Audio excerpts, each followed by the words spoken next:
The Ugewe is the final ceremony of the series of festivals. It is one of peace and lightheartedness, following the more solemn of the ritual year.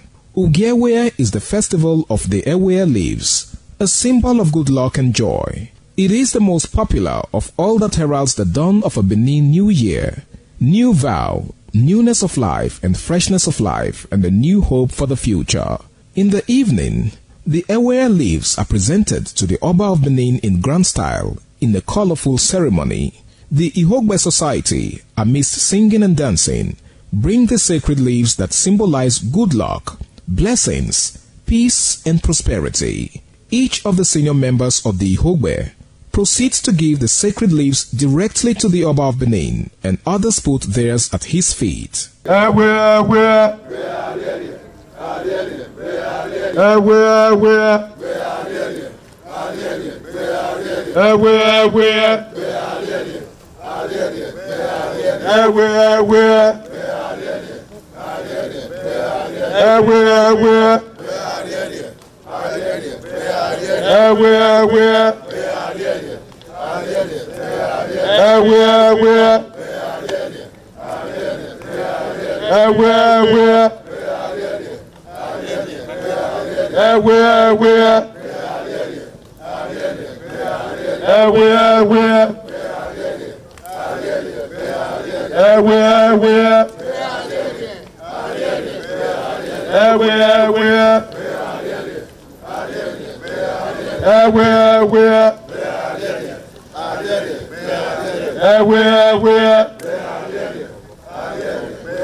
RTV, certainly the best.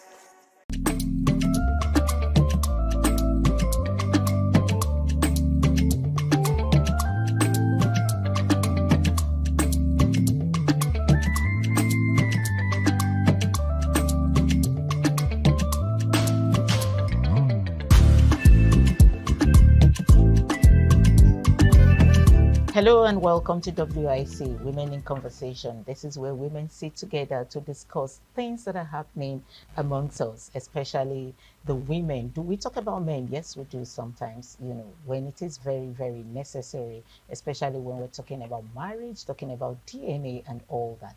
But this is a room for women where we discuss, where we'll laugh, where we'll chit-chat, as you might call it. Anyway, it's a new episode, new production, and I am saying Happy New Year to you viewers. It's been a while, so we say Happy New Year and thank God we made it to 2026. Anyways, like as usual, I don't do this alone. I have my pretty women, my guests, always here to analyze some of the topics that we'll be discussing today. And on my right, I have Princess Edith Madejemo, who is a household name. She is the CEO Golden Touch Collection. Edith. Good morning, Happy New Year, and thanks for having me. Happy New Year, and welcome as usual. And to my left, we have Ayo. The thing about Ayo, let me talk about Ayo before introducing her. I have been pursuing Ayo to join us on WIC because she has a lot to talk about. She has a lot to educate us on. But of course, Ayo is a very busy person. Thank God she made it through to us today. She is Ayo Ali Balogun. Ayo Ali Balogun is a management consultant. Ayo, thank you for joining us. Thank you for having me. You're so pretty. I told you behind the camera, I like your earrings, so I'm going to take it. Anyway, thank you for joining us again. And let's just go straight to today's discussion. Ladies, it's been a problem, mothers, especially these young mothers these days, they shy away from discussing the adult talks with their daughter. And so the question is, when is the right time to start the discussion with your daughter on adult talks? I know you understand what I mean when I say adult talks. Princess, let me start with you. I'm actually on that table right now. Wow. And At times it gives me goosebumps when I'm talking about it. But what do we have to talk about it? As an intentional parent, you just have to be open to some extent. I don't think there is a perfect time for it, in as much as you watch your child or your girl child growing from 7 years, you can start at least educating her about herself. Then thereafter, from 10 years, I think you can start introducing some talk to her. Especially, I have this topic I introduced to myself and my daughter, mom and daughter night. We used to do it every Friday or Saturday night. At times, once or twice in a month, we do it. And that is the time we talk. How old is your daughter, if I might ask? She's almost 10. She's 9, going to 10. So we have mom and daughter nights, and at times, these nights are the nights we talk. At times, she would jot some things down about me that she want to tell me. Or about me, because I used to tell her, what do I do that you don't like? And you know, we parents, we can be somehow at times. So, and she will put it down. She's looking forward to that mother and daughter night that she'll tell me, Mommy, you used to do this, and I don't like it. It makes me sad. As those points that she pointed out to me that makes her sad, I have to look into it. At times, give her excuse. Then that is the time I have to talk to her about this adult talk. It's never too late when you start from 8, because you don't know where they go. You can't be with them all through. They go to church, they go to children party, you may be there. They go to school, you may be there with them at that children party, but you won't be playing with them. Maybe you just sit at the corner where the parents sit, and they will mingle with their friends. They go to school. You don't know what the other parents are teaching their children. And some of these things come from school. Do you understand? So I would say from 8 years, because from 8 years, an 8-year-old girl child should understand what you are talking about. We're able to get the message. You understand? So I would say from 8 years, you start telling them their body and how to associate with the opposite sex. Okay. Thank you, Princess. Now, Princess had said from 8 years. But some mothers will tell you, 8 years child, is a baby. I'm still, bathing for her and all that. I don't want to start talking to her about the adult talk at 8 years. Do you agree with her, or what exact time do you think is the right time for one to start discussing adult talk with the children? Let me remind you that some children, like you said, at 8 years are fully blown with everything. Everything. When I mean everything, yeah. I have seen a lot of them. So when do you think is the right time to start talking?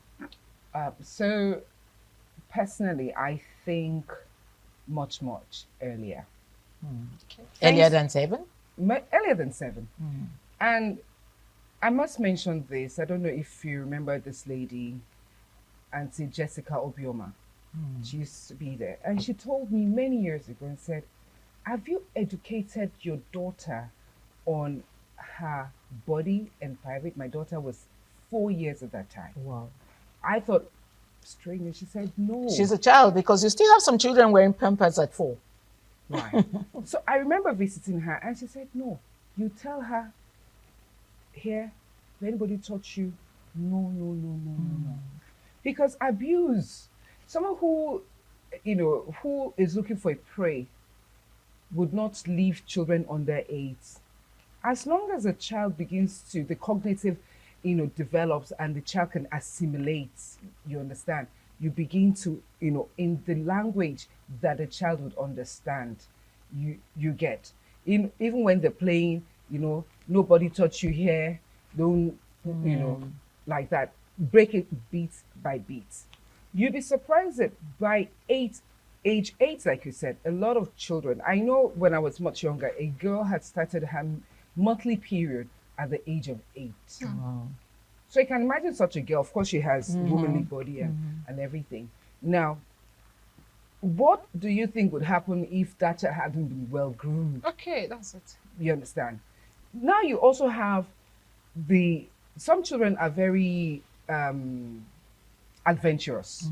They're curious. There's so many things online today that they see and they want to explore. You see young children, I query a lot of the Nigerian movies where they're very explicit when it comes to trying to describe adult scenes. And I think the censors board should look into that. Into that, I think it's just too much for me. So I think the earlier, as soon as a child can recognize and assimilate, 8, 2, 3, nobody touch you here, okay? Anybody touch you there, you tell mommy. Because it starts to, a predator starts to groom a child. I say, if you tell your mommy, I'll beat you. If you tell your mommy, I kill you, I'll kill your mommy. You understand? So you want to start building the confidence of that child as early as possible. And I love what you do, Princess, with your daughter, the mother and daughter. I wish, I had talk. the mom. Yes, I wish I knew that when my child was that age. But I think that's brilliant, and I'm going to propagate it. It's brilliant, and I love the fact that you are encouraging her to pen down her thoughts about your actions. You. Yeah. You know, I remember once my daughter said to me, I was like, tell me, and she said, no, I don't want to tell you, because if I tell you now, when you're angry, you will say it. Oh shit! I know how you feel that. I know. And it never left me. It never left me. Okay, so let's come to that. What did you think you did wrong that made her to get to that extent of saying, if I tell you this, the day you're angry, you bring it up to use it against me? Where did you go wrong in this? So with parenthood, nobody has a manual. So you Definitely. come up, and then life has a way of forming you. And you, the kind of person you are, determines. So this is me, who is a go-getter, and then my daughter at that time was a very quiet introvert. You could hardly hear her. So I become very exasperated. I told her, because you're not acting like me. like me. Why are you this quiet? And guess what? Yes, Firebrand now. Firebrand. She was just forming. She was just forming. She was No, forming. well, that's language. Forming. No, I don't think she was forming. She was watching you. Yeah, no. So No, that was her forming stage. Her forming stage in life. molding. Yes, Okay, was yeah. molding. Okay. That's what I Yes, mean by yes, that. okay. See, it comes in. Sorry, darling. Yes. It comes in different way. Like your daughter said, if I tell you what you do now, if I tell you what's happening, you will use it against me. Yeah. I just imagine how you feel. It has happened to me actually. My own was smacking.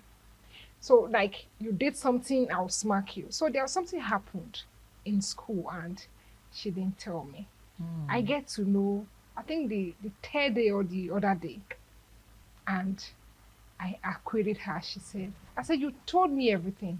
Because I made it a point of duty that when I come to pick her, right from the car, we're already discussing. How did the day go? Even if I'm on call, once I drop that call, start telling me, start talking. Don't wait for me to ask you. We started it when she was a little. So start telling me the things I couldn't enjoy when I was growing. I want my daughter to enjoy it. I enroll in all these different platforms, just to learn how to be a better mother, a better parent. I do. So I say, once I drop my phone, anything you think you should tell me, start talking. Don't wait for me anymore to start asking you. So I got to know 3 days after, and I asked her, why didn't you tell me? She was mute. For some time, I was like, am I talking to you? She said, yes. Did you hear what I said? She said, yes. I said, why didn't you tell me? And she said, if I tell you, you will smack me. That's just as you said, it got to my brain like, so this girl can keep secret from me because I will smack her. So how did you correct that? Oh, so whenever she tells me things that would have made me smack her, I will not smack her. I will just hold on and correct her. That part, I would have beat you. I don't want to beat you so you can keep telling me. Okay. Are you getting me? So because of after that scenario, such a thing never happened. Ayo, I have had a young lady who came to meet me and said to me, I like the relationship you have with your daughter. I have just one daughter. I have the relationship you have with your daughter, but I do not have that relationship with my daughter. My daughter was actually very grown at the time she was talking to me about it, but her daughter was about 7 or 9, so she doesn't have that relationship that her daughter prefers to go talk to her dad. And then most times when her daughter wants to use her undies or zipper, she goes meet her dad. Daddy, do my zipper for me. Where do you think that mother went wrong for the daughter to have stayed away from her and rather talk with the father? All right, So a lot of women, query, oh, my children prefer the father, or that this. I don't see anything wrong I don't about see it. anything wrong with that. And I think, the father also has a right to enjoy special bond With the daughter. with a daughter and with a son. So we can't tell. Even as adults, we don't choose who to love At all. or who we fall in love with romantically. And now, when it comes to bonding, there's this special thing that it just happens. I don't think the mother went wrong, and I don't think she should beat herself over it. She should leverage on the father and daughter relationship to get her own space, which is complements that relationship, encourage the relationship, and the girl will begin to trust her enough to say, oh, mommy's chill with this, and bring her in. I want to have her as the third man in that relationship instead of trying to form her own, and by breaking it. I don't think so. I think the father has a right to have a special bond with his daughter, and I don't think the mother went wrong. And she should just leverage on the special father and daughter relationship, which I love, and promote it, encourage them, and they would naturally drag her along. I think. Fantastic. They will naturally drag. I just hope she's listening, because she was very worried. She came and then she was complaining. My daughter doesn't have this bond you have with your daughter. But I built that bond with my daughter. It's not a one-day thing. It wasn't a one-day thing. Just like she said, I started this mother-daughter talk. I made her to know that she has to tell me everything. She's free to discuss anything with me.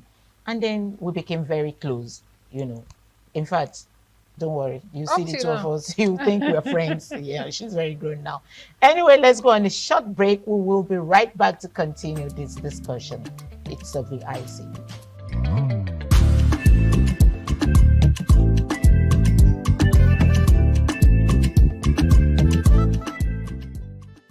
Welcome back. It's WIC, Women in Conversation, and we're still here. I still have Edith in the house, and then Ayo Ali Balogun is still here. We were talking about the right time to discuss adult issues with your girl child. But anyway, everybody here has said their own how to handle it and how to go about it. I just hope you viewers out there listened and learned from these two women here. So we're going to be moving on, still on the girl child. Yes, a lot of people will say is a boy child not a child. The boy child is also molested. Okay, it's not just the girl child, but it is very common with the girl child. We have seen very recently where we see 11-year-old girls being pregnant. We see the pictures and videos everywhere, and it's beginning to become a thing of concern. So that is why I chose for us to discuss this today. A boy child is also very, very molested, just like a female child. But let's move on to the girl child. Still on the girl child, dating. When is the right time for a girl child to start dating? Right. Sorry. So before I go into that, permit me, I'm also very passionate about the boy child. The boy child, any child, male or female, is vulnerable Very, very. and must be educated. You have, boys child sodomized by older caregivers or people around, or also explored to adults things by the older female caregiver. True. So it is important, whether you have a girl child or boy child, to educate them on how to keep their private. So back on track. now. Thank you for that. So back on track. When do you think is the right time for a girl child to start dating? We are concentrating on the girl child today. We Right. could bring in the boy child later on, but for the girl child, when is the right time for a girl child to start dating? Romantically. Romantically. Now, so when you say dating, I found that in recent times that, I think our generation would say dating is, immediately you're kissing, you're going to bed and all of that. But apparently, when you say dating, it's just you're going out for drinks, you're going out for movies. Then from the dating stage, you have the talking stage, and then the define. So there are different stages according to the millennials and the Gen Zs. Yeah. So now, for the girl child, any child, especially female, who is smart enough to get into the adult space, that is the university, you know, is open For this. it's open to and susceptible to things like that. Now, you can imagine a girl child. So this child goes to university at the age of 16 or 17. I think there was a law. I don't know if they reversed it now that the girl, I mean, you can't get into university in Nigeria until you're a certain age. Yeah. That law just started last year, sometimes last year. 3 yes. years ago. 3 years ago. Was it 2-3 Yes, years ago? I think yes, maybe to 2024 or early 2025. So, but I mean, if a girl child is old enough to get into university, smart enough to get into university, and finds a guy that she finds, I mean, to be honest, all of us at some point when we were in secondary school had crush on one person or the other, you know. So, and but in the university, yeah, you can encourage, because most and from experience, I'll tell you that it's actually better for them to begin to have an open mind about having, you know, healthy relationship, not amorous relationship with opposite sex, not that early. So when we say dating, are we talking about just going on, oh, my friend is visiting me and the works? Yeah, I mean, I think 8, 16, as long as you're in the university, I'm cool with that. But even if you're in the secondary school and, you know, they do the dating, but they won't call it dating, they call it hangout.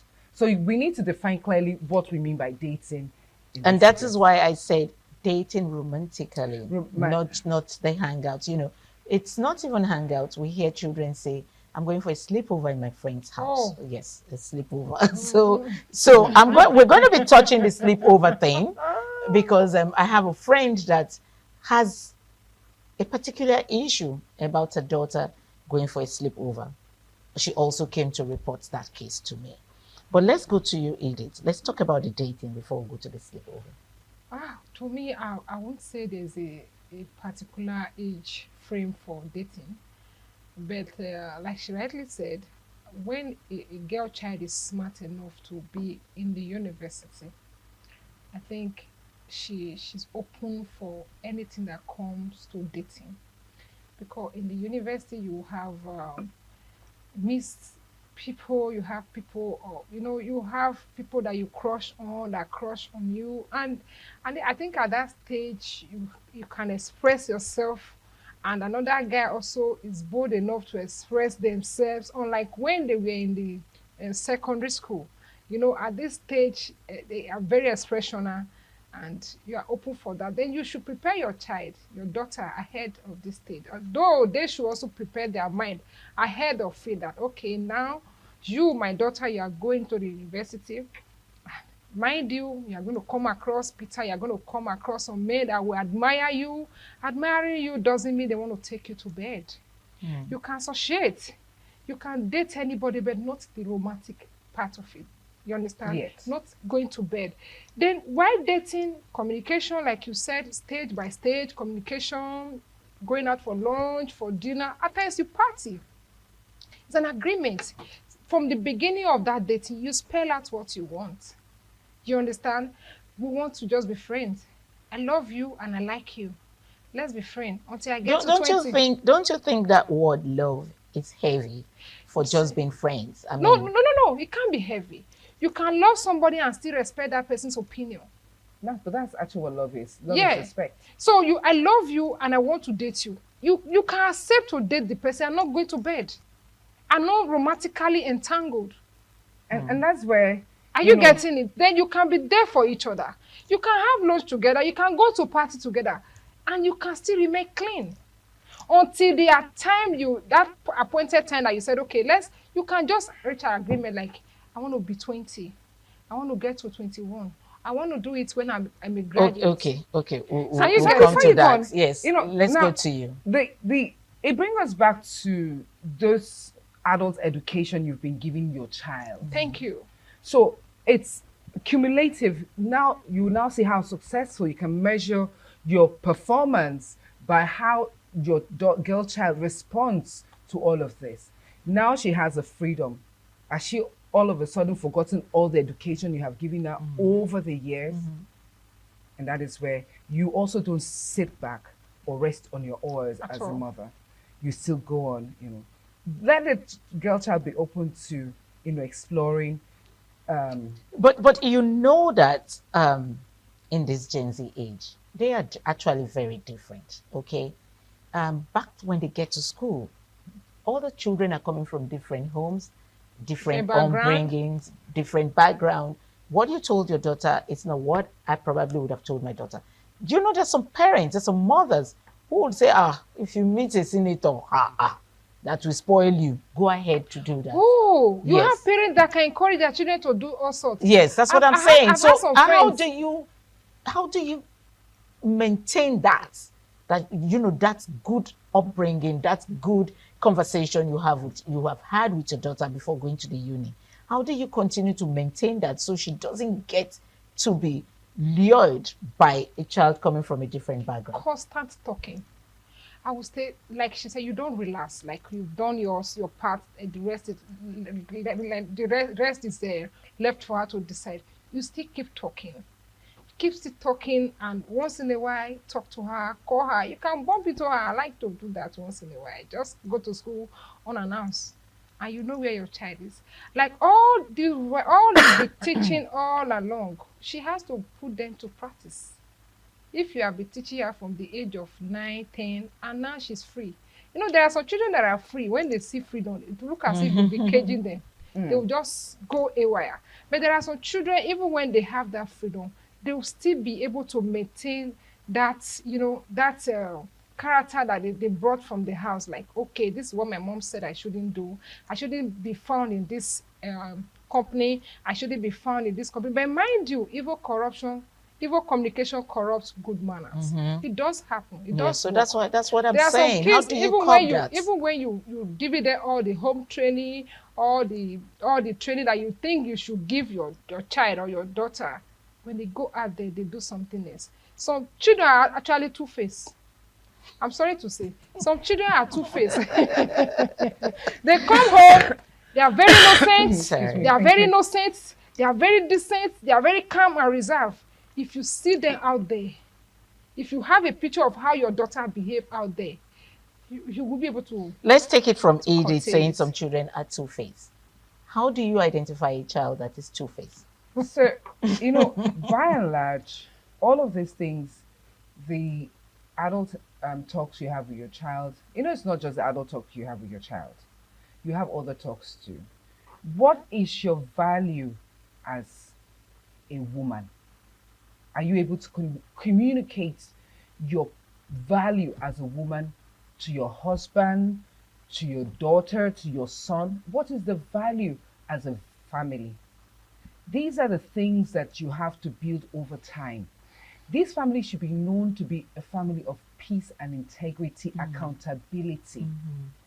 It's not a function of somebody knocks and, who is that? Tell them that I'm not in the house. Tell them I'm not in the house. It's the landlord has come to go in there. Your child passing the learn message. not just by what you say, but by what you do. So when they now have the freedom, because over the years you have exemplified true leadership, the type of leadership that you would want to see in your child. Parents get asked, would you want your child to act the way you have acted in certain situations? Oh, okay. They keep mute. Yeah. Keep mute. So it bothers on values. Okay. They We said- are going to be rounding off this episode. Just 1 minute, one word, not 1 minute, one word to mothers out there. Train up a child in a way that he will grow. That when he grows, he will not depart from it. Ayo. As a mother and as a caregiver, love. And be free to express love. Let I love you not be a once in a while thing. You may not have the opportunity tomorrow to say I love you. Wow. We've come to the end of this episode. Actually, Edith said train up a child, properly. Let me, brief it there. And Ayo says, love. Learn how to love and let the love not be a one-day thing. Continuously. That's what he wants there.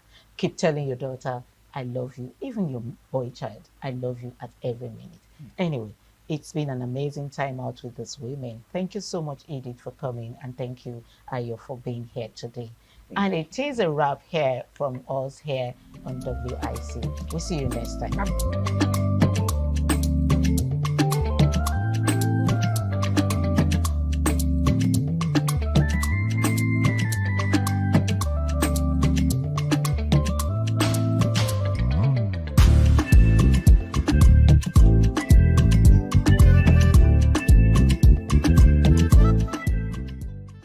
RTV, certainly the best.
ITV, certainly the best.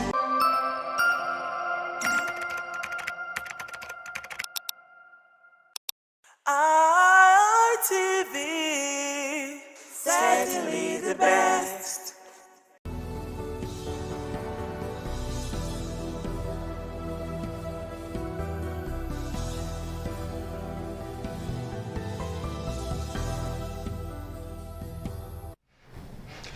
Thank you so much for staying tuned. If you just joined us, this is Politics Today.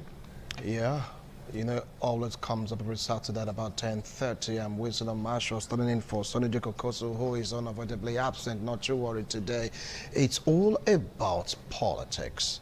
Yes, about groups, about bodies, about people bringing themselves together to push for their agenda at a political party or for a candidate. Now that is on one hand. On the other hand, we'll take a look at the factors that will determine the outcome of 2027 general elections. Some are saying, well, it's going to be a one-way ticket for the ruling party because of what is happening.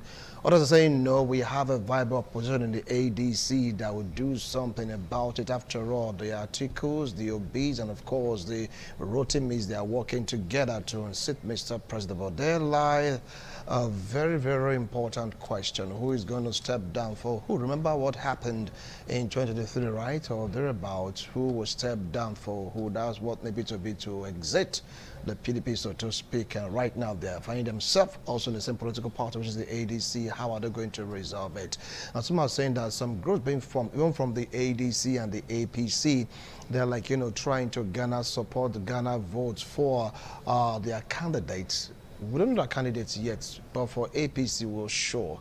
For the APC, yes. For the PDP, Labour Party, ADC, we don't just know. We are waiting for the primaries. Well, with me here to talk about this, I have legal practitioner, political affairs commentator. Join me to welcome Barrister Anakwe Mbanefo. Barrister, welcome to Politics Today. Thank you so much for making our time to join us. Good morning, viewers. All right, very close to him, he is Barrister Patrick Isekwene, a distinguished legal practitioner, Edo State Chairman, Nigerian Society of International Law, a notary public and human rights activist, a chartered arbiter and mediator. Barrister, thanks so much for joining us.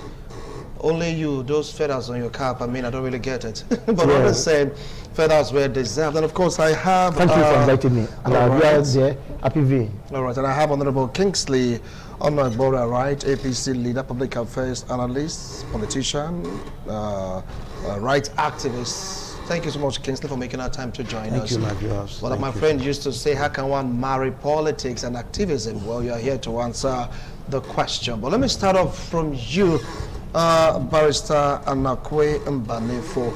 When Peter Obi, Olumide Akpata, Rotimi Amechi came to Edo State, we heard the news that they formed a body, was like, formed that really project the manifesto, so to speak, of the ADC. Now that is the arms of the ADC. For the APC, we know about various arms that are being formed. Yes, to project the candidacy of Mr. President. We have the City Boys, we have the other group that has to do with 2.5 million votes for Tinubu from Edo State. Lots of groups emanating. But the women arm of this political group are beginning to wax stronger. The youth arms also, they are not left behind. All these bodies put together, I mean, how do you feel that are going to have any impact in the forthcoming election, Barrister Mbanefo? Yeah, the groups, as it were, that is being formed by various political parties to market their manifestos and all that, I was expecting us to probably ask ourselves what impact will it actually have, what positive impact will it have on the average life of a Nigerian. Because from the way Nigerian politics is right now, it appears that it has been commercialized by political parties. For several years, we have heard about stomach infrastructure, the groups that are being formed. I have a feeling that their interest in this whole exercise is for stomach infrastructure. Ordinarily, it ought not to be so. It ought to have been,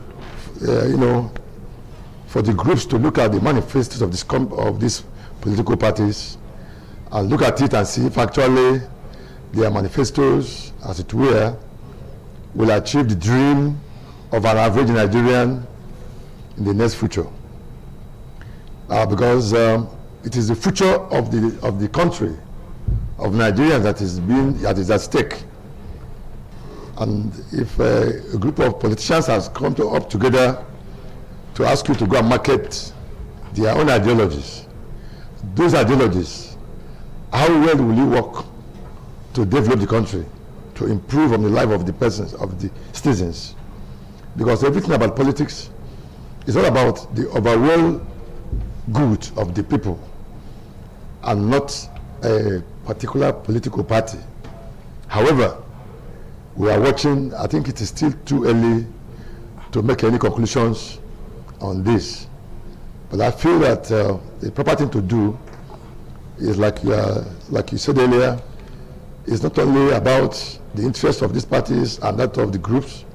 It's supposed to be about a party that has a program, a workable program that will improve the life of its citizenry. All right. Thank you very much. All right. Now let me come to Barrister Patrick Isekwene. From what Barrister Mbanefo said, he said that all these groups will be commercialized and it's all about stomach infrastructure, not about party manifesto.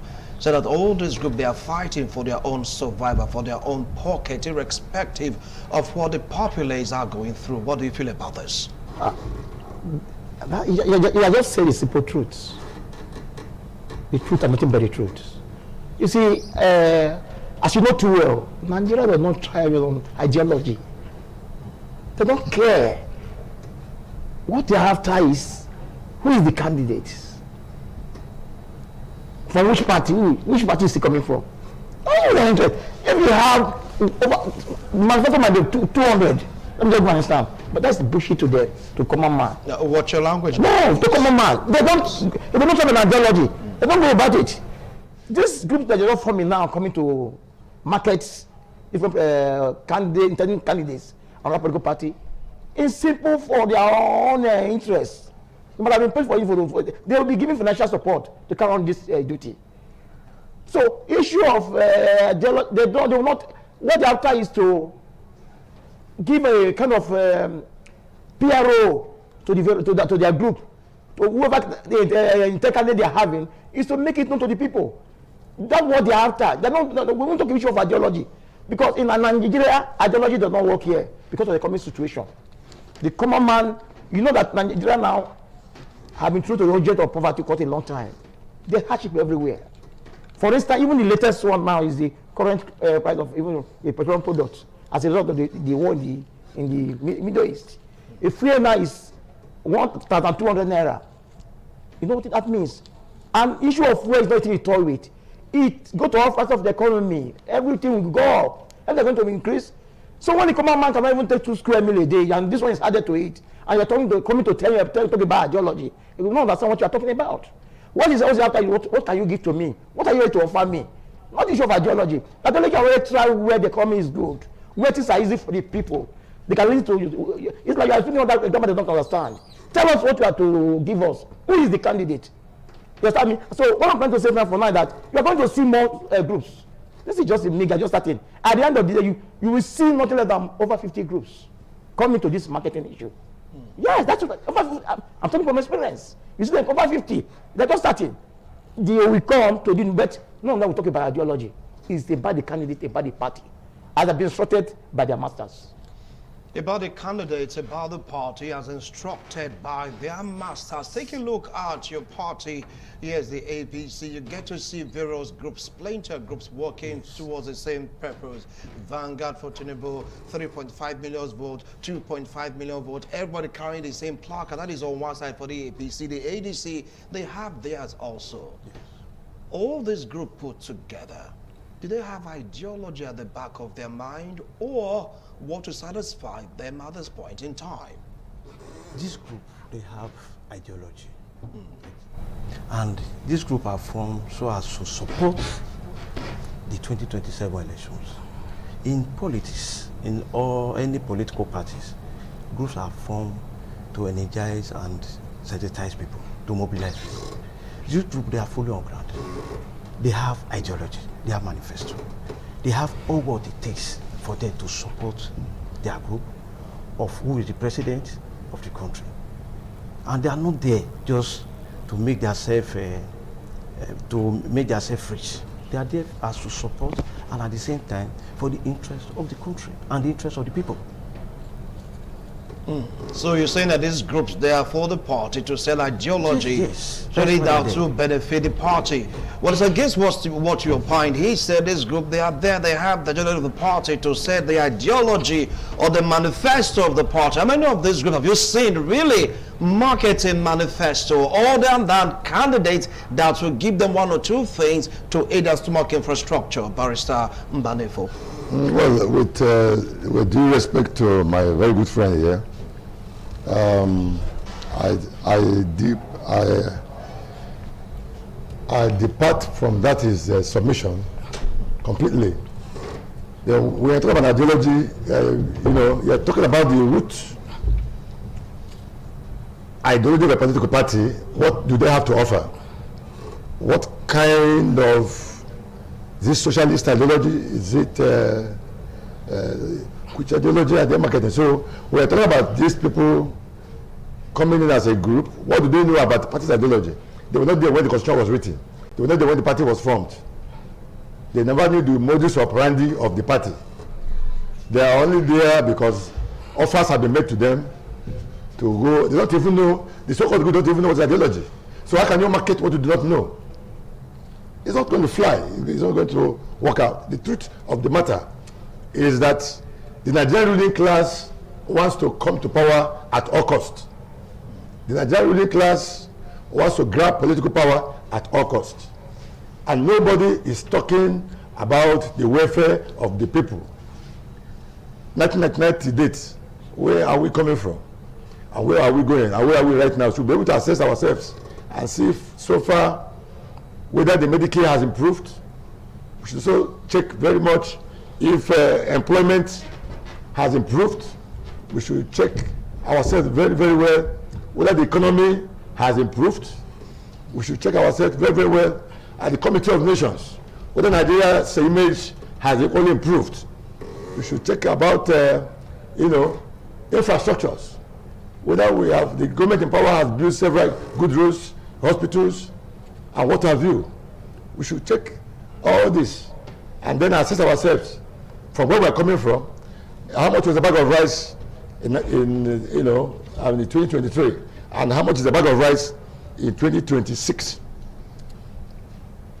Today, looking at the cost of things, is it getting low or is it getting higher?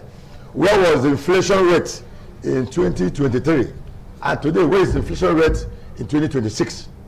We have to look at the indices, the facts, the figures, and check if the civilian government has done all this to improve on the life of the people. Because everything about politics, democracy, rule of law is moving the country forward. And as such, we can't be talking about good governance without looking at what is actually good governance. All right. So from all perspectives, the so-called groups cannot even define democracy.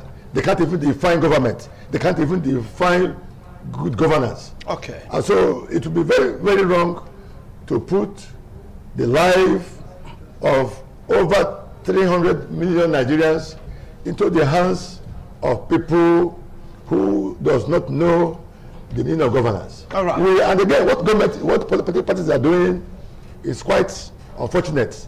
If you are in charge of a political party, you understand your ideology better, and you should be able to allow the members of that party to market that ideology, knowing the contents of the constitution and what they intend they want to offer to the people, and not going outside to get people who are not even part and parcel of that particular party to market a product they don't know the contents. All right. And so, in summary, I would say that the political parties need to go back to the background, go back to the drawing board, and come up with something that could be acceptable to Nigerians, and not to give us something that we can't define. Thank you so much, Barrister Anakwe Mbanefo. Well, one return after this break is going to be a question about the finances. Some are saying that all these groups, they are meant to siphon the money of the government of the day. It's all about sharing formula. It's all about making the boys happy. It's all about giving pseudo employment, so to speak. We'll be right back to really analyze all these issues. Don't go away.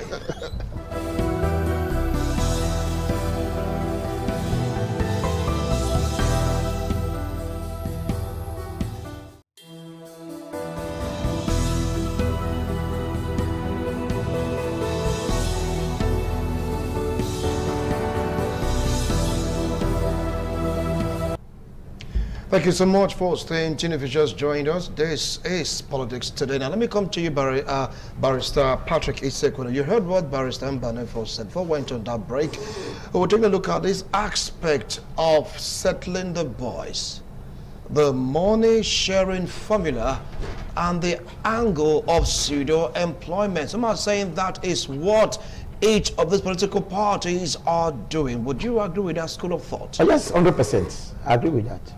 It's just a job for the boys for meantime, because at the end of the day, you are going to have the chairman or the coordinator of various groups who is going to oversee all the groups in terms of the development of the money. Everything pass through him to deposit into the various groups. Tell them they work. When in a group you work, you get money. You are like you are being paid for it. It's a job. And sorry, let me just make the statement here. Like, for instance, now the APC government, Tinubu government, there's something unique, different, I have not seen before. But again, the issue of enlightenment, I made it in that like something hidden. A lot of them are not aware. When I was going through, I saw that it has over 17 programs for the youth. But most of them don't know. All goes with money. 17 programs for the youth of this country. But because of no enlightenment, they're not even aware. The only one they are aware of is just the student loan. That is just one of them. group for different, for small term loans, for enterprise, for according to educational level. Nobody was left out. For those 16 with monetary. And people are going to coordinate this, people are going to distribute it. Before you know it, they start distributing to their cronies, to their relations. The common man who is there, they will not get to it. They will get to it. Most of you, they're not even aware. So this is what I mean that the president has done so much for the youth by bringing such program, but no enlightenment, like as usual. So the youth should seek out, go and find out if they can benefit from all these programs that are designed for them. So like I said, this is a job for the boys to have a job for temporary for these groups. Like I told you, in due course, you have nothing less than 50 groups. It's not one, it's not two, not three. And they're going to be catered for. The money is there. Whose money? Taxpayers' money? Well, it's not, the political parties are going to make that money available. to make sure this is stand. That's not true. Because the moment you vote money, it's not for a child play. They are going to distribute money, good money to them, to work for it. And no political party want to be left out. Because it is the noise you make, that party make, that will make it relevant, not the manifesto or ideology. Even when you're coming to power, how many of them work with manifesto? How many? They don't care. So the other I said, they don't believe that Nigeria is not living in ideology. It is what people can hear, what you can tell them. They're like a woman, tell her what you can hear. To her, now I know what I'm talking about. Do we know what you're talking about right now? No, leave that. That's not what they do to us. Arista Patrick. Yeah, that's what they do to us. By making sure they don't want to hear. Oh, there will be this, there will be this. For instance, now, for example, from Abuja, you are aware. Those for now, for the coordinate from the presidential, you saw the jeeps they bought. Cars. You saw them already online. And this is going to move to all the states. So no party is going to fold his hand and see them, this is happening, what they fold their hand. They will do everything possible to make this available. But they are ready to make sure the youth are being taken care of, to need to carry out the job. Because to move to various, even now to be involved, all of them will be involved. You are aware, it was not January here, when the issue of the law reformation, this new tax law was coming to being. Oh, the now say, oh, they will protest, they will make the state uncontrollable governable. I say, look at, they don't even know what is happening. Let me see how they go about it. Hey, just a night to the presidency, they came out together and say, no, this government meant well for the youths. That they don't understand the content, that the tax reform, they just did, the youth are not affected. Even the common man is not affected. So they're no longer taking up any demonstration. All right. Someone say that in this election, taxpayers' money will be used almost like more than 100%, so to speak right now, in comparison for this particular election because of all these bodies that are being formed. It's not true, sir. How would the money come? Okay, Edo State, let's start from Edo State government. Yes. Okay, he's working, and we can see that, yes, there are a lot of work that is being done by government of well. He's not depending on the tax payment, but he's working. And we see that he's doing his job. You see the flyover that is currently going on at Ramat. He's tying the Saple Road, Ekonwa Road, and some other places in Edo State. Okay, when he came in, he employed 5,000 teachers. Are you telling me that 5,000 teachers he employed now is just to form the group as for them to have their own? He's employed. And when he did the employment, he said, those that have BSc in education, come and apply. He gave 5,000 teachers employment in Edo State. They are currently in the service. So I don't understand how some persons will start saying this group are just formed for them to make money for themselves, it's for their personal interest. It's not true. Are you not saying that they don't make money for themselves? Are you saying that these groups are not funded by the government of the day, but the federal, local, and of course the state government? They don't earmark money to these groups. That's what you're saying right now. What I'm saying, this group, they are formed to support political parties. It's not only APC, it's not only ADC, it's not PDP, all the parties. They have their groups. This group, they are coming out with interests of the government. Good governors say, oh, this government is doing well. There is need for us to support him. Presently in Edo State, this group are being funded by some personal leaders. For them, personal leaders. Yes. And who are those funding these leaders? Okay, good. Then it's their own personal money. Just because they want to support the government of today because it's doing well. Many will choose to differ. You said these leaders I use their own personal money. How? How? Yes. To support the government for what it's doing for the states. All right, hold on now. So I'm not picking on you, but I really have to ask you these questions. How many of your youths know the manifesto of the APC? There are a lot of youth out there. If you go out to find out, and I'm telling you right now to ask, how many do you know? I for different group. Yes, manifestos. I have more than 2 groups. Yes, or 3. See, the reason, let me tell you, the reason why they are really kicking against this government is because they are doing well. In Edo State, Governor Dokpe was doing well. In the federal level, Tinubu is doing well. He said the price of goods has increased. I heard when yes, he said the price of goods is increasing. Yes, fine. Now, before Buhari left, how much for the bag of rice? Now, presently, how much is now a bag of rice? See, you will get it right. We are still getting it right, and we are going there. But the fact is that this government is not easy for you to just do everything 100% the way you want it. Anyway, let me let you off the hook, Kingsley. I wouldn't want to dig deep. If I should dig deep right, that would be like, we'll say you've started again. Let me let you off the hook for good reasons. Now, let me come to Barrister and come Banifo. From what he said these leaders, they're using their own personal money. Would you agree completely to what he just said? How can I agree with him? How can a leader, a Nigerian politician, use his money to fund a political party without talking about his interests? Everything about governance, everything about government is all about who gets what, when, and how. In case you don't know it, who gets what, when, and how. And on the second point, everything about government is all about authoritative allocation of resources. Authoritative allocation of resources.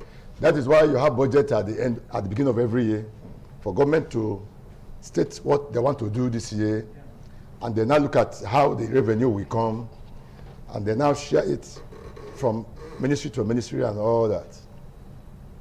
And so when you look at what you're generating from crude oil, you look at what they're generating from internally generated revenue, you look at what they're generating from customs, and this and that, you can plan and say, this is what I want to do. I just want to give you a background. And so this is sort of government income. So an individual that is bringing his money to give to his political party is not there for the Christmas. He has an intention, a hidden intention to as well benefit from that government. And because if the governor want to bring in commissioners, he will say, I have my own slot. But in all of this, how does the masses benefit from it? And even those who are championing themselves as these groups, is their future guaranteed? This is a temporary. It's like going to vote in election day and collecting peanuts from politicians to vote for a political party to market their interests that day. That peanut they give you, you cannot see that money in another 48 hours, the money is gone. And then you have put the entire country in jeopardy. And you have put your own future in jeopardy. And so, as far as I'm concerned, it is a wrong ideology by political parties to now bring in these youths to, are we in salesman business or marketing business? Good question. So that is where the party is coming in right now.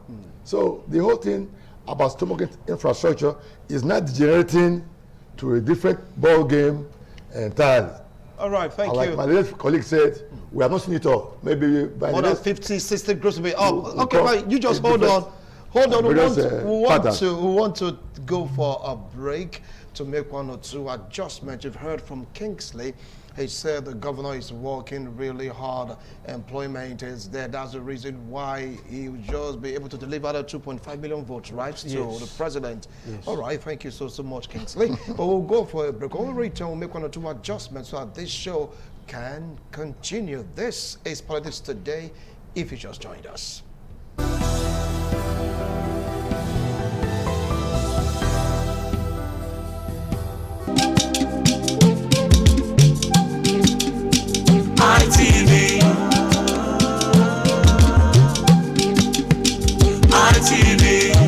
TV, certainly the best.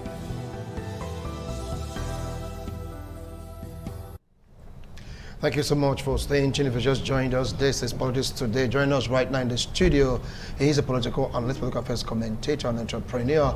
Join me to welcome Godsend Erose. Godsend, it's a pleasure to have you join us this morning on set. Good morning, Winston. It's a pleasure again. Good morning, Edo State. Good morning, Nigeria. It's a pleasure to be here. Thank you. Well, I believe that I've been watching from the background on this particular discussion that I've been having on set about the formation of groups, yes, to project their party candidates and all of that. Now, what do you feel about this concept? And do you feel that this particular political mobilized groups, right, if they're doing the right thing, or is another way to waste taxpayers' money? Well, if you ask me, Winston, I think it's a normal. This is not the first time we are preparing for elections. And if you are used to all the, hula baloo that goes on during, before, during, and after election, before and during election, actually, there are always all kinds of groups emerging with all kinds of names. So I'm not surprised, it's not a big deal. And of course, if you are supporting a certain candidate or a certain party, you expect to be mobilized. It's something that, for me, in my own opinion, does not only happen in this part of the world, it happens all over. But however, I think the basis of concern, maybe, if I get you right, is about where does those mobilization comes from.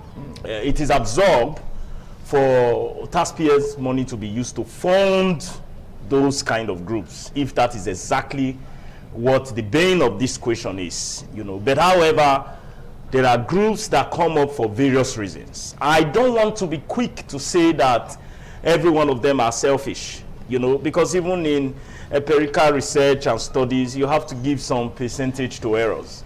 Let also, in this case, also pinpoint that there may be some few that are also galvanizing support for one or two candidates out of conviction, out of the belief of certain personalities or political parties' ideology. But in all, my point is a regular occurrence. But when state resources are now being put together to finance such group, that is where I have a bit of a problem.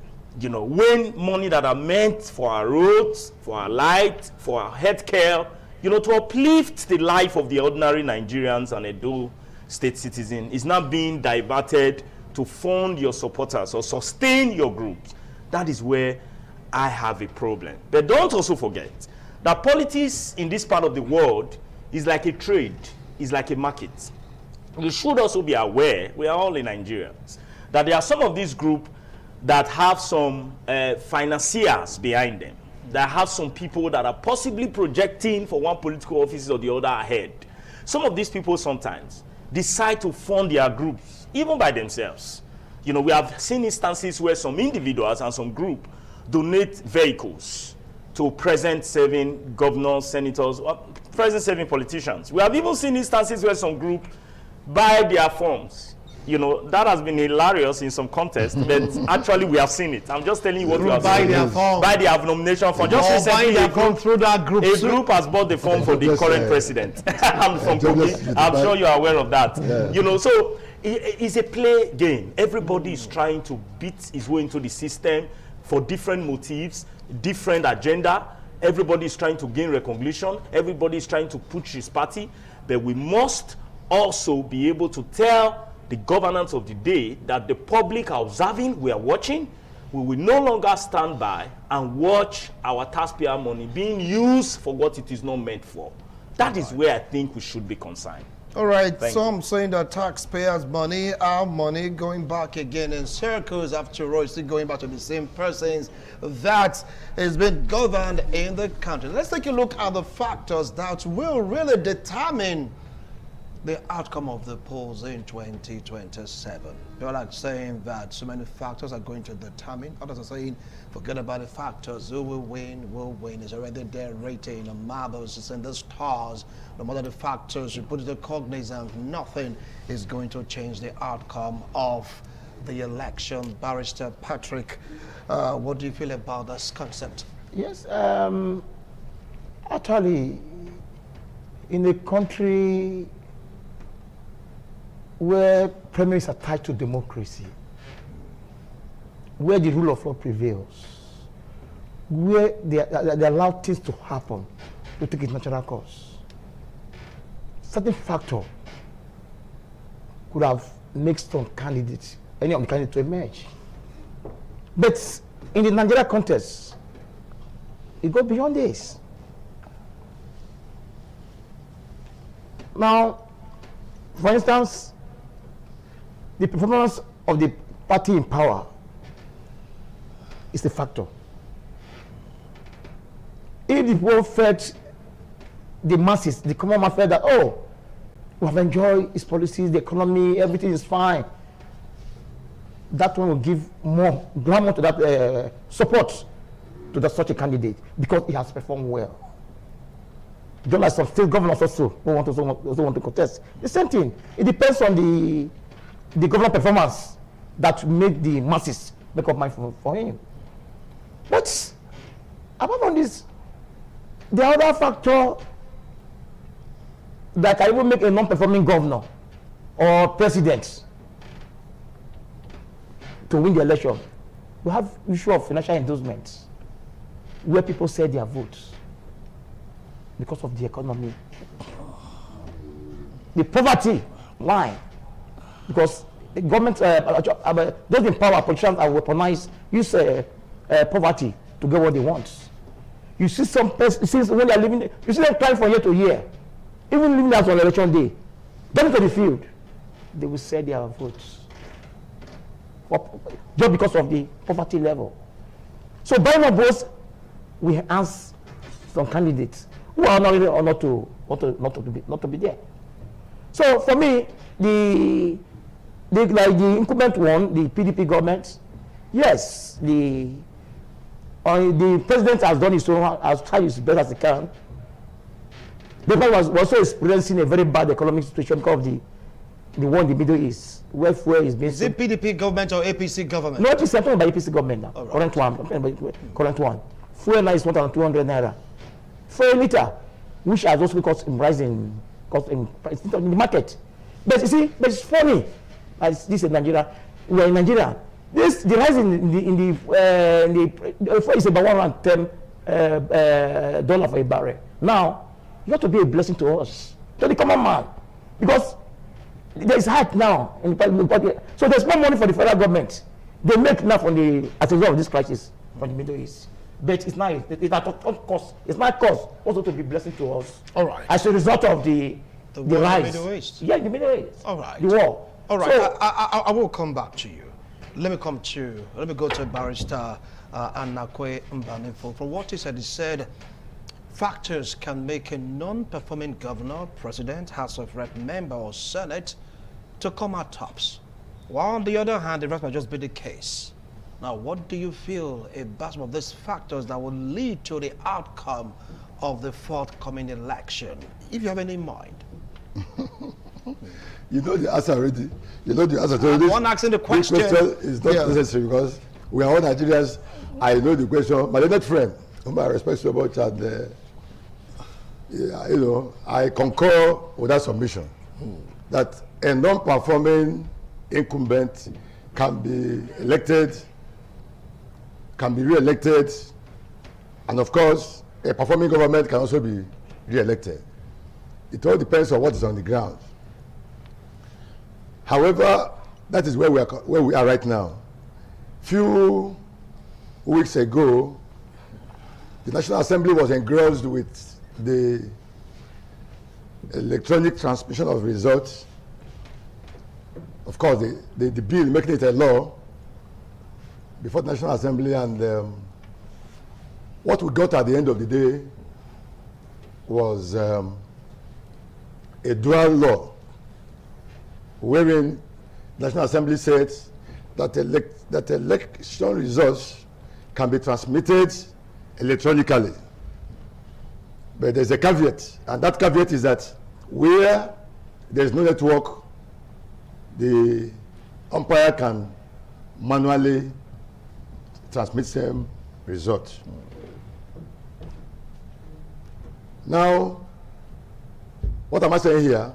That another factor that can as well determine the outcome of the election is the Electoral Act, which is, of course, the law governing election in Nigeria.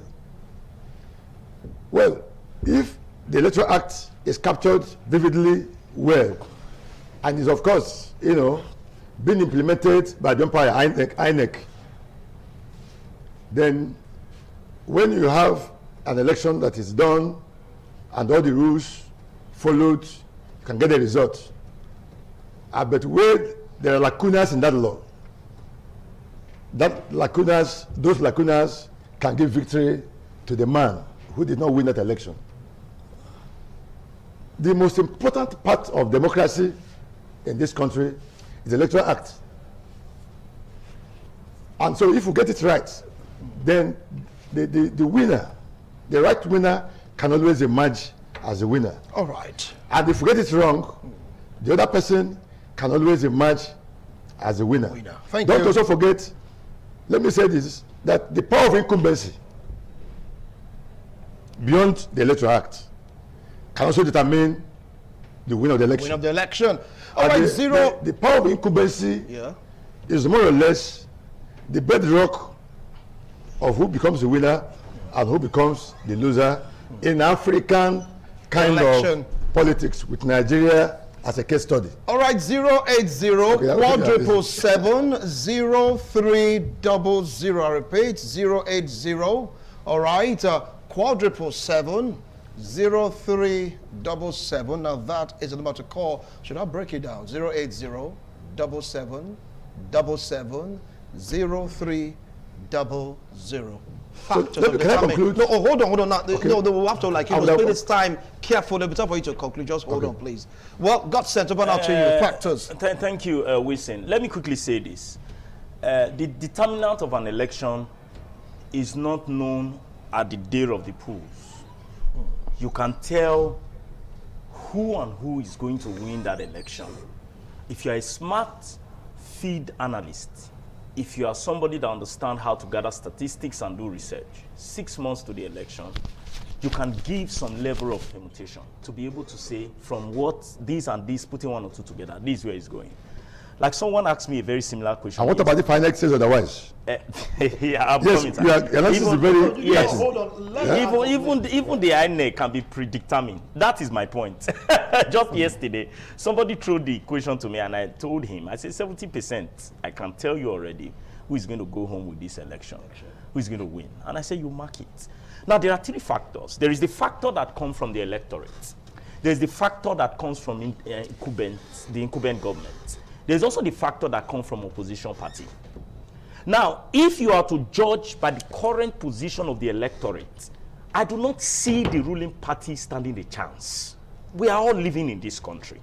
If you are to judge, I'm talking about not by statistics. I'm not talking about the statistics, because a lot of times what I see is a lot of statistics to say that Nigeria is better off today than it was 10 years ago. Nigeria is better off today. Like somebody was talking about, hey, how much is now rice? I just laughed. Now, as the purchasing power increased, what is the level of our purchasing power? If your salary were 100,000, let's say before the coming of this administration, and now your salary is 200,000, what is still the value of that 200,000 in terms of your purchasing power? What is the price of goods? Right. What is the cost of transportation? What is the cost? Let's get this call. Hello. Good morning, sir. Yeah, good morning. This is Wilson on Marshall. What's your name and where are you calling from? All right, go ahead. Yeah. This 2027 election, just at your best said, that if you look at the inflation here and there, the ruling party will not win the election. But if we don't look at that, if you look at most of the governors now, they are already come to the ruling party. Even the masses that we're even talking about, how many of them will even come out and vote? And this 2027 we have a very low turnout in the sense that even when the Labour Party came in, people use the party vote to put many of them in power. But to be well at them, many of them now become to the ruling party. because of that one, it will make people not to come out the way they are supposed to come out. And which will give the ruling party a victory. That's my contribution. All right, thank you so much. It's just like, moving towards the direction of... Yes, please continue. I will try to be quick because I was doing this analysis from three angles. The electorate, the ruling party, and of course the opposition. First of all, what is the situation, the narrative of the electorate today as touching purchasing power? I leave that for our viewers to answer. Is your purchasing power stronger than it was yesterday? Do you have a lower purchasing power? What I mean is your take home. How long does it survive you? So let's come down to the money whether they pay you every month. How it they get value for your hand. Sorry, I have to go vernacular so that everybody can feel the pulse. That's what we are talking about, purchasing power. If you used to spend 200,000 10 years ago or 5 years ago and now, how long does it take you? 200,000 now is like 100,000. Sorry, it's like 10,000, 20,000. That's number one. Then number two, you also have to realize, let's look at the issue of light. Like I have said on this program several times, Nigerians are not greedy people. The reason why you see a lot of migration is not because there is money on the street of Europe. It's because people just want you to give them the basic amenities to thrive. If you do that for Nigerians, they won't bother whether government exists. All right, one is light. Hello? I believe that we just lost. Please continue. You are aware that in few days from now, our own Aso Rock is going to migrate away from the grid to full solar. Congratulations to them. That's sarcastic. Now, what I mean is, when they were part of us trying to get from the same grid. Hold on. Hello? Hello, good morning. Yeah, good morning. Welcome to Politics Today. What is your name and where are you calling from? Chris is my name from Benin. All right, Chris, go ahead. Chris, I want to give work to the journalists and the civil society. The plan of this government, or just the power now, want to scare people away not to come out and vote. So the media, they will now come out fully. The civil society, and let people there aware and let them come out. Otherwise, there will be people will not come out. That's what the ruling party, some of us that show their capillaries, so that when we see this support, we will kill you. So that many will stay away from the election. So in those days, we have this information to inform people around. But this is the government, they want to get this information, they want to inform people. Please, this is my plea. Please, the society, the journalists, please put this in power, inform everybody to come out. We too, as I have not come out before, but the situation of the country now has come out and we tell people to come out. Thank you. All right, he's accusing the ruling party of trying to block persons from coming. Well, I will just try to summarize. I was only analyzing from the point of the electorate to show you that we are in more pain. We have gone backward. Purchasing power has reduced. Beside that, we also have the issue of light. If the Aso Rock now migrate to full solar, then you can forget about BEDC. If it is this bad at this time, when they are sharing from the same grid with us, now when they have left us and ports, so they will forget whether BDC or anything like that exists. Then look at this. Let me also say that the opposition have not done well. Hello, good morning. Good morning, sir. This is Rav, the Honorable from STGROA. All right, go ahead. I think it's all right to vote and be voted for. You couldn't have the right to disenfranchise yourself that I won't go and vote. There's no court of law that will take you to. So if you want to vote, go and vote. You should not go vote. Who come out to your house? Anybody when you come out for your Chikovico area, they go count up, press up for war. If you don't satisfy, go and prove your case beyond reasonable doubt in court as mandated by the Constitution. If you prove that, judge will give you. If you don't prove that, go and appeal to Almighty God. From there you enter out.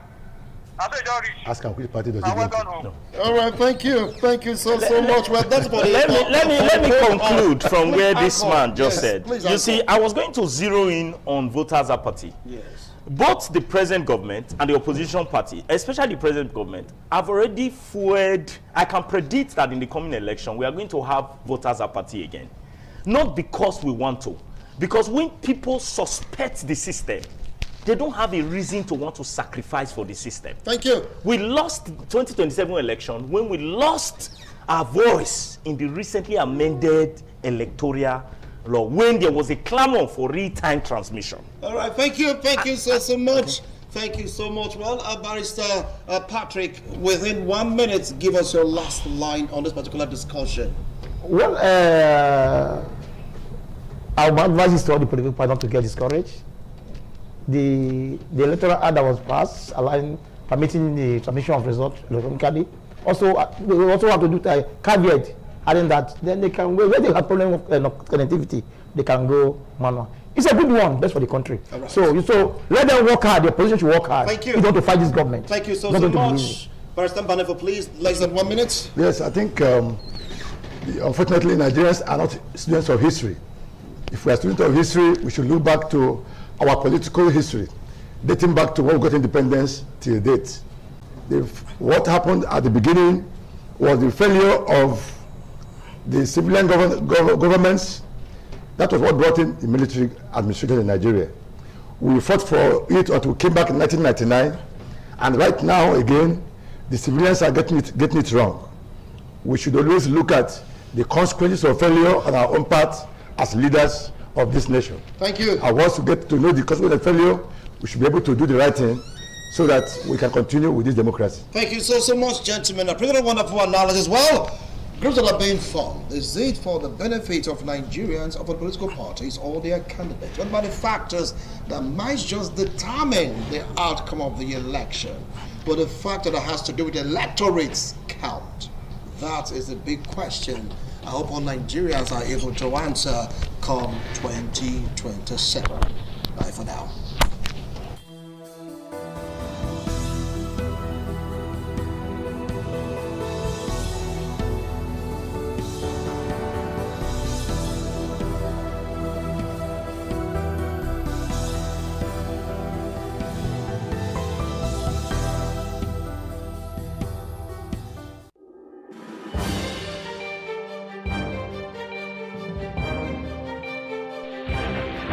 This is ITV. Certainly the best.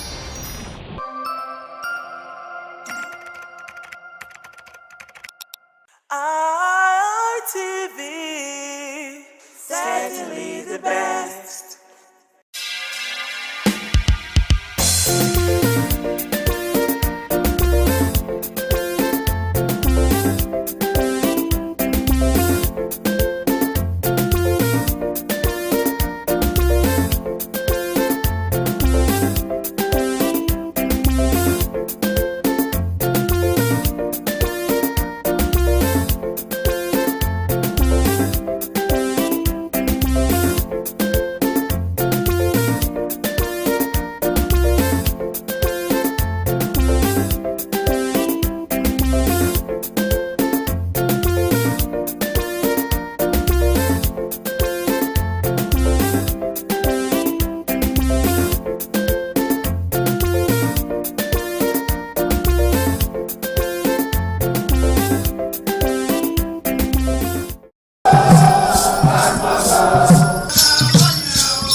This is Aqua Game, a popular game in Africa played by our ancestors to entertain themselves after each day of farming.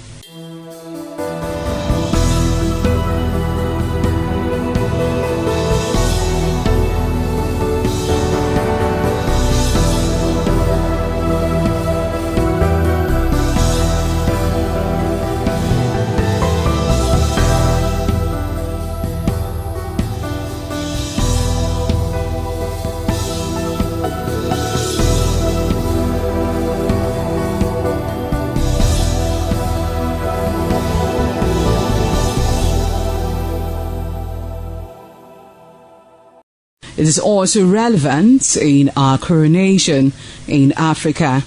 It is a sport and indeed very interesting, as every seed had a role in the game.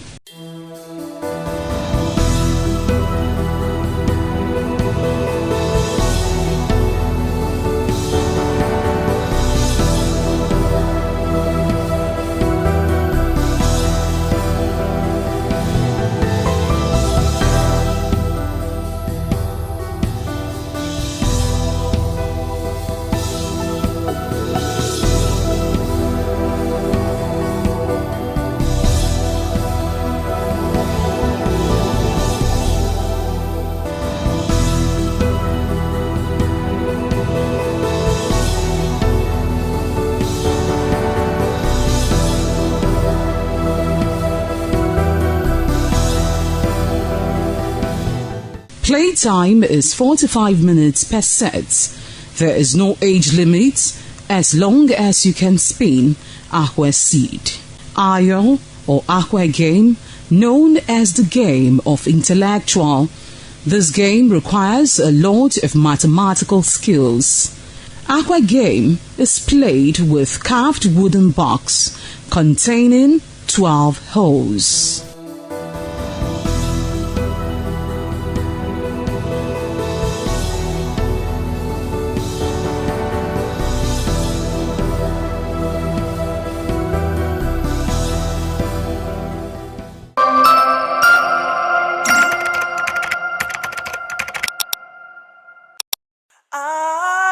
ITV, certainly the best.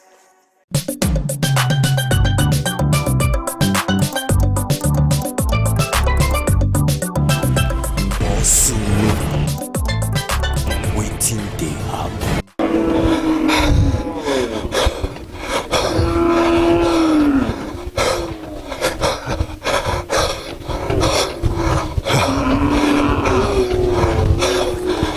This cow, they arrest them. Over 2,000 cow. Now they arrest from all the local government, one community. Oh, Ugoneki. They arrest all these cow from their farm, from their bush. Say they don't tire for killing, they don't tire for raping. They don't tire to say they plant, they borrow money, they plant something for farm, they not say they don't tire. They gather all these cow with the herdsmen, they pack all of them for this company. Who get cow, make her carry cow. Say, who get cow, make it come carry in cow. Over 2,000 cow.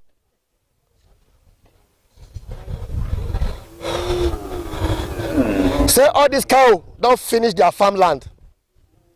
Because of this cow, kidnapping they happen for their farmland, for their community.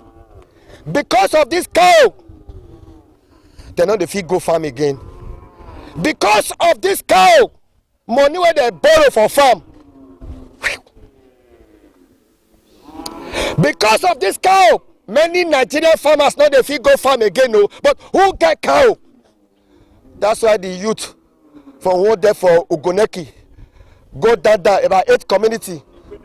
They enter their farm, enter their bush, control all the cow, come put for here. Who get cow, make it go carry in cow. Drop your comment, share them, like them, and even they follow Follow me on the Facebook. Follow me on the YouTube. Follow me on the TikTok. Follow me. Follow me on the YouTube. Follow me on the Facebook. Follow me on the TikTok. Follow me. Hey, whoa! You see all this cow now? Now the Ugoneki community people, now they arrest all this cow from their farm. So they don't want trouble, they don't want kill any person. No. 8 communities. So they can't gather this cow for this compound. Call the people who get the cow. Elijah, who they escort them. If you know say your cow there, you see them now. Then most of them they select their cow now. You see them cow, they run to the owner. That all this cow, they invade their community. Destroy their farm, destroy their crops. They say they're not going to feed bear them again. Una arrest all this cow. Yeah, the reason why we arrest this cow, my name is Igbinedion Orue, the committee chairman. So the reason why we arrest this cow, for long now we have been telling them to remove their cow from the bush. They refuse. And we move to all the old station, all the police station, all the DSS office. No way, they did not remove the cow. That is why we plan. We think of how to do it. There is not, when we reason all this thing, we now plan how to arrest this cow and bring them down this place. They are arrest the cow. Now we can't know the owner of the cow. All of them come they beg, make them release their cow. Then one time they said the remaining one when the dead bush, make them bring and come out before we will release this one to them. So they are here now as we are talking. All the ladies who owns the cow, they are here. So they said they want to remove the one in the bush. They will claim this one from the community. That is the reason why they are here. As I'm talking to you now, no farm, nothing in the bush again. All our farm, everything, they finish everything. There is the whole farm now is just like this place you are seeing now. Then all our farmers, many have died, many have injured, many have been kidnapped inside the bush by them.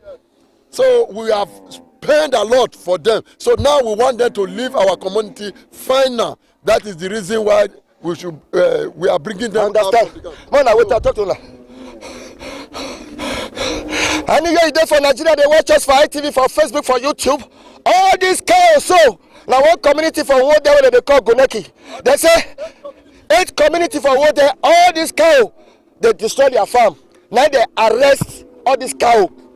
All these cows, they are under detention now. They don't arrest them right now. Now they don't call the people who get the cow. When they can't carry their cow because they're not going to agree with this cow continue to destroy their farms for their community.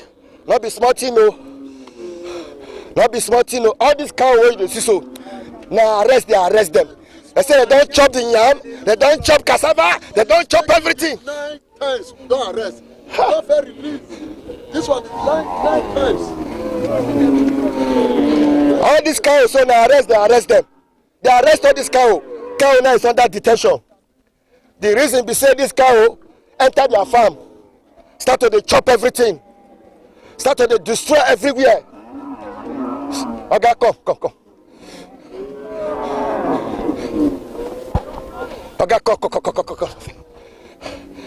Look me. Why will not arrest all this cow? Why we not go arrest them? We don't go block road. We don't go many places. We don't go DSS office. We don't go station. Many stations when they don't carry us go. They write allegation against us. Say we they kill their cow, we they kill their this thing. Without nobody they kill their cow. Now to you made the tape for that very place. But now we use another idea. Made we begin call people go they rent people. Made they go they arrest the cow come here. Later they will still go back again carry and enter. Now don't fit tell them make they carry cow come out from the bush. Many times they don't want carry come out. We don't see them. We don't see who get cow. But as we arrest now we go see them now. Now we know who get cow now. Alaja Aminu. Now the Shaibu. Now Shaibu now be kidnapper won't get for our bush. And that is an alleged now. Yes. That's an alleged. Una arrest all this cow now. Yes. From una farm. From our farm. Come gather they come here. Yes. Call the owners. Yes. So make them go carry their cow come off our land. Why? Without that, why? If they don't carry the many one when they say bush come out, we can't release this very one. We can't release this very one when they carry the one they say bush. The remaining one for when they say bush. But when they carry come out before we go release all this one for them. That's our. So this cow now farm there for the church. Our farm, no, check as here be so. When we carry the come here na bush. But see now, if you ordinary Ghana, so our bush be. Now so our farm been, we don't get cassava, we don't get anything again. Nothing, no yam, no plantain. As here, my carry number say we'll go now. In case you don't watch us, drop your comment. Share them. You know, say for so many years now, Nigerians don't they complain about herdsmen and cow enter their farm. But I think for those state for Wode, about 8 community now, they arrest all these cow, the community people. They say they not go fit get them again. Oga, beg confess. ITV. Oga, why would not arrest all these cow? All these cow don't finish everything when we dey work. Both our gari o, yam o, cassava o, cocoyam o, everything, even plantain, that's what they eat and they throw away. If you reach our bush, you know they let enter. So as here be ordinary ground where we arrest the cow, put now that's how our farm be. They don't finish everything. They go say make we do. If we talk, say why they do. If we go pursue them. No, they don't surround me. I don't they wanna protect me well. That's what they do about our bush. If we go meet them, say why they do like that, they go kidnap us. They will say make we come they pay 50 million, 15 million. Small time they will say they begin to kill us, so many they kill for our community, not be small. So many times they go to threaten us, even as we they come out and so that they threaten us. Make federal government still listen, if they say they won't kill us, make federal government go no say state government and federal government. State government and federal government, make them know say they are their hand. Nah, so that's why we arrest all this. We arrest all this cow, make them for come out for us. Make them for come out for us. Now we do. They don't from come the bush. From our bush. As we arrest her now. And they hear you, they talk. As we arrest her now, still get some. One day inside bush, we can't say until they pack that one come out. Now they go carry this one. Now I make them now. Push out. Say they go agree. Now I make them now agree. Say they go agree. Carry and come out. So they don't they breed the one day inside bush now. We want make the breed and finish, make the account finish. Make we be say we are free. Thank you, ITV. Which community are they so? The community where you there here now, Ugonaki. We are comprised with 8 communities where they do this thing. Starting from Ugonoba, Ugonaki, Okwekpe, Okongo, Uwe, Ugomoso, Igbogiri, Awosawe, and other communities like Ubanyo. Now the community they here, all our bush where we dey work farm, they don't destroy everywhere. So see cow, as cow many reach now where they put for market. So you know see many as they put up for our bush.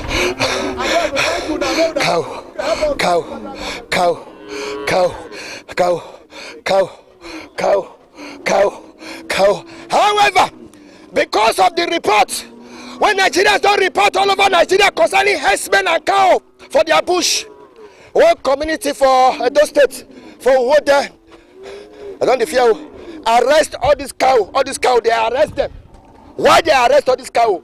Who get cow, come carry a cow? Say they don't want this cow again for their community. However, the people say they don't shout, they don't tire, they don't write, they don't complain. Waiting they have. Federal government, we must plan how we go settle this matter. Who get cow supposed to know how you go to tell it take off in cow. However, the community people say they don't need cow for their farm again. But who get cow supposed to know how you go to feed the cow. How this matter they affect you? You be farmer. I be farmer. My name now Sajimeri. The thing don't tire us. Federal government, we dey try make federal government help us. We don't go many stations. Police they use us till they do jeje for almost 20 years. Almost 16 years plus now. We not get far, we not get anything. Me as I dey so my pikin dey school. I don't see money, I don't see anything. Even my nya, they go root chopper. We go spend money, police go use us do nyanga like say we don't know where to do. I beg, we dey beg, make federal government, state government, may help us. Check our insult for our body. Now we call arrest cow. Now we call arrest cow. Make them help us. But we put down here because make them go carry. We don't want put one for it's all law. Make law not call us. That is why we don't need fight. We don't need fight. We don't need fight. We don't need fight. We don't want put our hand for federal government law.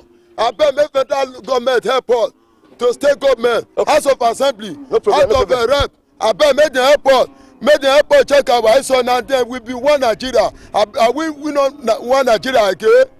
Are we not one Nigeria? Thank you. However, many Nigerians don't they investigate. Cow business now big business. And would they chop meat for Nigeria? However, you see all these boys, so not be they get cow. All these young boys, not be they get the cow. Now pay them, they pay them to make sure say that they carry them from bush to they feed them. But however, this cow now don't encroach enter people land, farmland, different kind of land. And the people say they don't talk. This is a clear testimony. The community people, they arrest all these cow come this big compound. Say they don't want this cow again. Say who get cow? Alaji we get cow, come carry your cow. But who give them permission to take enter the community? Okay, may I see you? Okay, you be farmer. I'm a farmer, co-farmer. How? What did make una arrest all this cow? Since let me say 10 years now. Like 10 years now, we don't get farm. Now suffering, now they enter. So they go reach our own house. Now we say this one where we did so, they want push us come up our community. And all those S-men, and they are ready to push us come up our community. That's why we rise up. We write to DSS, police, SS, commissioner police, AIG, and even immigration office. We went to. As I'm telling you now, myself, I don't have farm. Even since, let me say 4 years, come now, I don't have farm. I will borrow loan.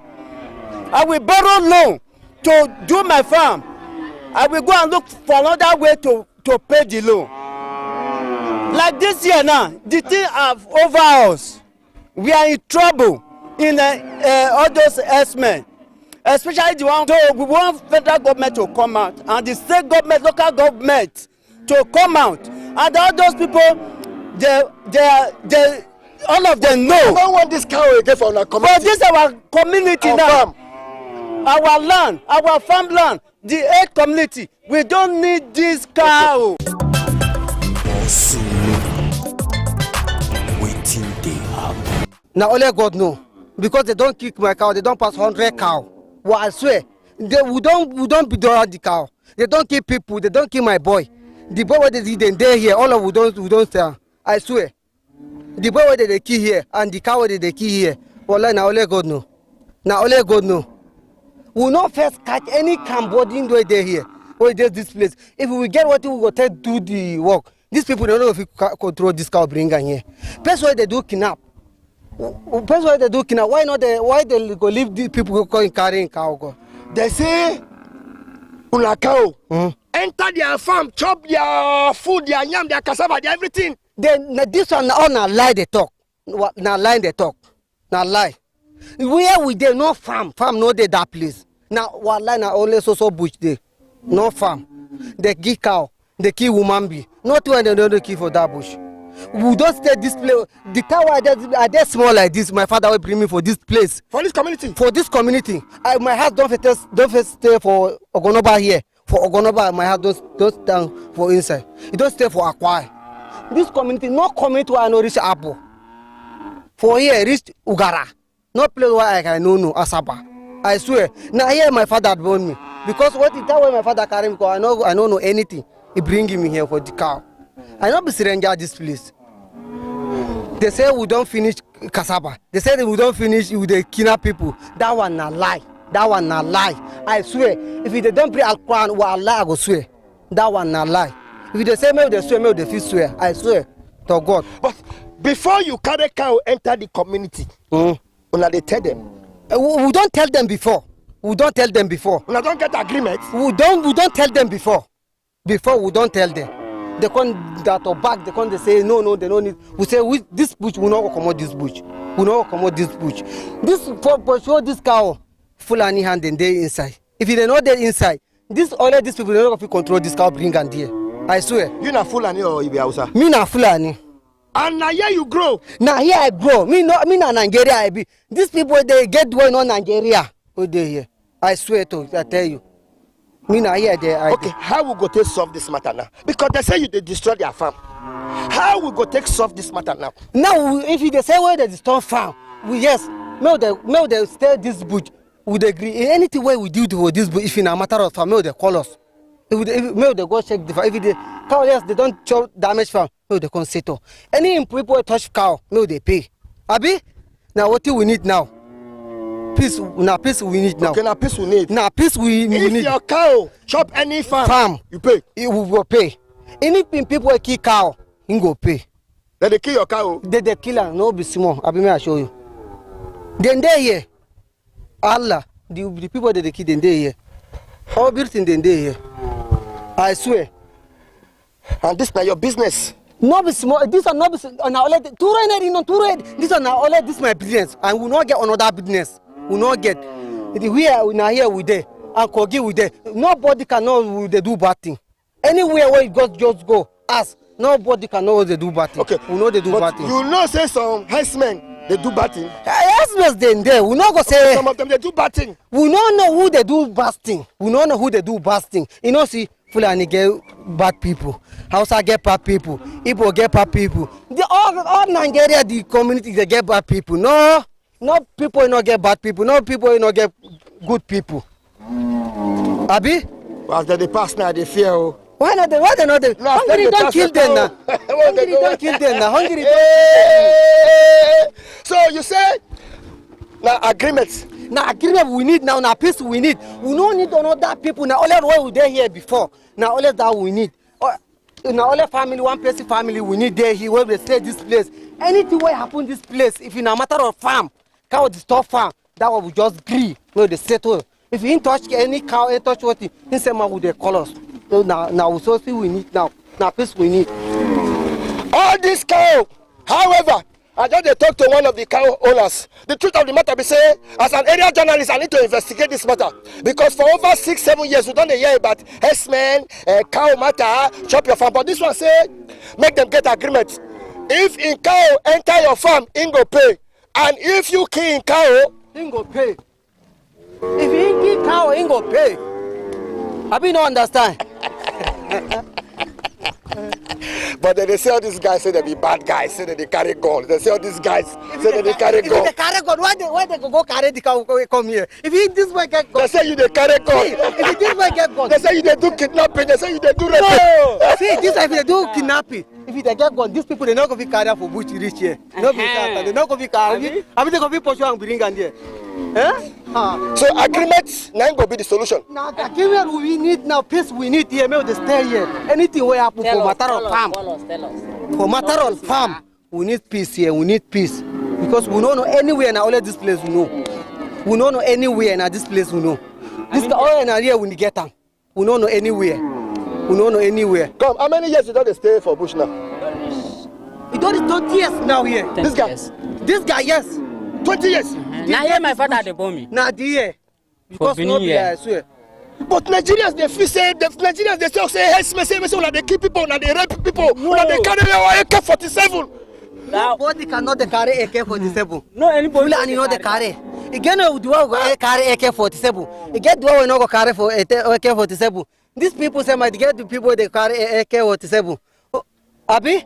Any language get what they carry AK-47. You get language they carry Abi? Before they fear you, because I see you now.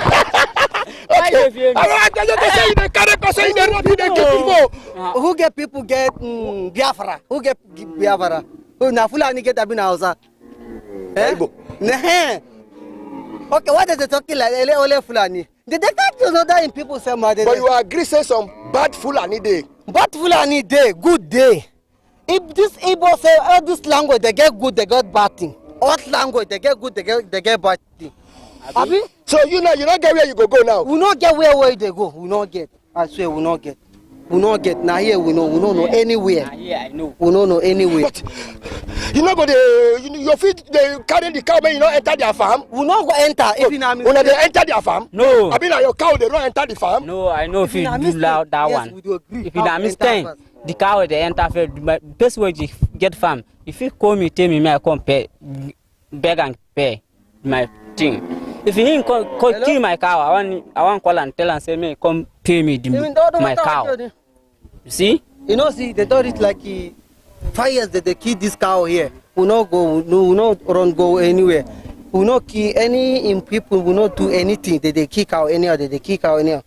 If you know Fulani, we not join them before. They not go. It's called my cow bring here. Fulani, we just When Fulani no just they escort them go carry my cow. Now Fulani John them they escort cow. If you not be Fulani John them, they not gonna breed this cow here. However, they say they won't give you your cow. Everybody cow make una carry una cow. They come out right now. Say they go open the gate. You carry your cow. They say they open gate. They carry my cow. They come out because this bush we not go feel labor because this bush we need that. We not peace we need. If they say well, no say this bush, where will they go? We not get play where will they go? We not peace we need. Now peace I beg. Now peace me they beg them. Now peace we need. What we need this place? We don't need everything. We now only that we need. But you feel they control the cow may not enter their farm. Yes, we don't agree. If in a matter of farm, that one no problem. I swear, no, that one no problem. Okay. Come. But you agree now? Say they don't release your cow for you now.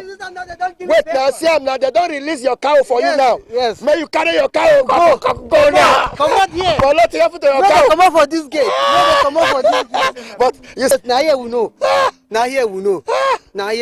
What's your name? My name is Dagori. You come here. They do. First way kill you cow, 100 cow, 200 cow. You not doing anything. Not be peaceful in it. Because this thing cow now what you go find, what you go shop for inside. Clear it for me, make a pass. No go pass. No, I won't pass.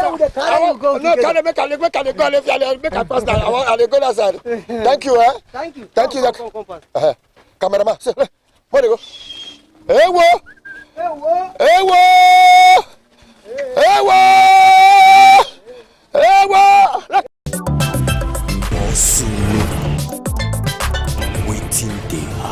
Sarki, I know the enter bush, but make una as a side patient. If he come back, then I go send chairman go send him boys. All the cow they bush they disturb una, then go carry them come out. Then anybody wants to stay here, he go write an agreement with una. We go know them. We don't pursue anybody. We not pursue person. Then we hold this meeting more than 3 months. Later, them begin to suspect me. If I say I'm supporting, I'm supporting my people, I say no. I'm not supporting my people. I'm not one evil. I be farmer.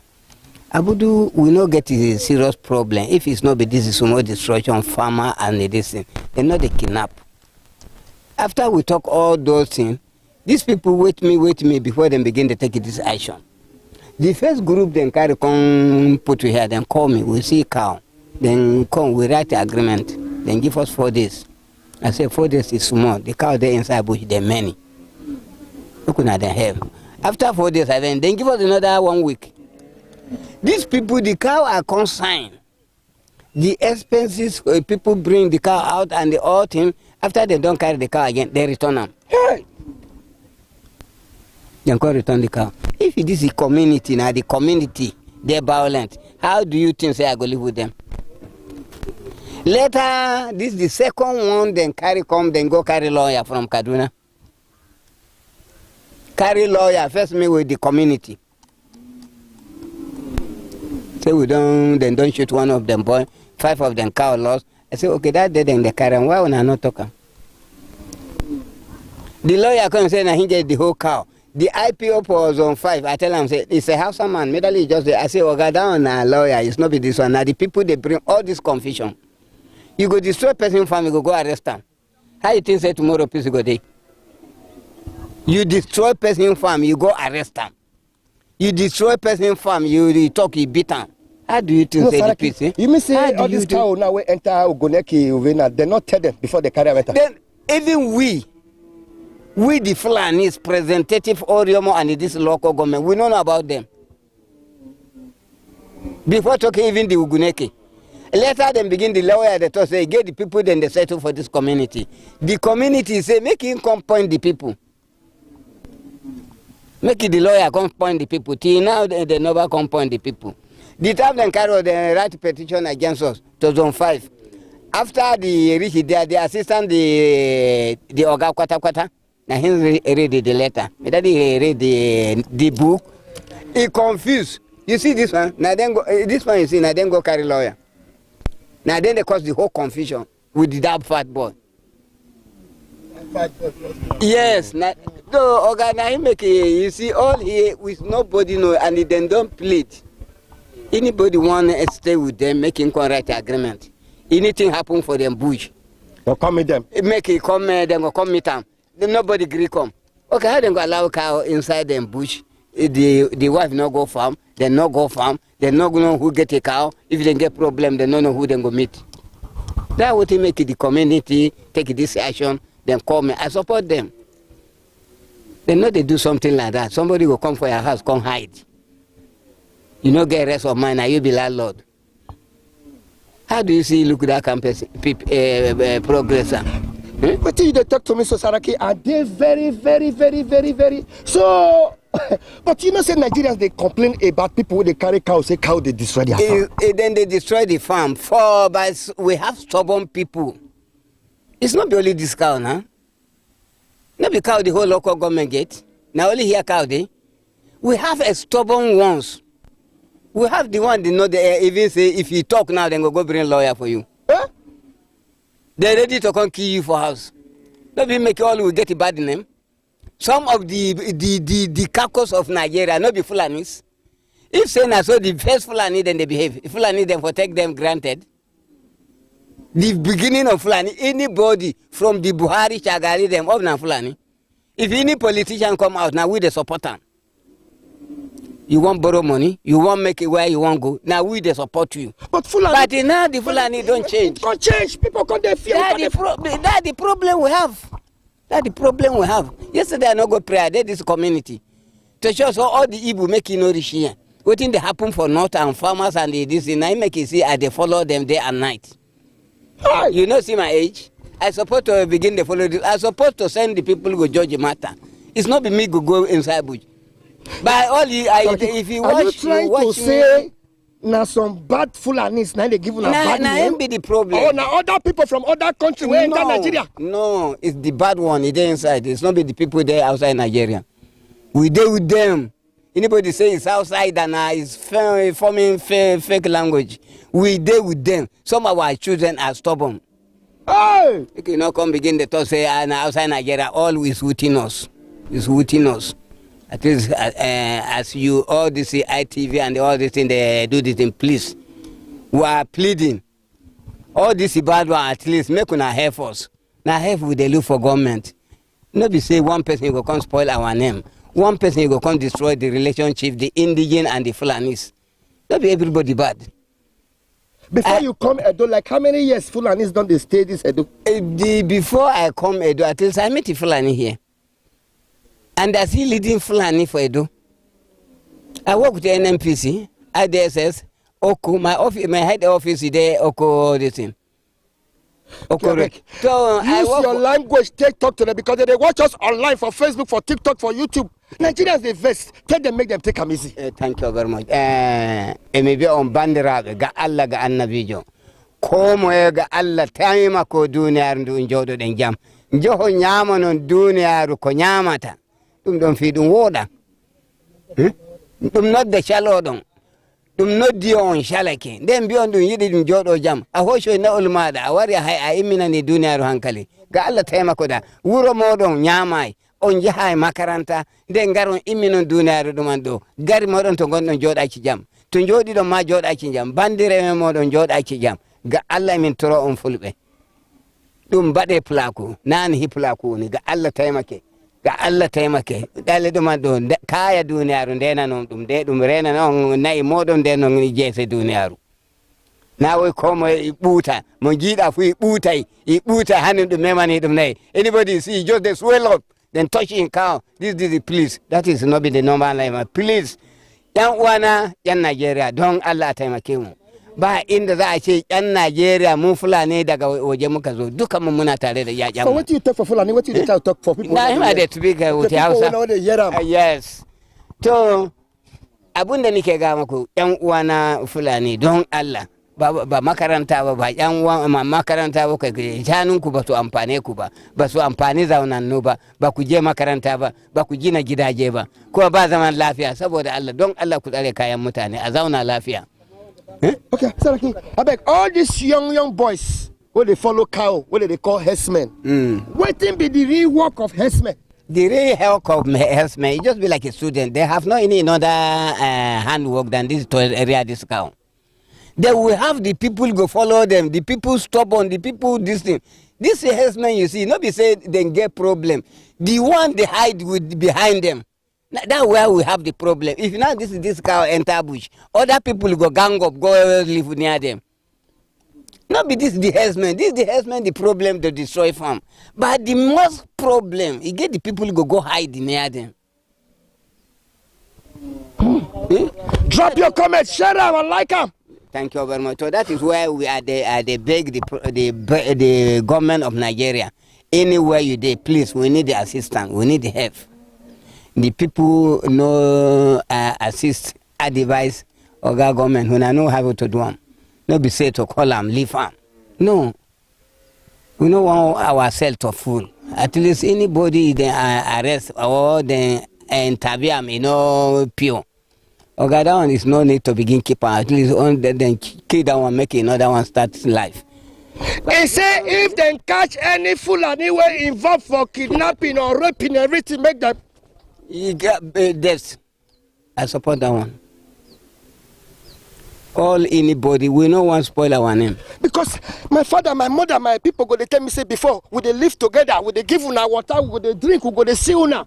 No. Before everybody, but we just can't know. Even now, we are living together. I have 2 wives. My younger wife is Igbo. I married from Owerri, Imo State.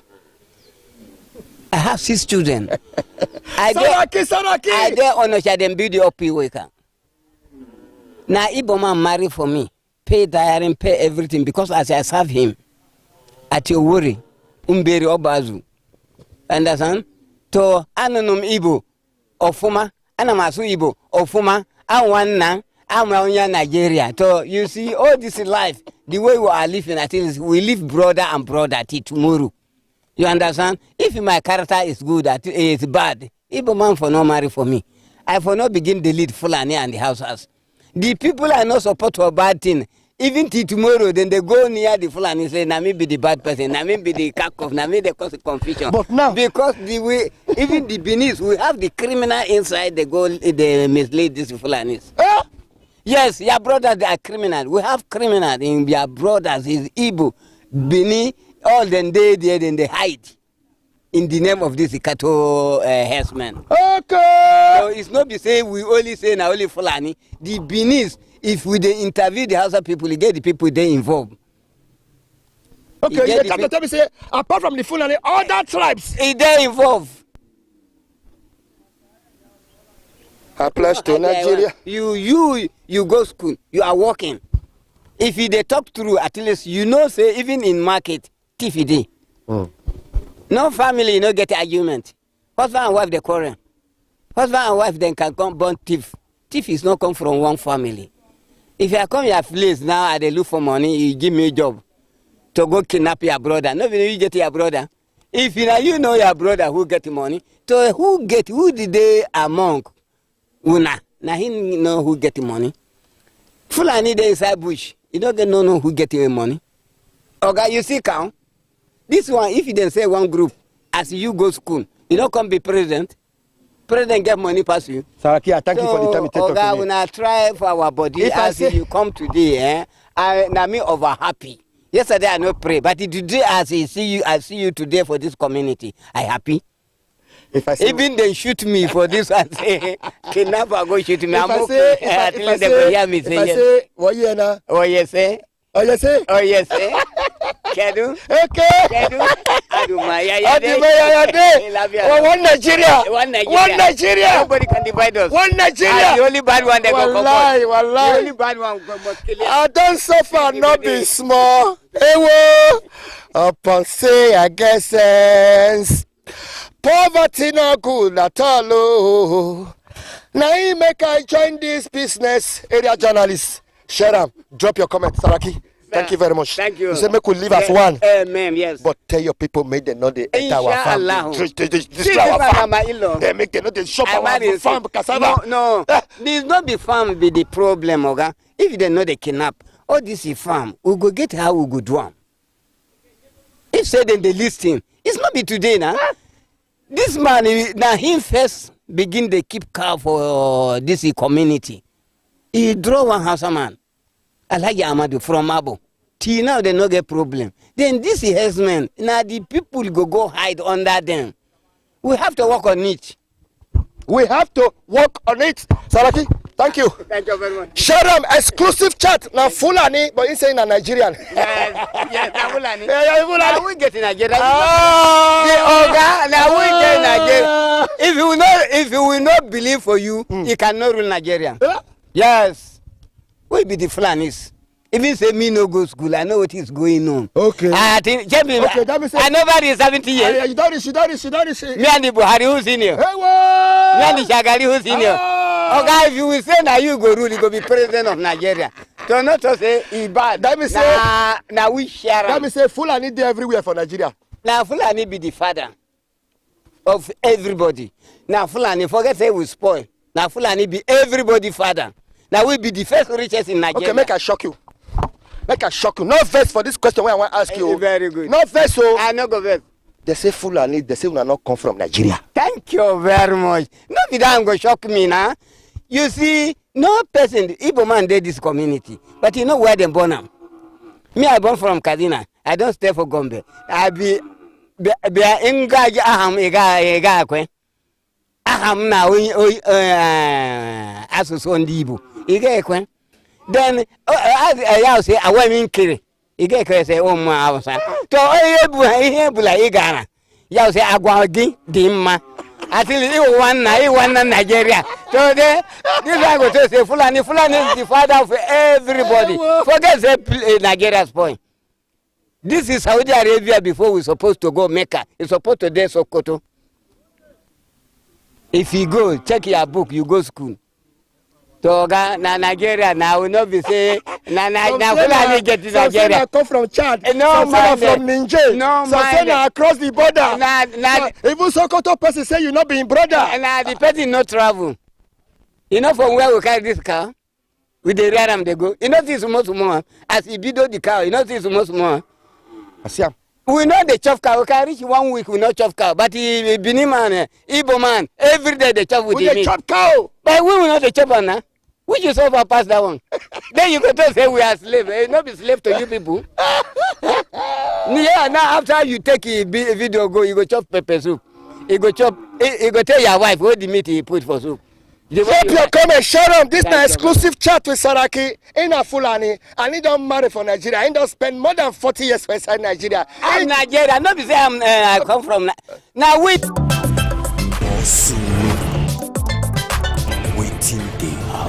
The community they don't agree to release the cow. But the expenses when we take carry cow come out, they never pay. Now people will rent when go carry the cow come out from bush. I don't talk to them. You know what they talk? They say they will conceal now that una must get agreement for this cow. But say they don't feel come out for the bush. Say they want me to get agreement. They don't feel come out from our bush. Say if for waiting, if they enter your farm, they chop your farm, they will pay. But say for the bush, they not go feel come out. Ogado, General. Now what did they tell me now? They tell you so. Wait, thank you. This bush, they get time when they tell us say they want to enter the bush. Ask them. They don't tell us that they want to enter our bush. They illegally enter our bush. Are you getting it? Yeah. Nothing. When we go fit talk, without them not coming from our bush, we say we no get peace, they no get peace.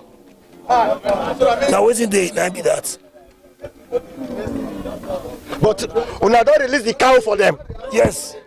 They carry this. Okay, una don't release the cow for them. Yes. Okay, they don't give you your cow. They don't give you your cow. That's so. Answer whether a cow still the bush. Your cow still the bush. No. Your cow not the bush again. No. Oh, your cow there now. And you want carry your cow come out.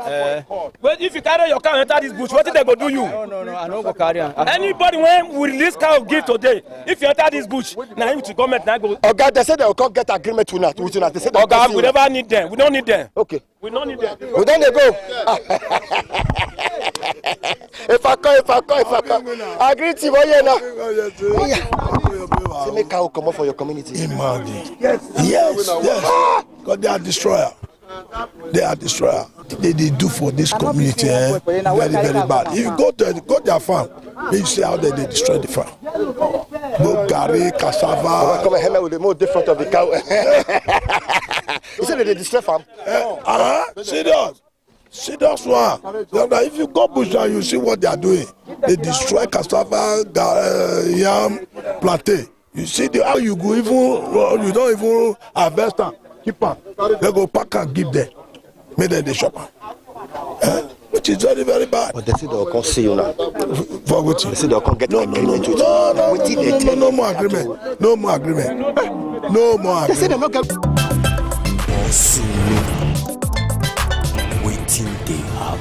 Oh, and I don't release the cow now. We don't release the cow. They're not they go now. Don't release that for them. Make they carry and they come out. Make they leave our area. So they know they come out now. See them. I told you they see them. However, everybody they see them. Okay, come over it. So, citizens of the Federal Republic of Nigeria, I just care when the community people arrest or detain. They don't carry the come out. They don't free them now. All the cow, they say they don't want to see all this cow for their community again. No. The cow, they don't go. Hey, whoa! Drop your comment. So this now the cow, when the community drive come out, say they don't want them again, make them move. Oh.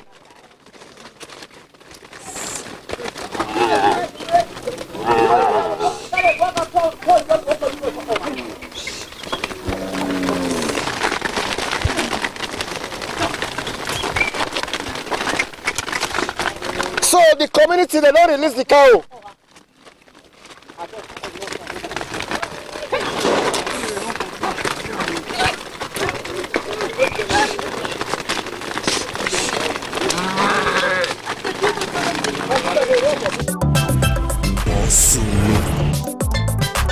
Waiting they have.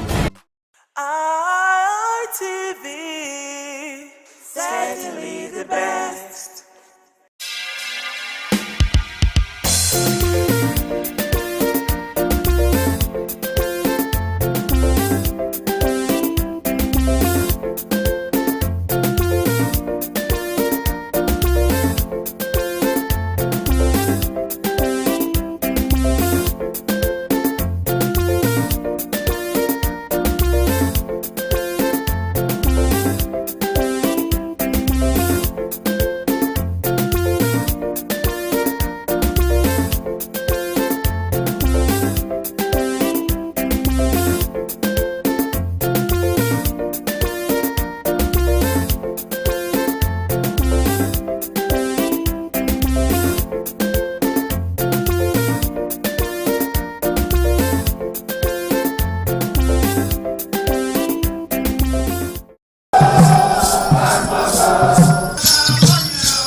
ITV, certainly the best.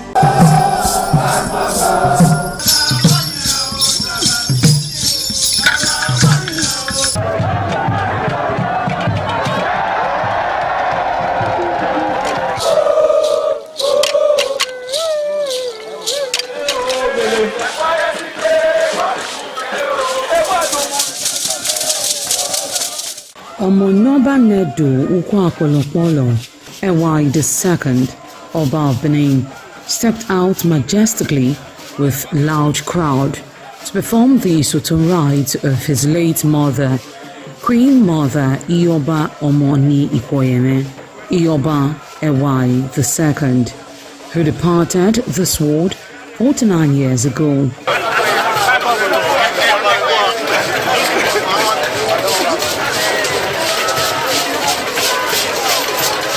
Isoton is a traditional rite of the procession in memory of the departed person's spirit in Benin Kingdom.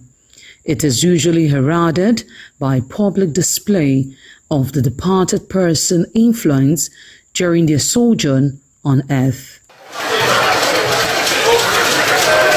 The display of a human effigy symbolizing the departed royal matriarch was preceded by the Oba of Benin, who led the procession from his palace to the Immortal Shrine at King Square in Benin City, where he offered prayers for the repose of the soul of the Queen Mother, Ioba Ewai II.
Thereafter, the priest assigned to the Immortal Shrine offered Oba Ewai II items for Isoton on behalf of his family. However, chalk, known as Uri, represented a mixed cheer from royal fans after ancestral spirits were invoked to bear witness and announce his arrival. On his way home, Oba Ewai paid tributes at various pilgrimage sites, including Queen Idia Tomb, beside Oba Market, where a cheerful crowd of traders abandoned their wares to catch a glimpse of the royal personage and join in the celebration.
ITV, certainly the best.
Ugieni Madonna, Imazedion, Orero, always near Agbo, Manazo, or Ugieni Madonna. You will have to serve the community for 30 years before you come to this stage.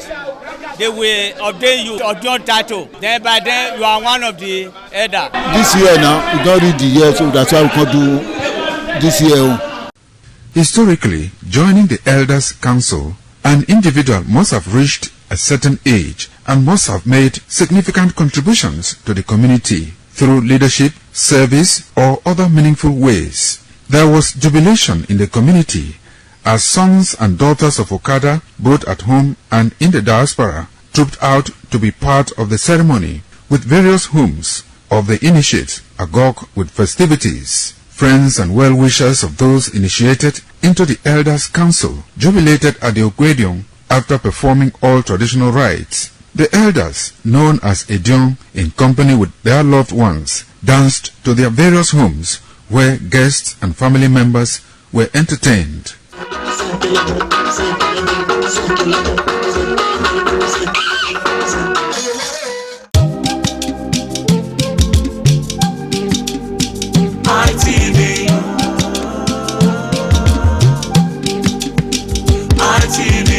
ITV, certainly the best.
ITV, certainly the best.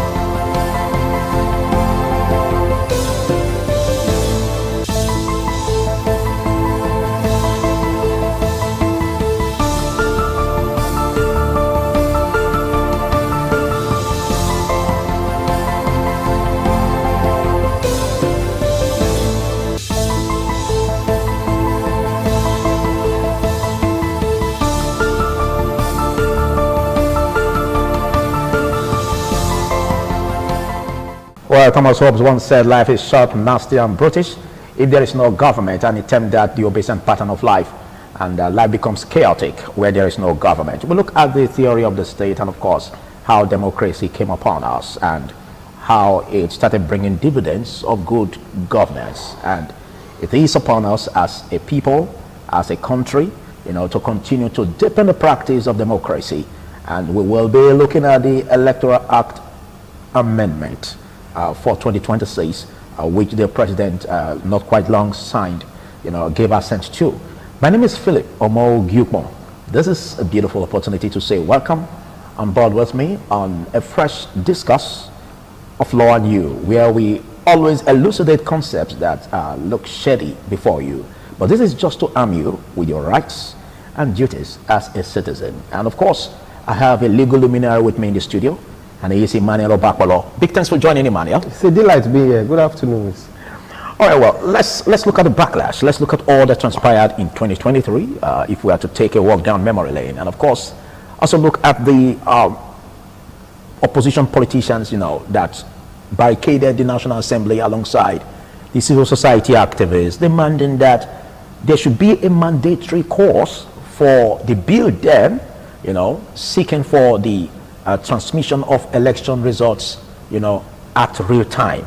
But that seemed not to, go through. Of course, we are having some setback, in respect of the amendment not sinking in that direction of making it mandatory that election results must be, transmitted, at real time. What do you see about the implications for this, looking at our democratic, outlook? To my mind, we are not practicing democracy in Nigeria. It's what I can refer to as civil rule or military rule garnished with civil flavor. That is what we are practicing in Nigeria.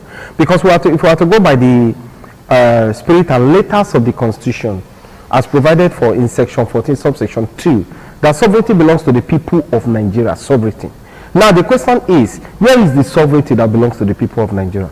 That sovereignty can only be manifest when the people of Nigeria elect who becomes their leader or elect who governs them. That is when that sovereignty, at the point of the election or electing who becomes the who governs the people of Nigeria, it simply means that the sovereignty that the people of Nigeria has, they donate it to whoever will rule them. So while the person rules them, the person becomes the servant of the people of Nigeria. But what we saw in the drama that just ensued, where Nigerians took to the streets in the Federal Capital Territory, Abuja, where they demanded for just two things. One, electronic transmission of results. Two, at real time.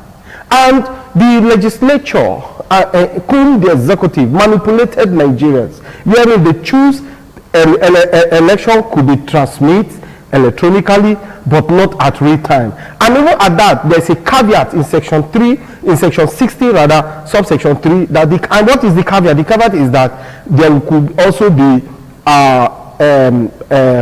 what do you call it now? The manual process. Manual collation, yeah. Collation of results. So you now discover that Nigerians want a situation where they can't govern, they can't elect rather, who govern them. But at this time, those who are at the end of affair now choose to tell Nigerians that, look, we have both the knife and the yam. And as such, we are going to lift the government above the people of Nigeria.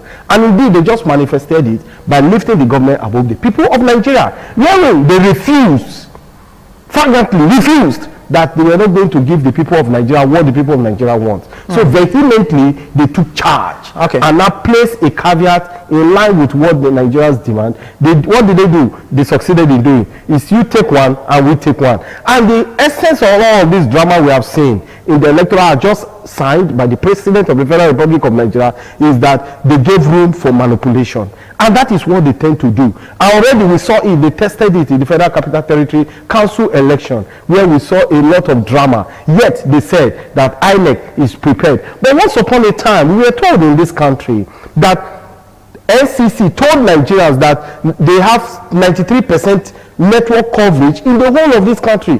If we can have 93%, it simply means that we have 7%. Then we can improve on the 93 to get the 100%, if that should be the issue, why that caveat was put in that law. But they refuse because they see it that it is not just the PO, the presiding officers during the elections, they will be controlled by those in power. We have already seen it, but again, it is a very terrible situation that Nigerians have found themselves. It shows that we don't want to improve in this country, and it shows that those just now who are at the end of affair just want to remain and stick onto power till God knows when. But let's examine this constitutionally and logically. The implications is what we're about. Now, for the very fact that there's also an opportunity to bring about collation of results manually by virtue of the fact that it was not cast in stone that there must be, transmission of election results, at real time. It was even stated as real time, by the, Electoral Act. But the 2026 Electoral Act amendment is already done. By this, does it override the fact that there wouldn't be transmission of election results electronically? Yes, that is just what they have succeeded in doing. But at the close of the day, does the act suggest that? Yes. Is that what you're saying? It gives a window if there are issues for the electoral officials to fall back to manual collation. It doesn't close the very fact that it can be transmitted electronically. So is that what the act says? Mr. Philip, you know that what really opened the eyes of Nigeria to make that demand was the judgment of the Supreme Court in the last presidential election. In INEC rules, guidance and rules, it was stated that elections will be transmitted electronically. But the same INEC, at a point in the legislative National Assembly elections, nothing happened to the transmission of elections results electronically. It was the presidential. Okay, but as at that time, it was just a rule. It was a law. It wasn't having the backing. To my mind, it was a law. Okay. INEC rules and regulation is a law. It is not mere cosmetics. But it was tested in court. It was tested in court, and the court said it is mere cosmetics. Exactly. That is not a law. So we can't go by that. And that was by virtue of that experience. Yes, and that was what made Nigerians to say, okay, if it was a mere cosmetics and not a law, now we want it in the law. We want it to become a law. But again, we saw the caveat. Now, what that simply means is that the PO, that is a presiding officer, will be the one that will determine whether or not election results should be transferred electronically or manually. So stepping us back to where we were. Yeah. So who controls the PO? How do the vote the electorate? I don't want us to really look at this like we are being political about it. No. But I want us to disabuse our minds from the happenings in Nigeria or the experience in Africa, where some would say that, well, those who are in power are power drunk, and so basically we want to, run the office of that they occupy, towards personal aggrandizement. But away from that, can you see the good that comes with the 2026 Electoral Act Amendment? I cannot see any good with it. The reason being that, in the words of Lord Akin, he said, and I quote, "Power intoxicates. Absolute power corrupts absolutely." We've come to witness in this military rule garnished with civil flavor, where one man controls everything, One man has made himself a demigod. That is the president. The constitution so give the president so much power to the extent that the president of Nigeria can turn a man to a woman or a woman to a man. That is what the constitution provides for. And the president we have just now has taken advantage of that. We are seeing a lot of drama, decamping here and there. They want to infuse Nigeria, they want to force Nigeria to become a one-party state. See, not until Nigerians begin to elect who governs them, we are not going to make any progress. Yes, those in power will be telling you they are making progress. Why? Because they remain in power. So they are progressing. But what about the majority of Nigerians? Are the majority of Nigeria feeling? Are the majority of Nigeria experiencing? Are the majority of Nigeria witnessing the power, the progress that we are making? Yet, it is said that the people of Nigeria have sovereignty. It is the people of Nigeria who donate their power. Which power did the people of Nigeria donate? What power do they have to donate? When the people of Nigeria cannot elect, who governs them? So, that is why we are saying that caveat was the master stroke.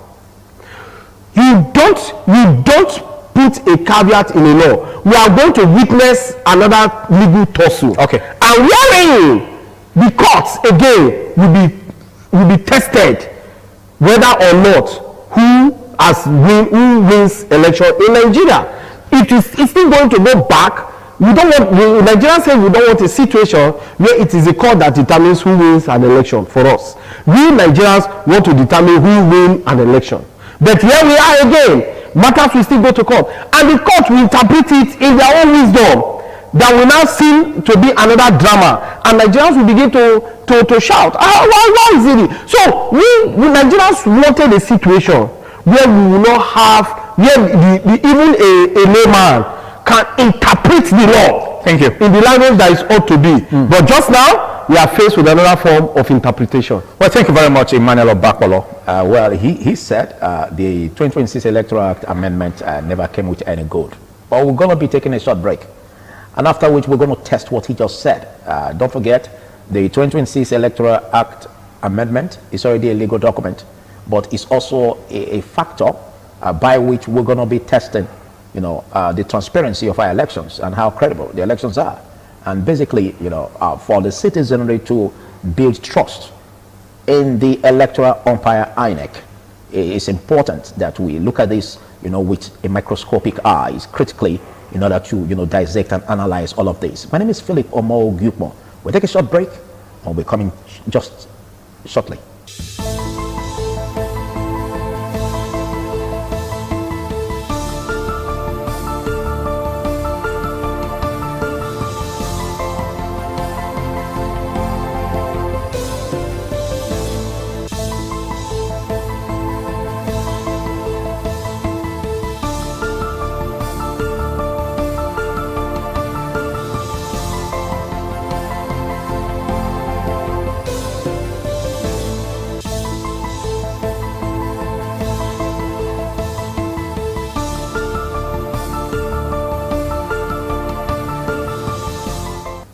Let's look at this 2026 Electoral Act Amendment. A lot has been said concerning some good it came with.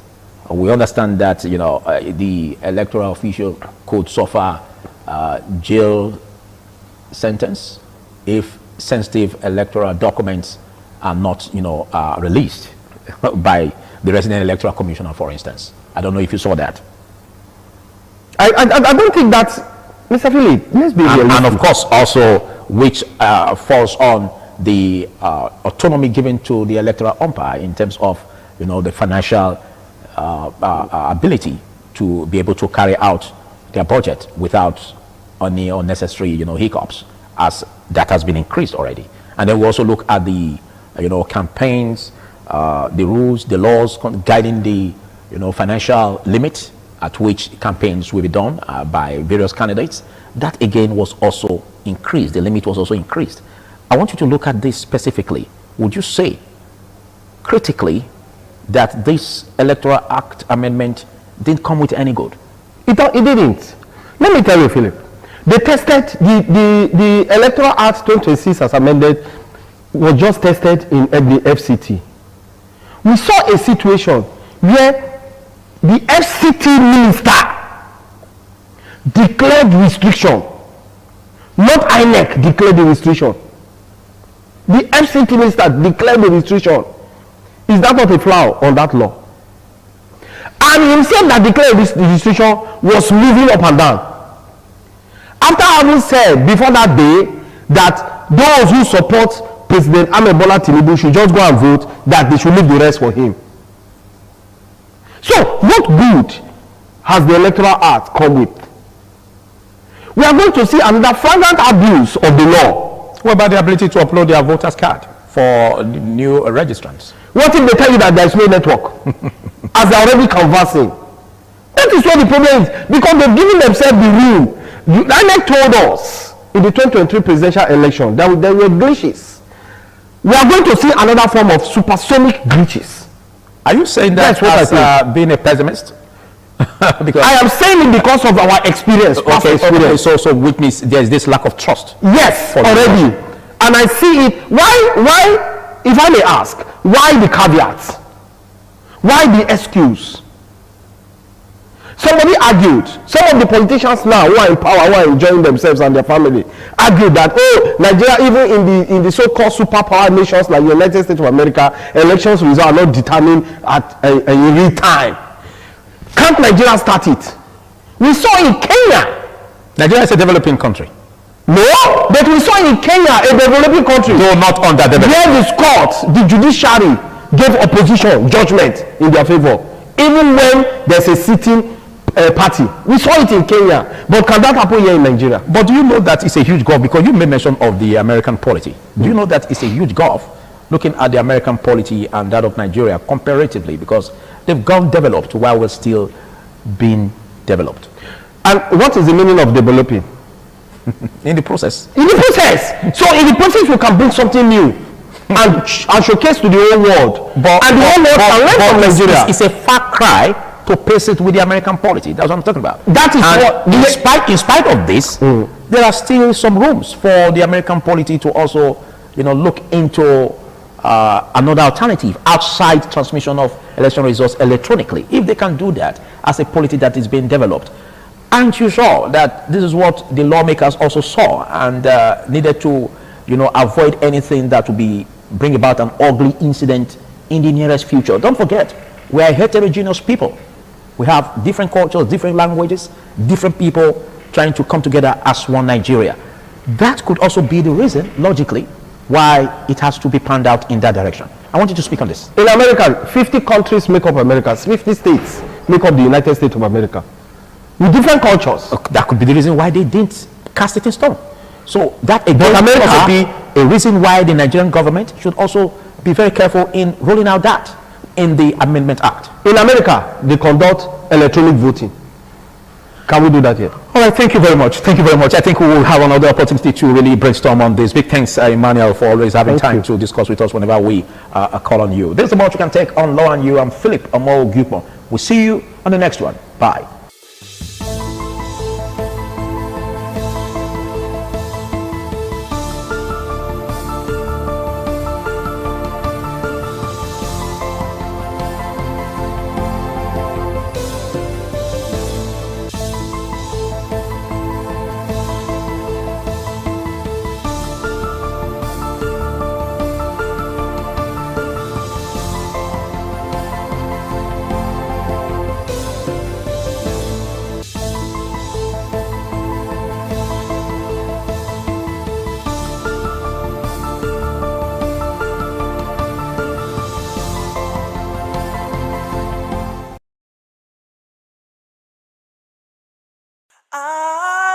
ITV, certainly the best.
Ọ̀yọ̀bọ̀ aṣojú ọba àtọ́pẹ́.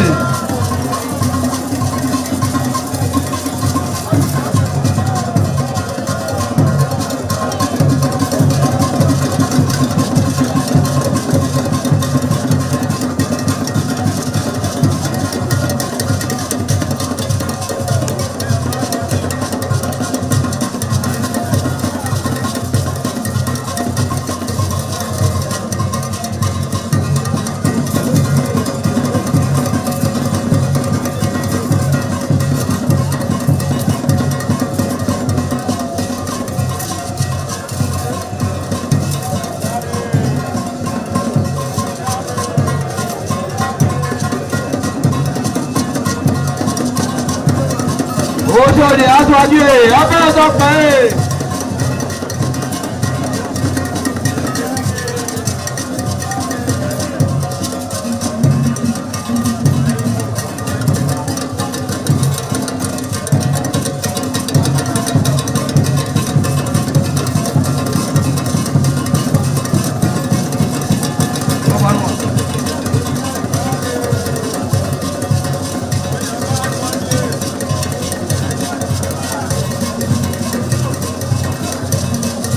Ọ̀yọ̀bọ̀ aṣojú ọba àtọ́pẹ́.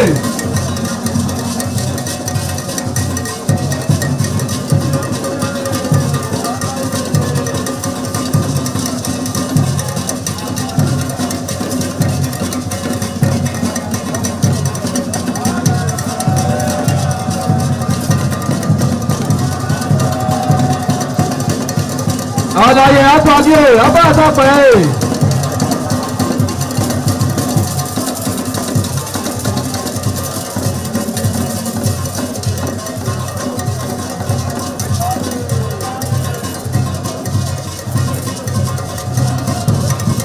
Ẹgbẹ̀dúwà.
Top on the list of the initiates was the eldest son of the Esama of Benin and former governor of Edo State, Chief Lucky Nosakare Igbenedion. 11 of his siblings, namely Bright Ayamekwe Igbenedion, Honorable Charles Osenwige Igbenedion, Peter Osawari Igbenedion, Dr. Fred Osanwuyi Igbenedion, Barrister Mike Osarene Igbenedion, Efosa Douglas Igbenedion, Upuma Enes Igbenedion, Osawe Igbenedion, Edosa Igbenedion, Dr. Daniel Omorige Igbenedion, Agbon Steve Igbenedion, as well as the Executive Director Operations, ITV and Radio, Chief Elder Ugbeide Nwonse.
It was a vital aspect of Okada community's cultural heritage, which emphasized the significance of age, responsibility, and community service. Over 50 notable sons of Okada were also initiated. According to tradition and customs, those initiated, dressed in white traditional attire, were made to undergo some rituals, while the Odionwe pronounces blessings on them and assisted them to take a seat with the elders.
ITV, certainly the best.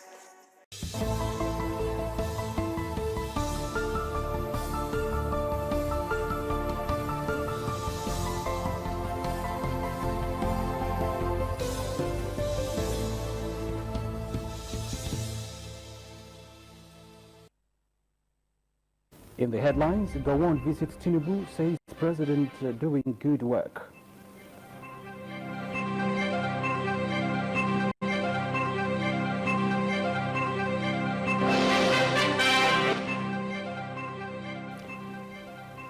President Tinubu says he inherited an almost bankrupt Nigeria in 2023.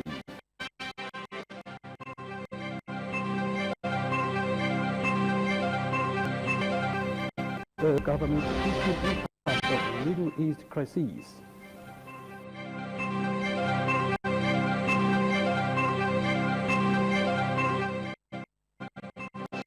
SM of Benin commends Professor Lawrence his third quality.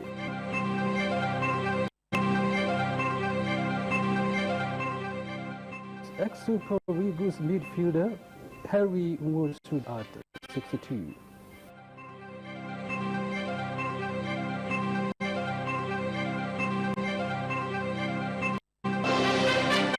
Hello there, a warm welcome indeed to the news on Independent Television with me, Ogani Victor. I have my colleague from Benin Network Center, Omoro Bipo, is glad to have you on the presentation tonight, Philip. Good evening, Victor. Always a pleasure to share the screen with you on the news tonight, and a beautiful evening to our viewing audience. Indeed, it's been a while since we met here. Thank you. All right, now let's begin the news in earnest. Nigeria's wartime leader, retired General Gowon Yakub, says regardless of the challenges across the country, President Bola Tinubu is doing a good work for the nation. The former military leader spoke Saturday evening when he visited the president at the State House in Abuja. According to General Gowon, the current security challenges and other problems plaguing the nation are being tackled by the Commander-in-Chief.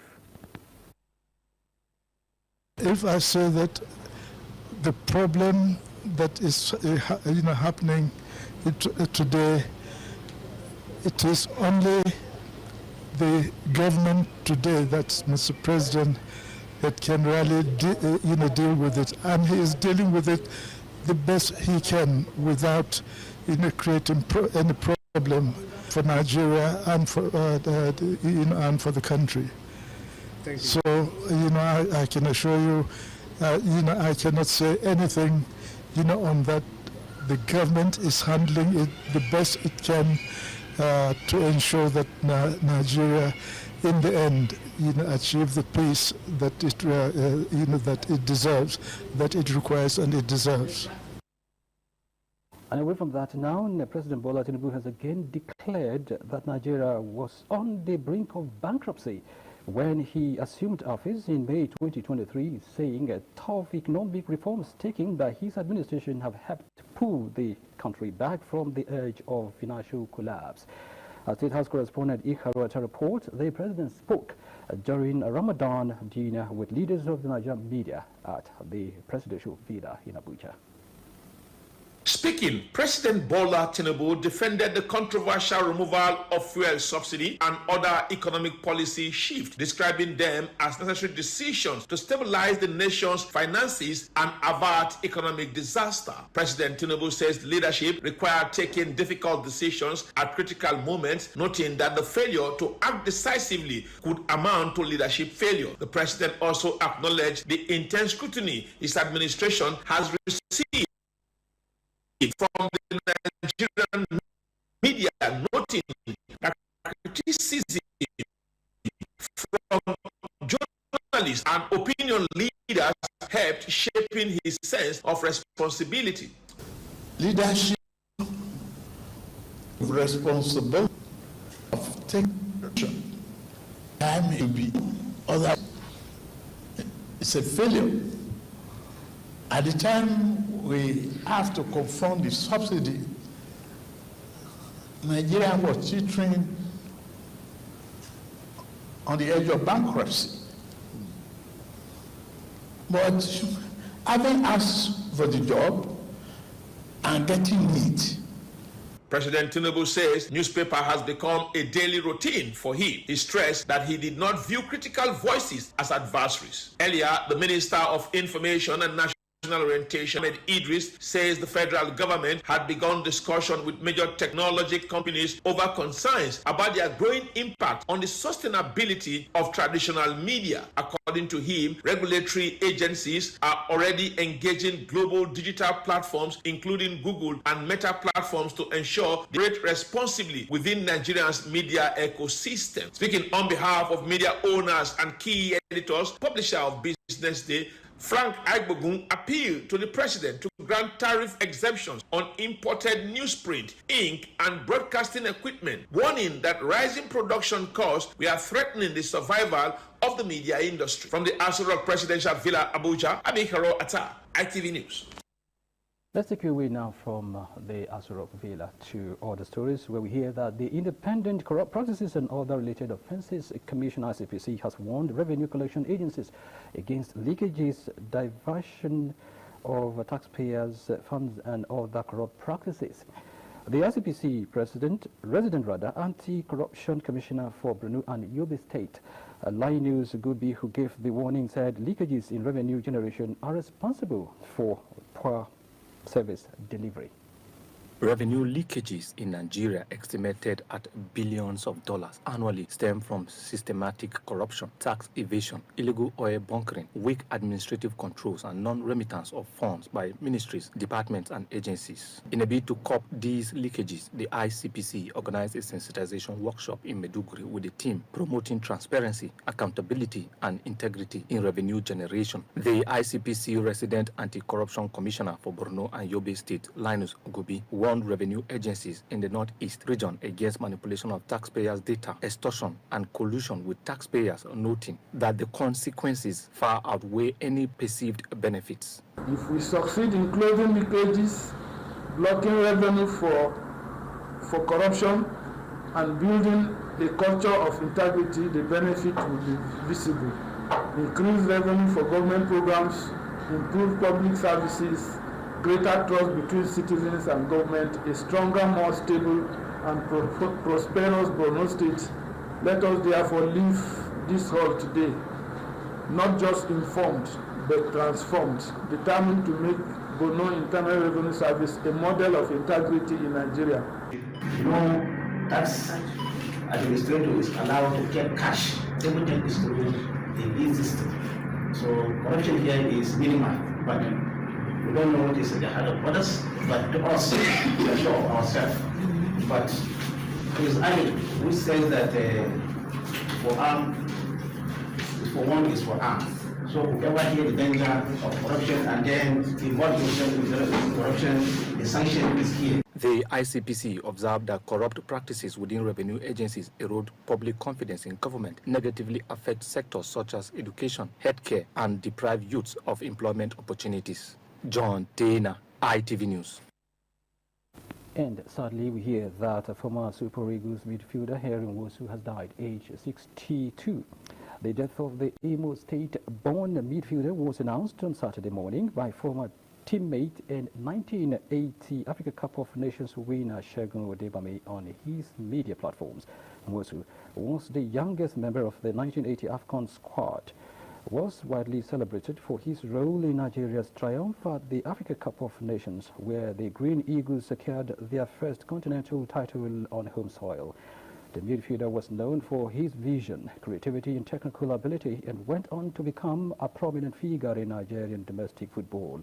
Following his retirement from active football, the former international remained connected to the sport as a coach and mentor, helping to nurture younger players. Nwosu's death becomes days after Nigerian football lost another iconic figure, former Super Eagles coach Adeboye Onigbinde, who led Nigeria to the 2002 FIFA World Cup in Japan and South Korea, died on March 9 at the age of 88. Both Nwosu and Onigbinde were prominent members of the Green Eagles set-up of the 1980s, with Onigbinde having served as coach of the side between 1982 and 1984. We say, may the soul of the faithful departed rest in peace. And that's just about it from the nation's capital city of Abuja. As I hand you over now to Philip, who will continue the bulletin from Abini Network Center. Thank you so much, Victor. Is on the foreign scene where the conflict involving Iran, Israel, and the United States continues unabated. Some stakeholders across Nigeria have reacted to the negative impact of the situation on the country's economy. They have called on the federal government to redouble its efforts by reviving the nation's 3 refineries in order to plan for the future and reduce the hardship currently faced by citizens. Warri correspondent Benga Ahmed reports that the development has generated mixed reactions among Nigerians. We'll begin the report later on. President Bola Tinubu has approved the establishment of a Presidential Petroleum Reform and Value Optimization Task Force to design and implement the next phase of structural reforms in Nigeria's petroleum sector. Special Advisor to the President on Information and Strategy, Bayo Onanuga, made this known in a statement. The statement said the task force will be chaired by the co-founder of Guaranty Trust Bank, founder and chairman of Faith Foundation, Fola Adeola. According to the statement, Adeola will coordinate the task force activities and ensure the timely delivery of his mandate as chairman. Other members of the task force include Ademola Adeyemi Barrow, Osage Okumbo, Abubakar Suleiman, Adaize Agwele, Farouk Gumel, Philippa Osakwe Okoye, and Shei Bella, while Mofoluwa Shaw Fadayomi will serve as secretary.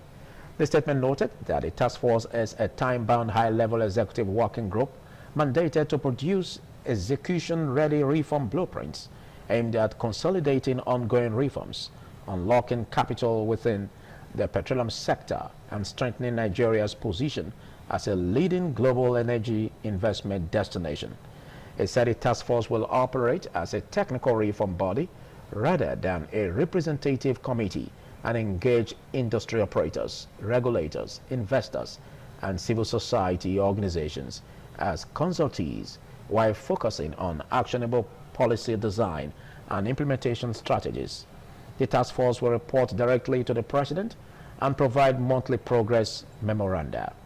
An interim report is expected after 3 months, while the final report will be submitted within 6 months of his inauguration. The task force will automatically dissolve upon the submission and acceptance of his final report.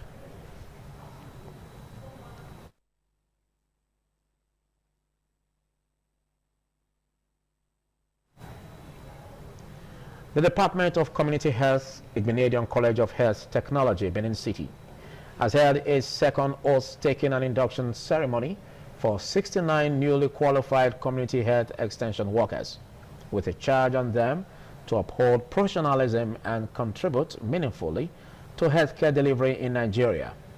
Patience Osaogiwa reports that the ceremony themed the prospects of community health extension workers in contemporary society was held at the College Hall on Sapele Road, behind Igbinedion University Teaching Hospital, Benin City.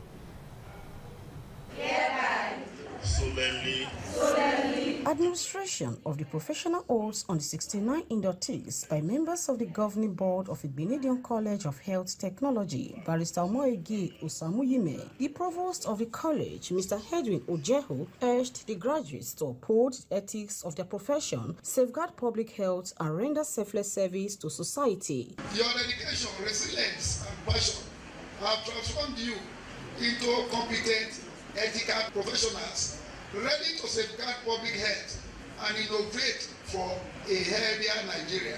Delivering the keynote address, a consultant and public health physician in the Department of Community Medicine, Ambrose Ali University, Dr. Francis Era, highlighted the growing importance of community health extension workers in addressing healthcare challenges in contemporary society. CHIELs are integral to the delivery of primary healthcare services through their roles in clinical care, health education, disease prevention, and community mobilization. Chairman of the college governing board, Dr. Osaitin Enadege, said the students have been adequately trained and urged them to be worthy ambassadors of the institution. As clearly stated in the community health anthem, we have been well picked, not just for this state, nation, Nigeria, and African sub-region, but for the world.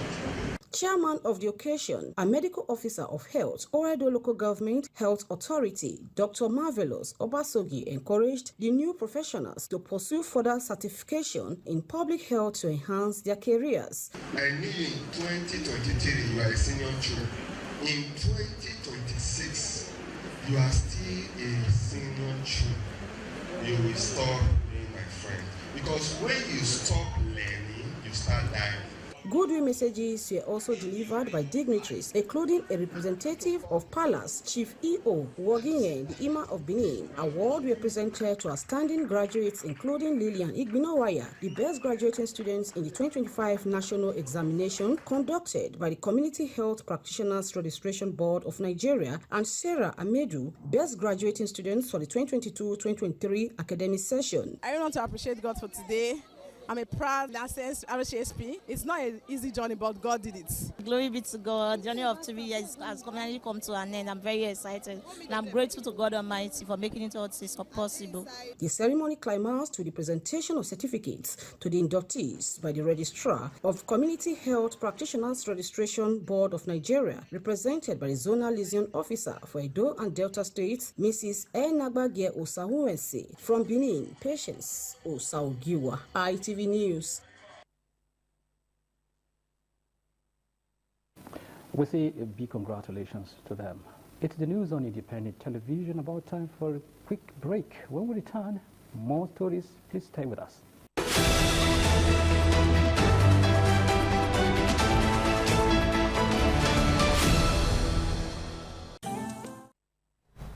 Thank you for staying on.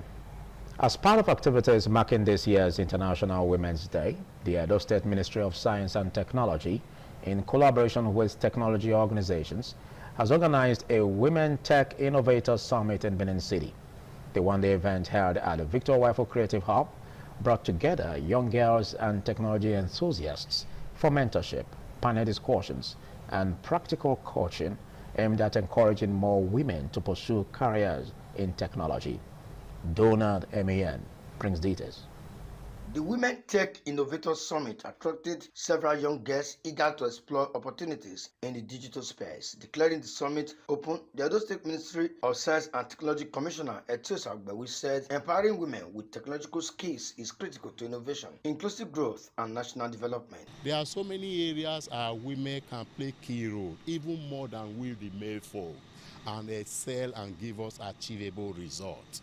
And this is why our governor, our dear governor, Senator Mondo Peolo, is equally of the opinion that women should be given their space as it relates to science, technology, and innovation. Technology experts at the summit led panel discussions and practical coaching sessions, guiding participants on digital skills, innovation, and entrepreneurship. Co-organizers noted that creating platforms for mentorship and learning will help bridge the gender gap in the technology sector. We've moved beyond the point where we are bringing women into tech, but now we want them to take a seat in the room. We want them to be decision makers. I think we're taking the right steps in Edo State. With programs like this, with communities like ours, we can foster growth and development of women in technology. Train a woman, you are training and empowering a community.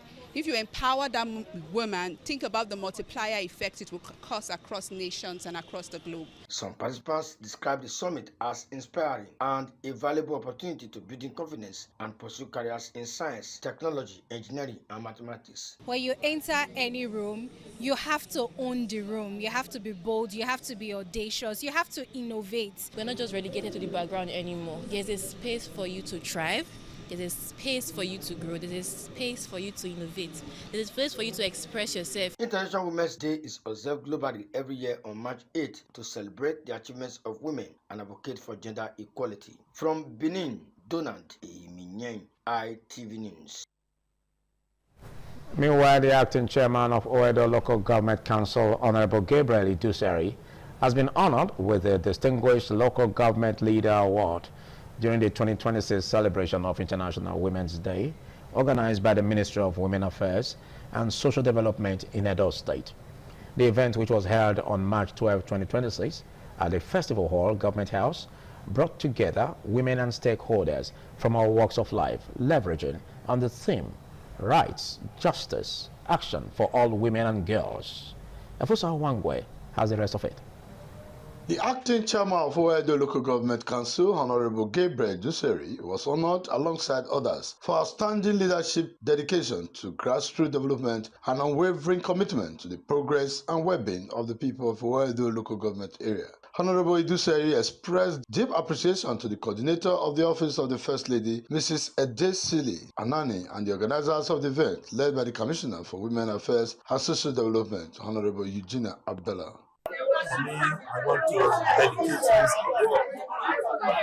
especially to all working women in the local government and in those states. For me, this is to inspire us to bring more from people in the grassroots. And at the same time, I want to also use the time all the stakeholders in the local government, especially the executive, the legislative, and the staffs representing the engineer, the organ that has made my work very seamless.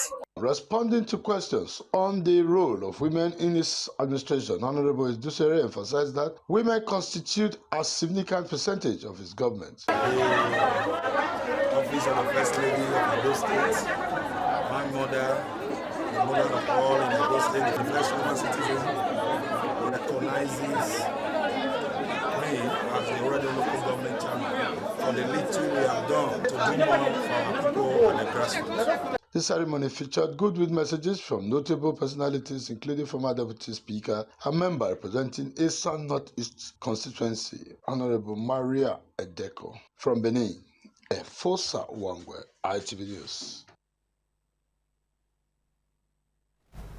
Back to our earlier report, where the conflict involving Iran, Israel, and the United States continues unabated. Some stakeholders across Nigeria have reacted to the negative impact of the situation on the country's economy. They have called on the federal government to redouble its efforts by reviving the nation's 3 refineries in order to plan for the future and reduce the hardship currently faced by citizens. Warri correspondent Benga Ahmed reports that the development has generated mixed reactions among Nigerians. Following the war involving Israel, Iran, and United States, which analysts say could threaten global peace, the pump price of petroleum has increased from 870 naira to about 1,250 naira in Warri and other states across the country. The increase has also affected transportation costs and the prices of food items in markets nationwide. Some respondents in Warri, Delta State, said the federal government should urgently explore alternative solutions by reviving Warri, Port Harcourt, and Kaduna refineries in order to break the monopoly in the oil sector. The federal government should try as much as possible to try and revamp one or two of our refineries that is down. So federal government should try and put in place our own refinery, let them be functioning very well. So for Nigeria to benefit from the government. In Benin City, a respondent, Comrade Osagide Osarowese, said the conflict in the Middle East is already having a negative impact on the global economy. He called on world leaders to speak with one voice and take decisive steps to end the crisis before it escalates further. We are buying fuel at the rate of 1,300 naira. I am using this medium to call on all well-meaning leaders around the world to hold a meeting and call Donald Trump to order. Respondents in Lagos and Abuja, Andrew Emesi and Moses Eguda, also said the conflict is gradually destabilizing the global economy and worsening the cost of living in Nigeria. They noted that the rising cost of fuel has increased transportation fares and the prices of goods and services. If you look for transportation, the price now don't change. Like where we get like 300, 400, maybe they double it. Of course, I don't have a choice. I have to adjust my budget. I have to, because first and foremost, I have the obligation to go to work where my source of income is coming from.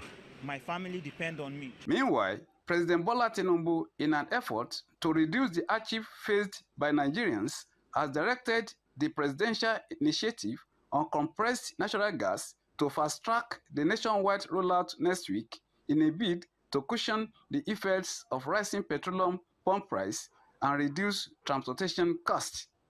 From Warri, Benga Ahmed, ITV News. The chairman of Akoko Edo Local Government Council, Alabi Bliss Oshonogwe, has flagged off the grading of earth roads across the 10 wards of the local government area as part of efforts to improve rural accessibility.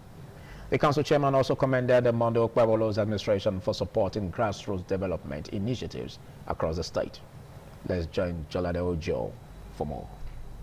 Addressing journalists at the project site, the chairman of Akoko Edo Local Government Area, Alabi Bliss Oshionogwe, said the grading of earth roads across communities in the 10 wards of the local government area is aimed at improving mobility and enhancing economic activities. He explained that the council had earlier carried out similar road grading shortly after assuming office, noting that the recent presentation of construction equipment to the 18 local government councils by Governor of Edo State, distinguished Senator Monday Okpebolo, demonstrates the administration's commitment to accelerating grassroots development. This is a presentation from His Excellency Distinguished Senator Monday Okpebolo to Akoko Edo Local Government for the construction jobs, the grading exercise that we are going to undertake in the entire local government. So we are flagging off this grading exercise across the 10 wards in the local government. We are starting from the local headquarters in Igara. We are going to get across to all the communities in Akoko Edo. We are going to touch all the roads that need grading. We are also going to reach out to all the farm roads so that our farmers can easily convey their farm produce to the market. Alabi Bliss Oshionogwe explained that the delay in deploying the equipment was due to administrative procedures, consultations with relevant departments, and the engagement of skilled technicians to operate the machinery effectively. We sincerely appreciate His Excellency on behalf of the good people of Akoko Edo local government for this developmental stride, and we use this equipment judiciously to ensure that we promote good governance, practical governance, the administration of His Excellency Discipline Senator Modio Okpebholo across the 10 wards in the local government. The council chairman expressed optimism that ongoing infrastructure efforts across Edo State would further improve living conditions and stimulate sustainable development at the grassroots. Jola Deujo, ITV News. You're watching ITV Network News. We take a short break. Do stay.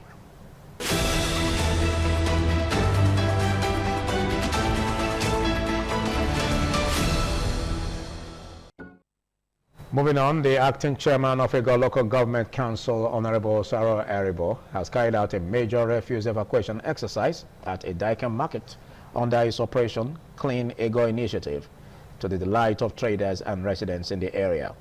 Patience Osao reports that the sanitation exercise aimed at promoting a cleaner and healthier environment across Ego Local Government area saw heaps of refuse cleared from the market premises, restoring cleanliness and improving the overall outlook of the busy trading hall.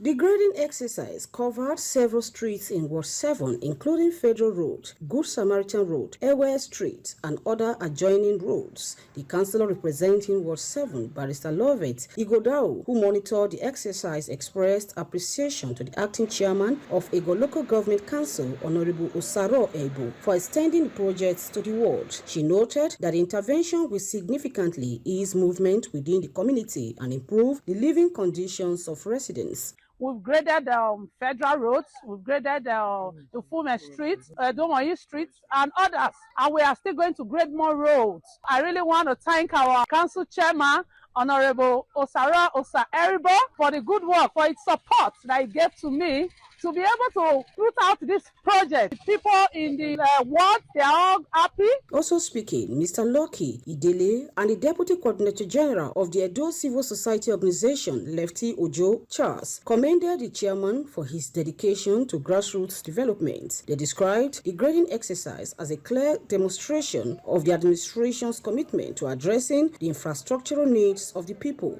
In fact, kudos to Osaro Eribo. I want to sincerely thank him. We never went there to say, come and do this thing for us. We never write any application to him. But to our greatest surprise, the grader just came and they started working. We are so happy. The road has been in a deplorable state, but as I speak, they have done a good job. We are so happy. We want to appreciate the council chairman, Honorable Ebo, and also the governor of Edo State. If it continues like this, we'll be happy. The road grading exercise formed parts of the ongoing efforts by the Ego Local Government administration to improve road networks and deliver the dividends of democracy to the people at the grassroots. From Ego Local Government area, Patience Osaugiwa, ITV News.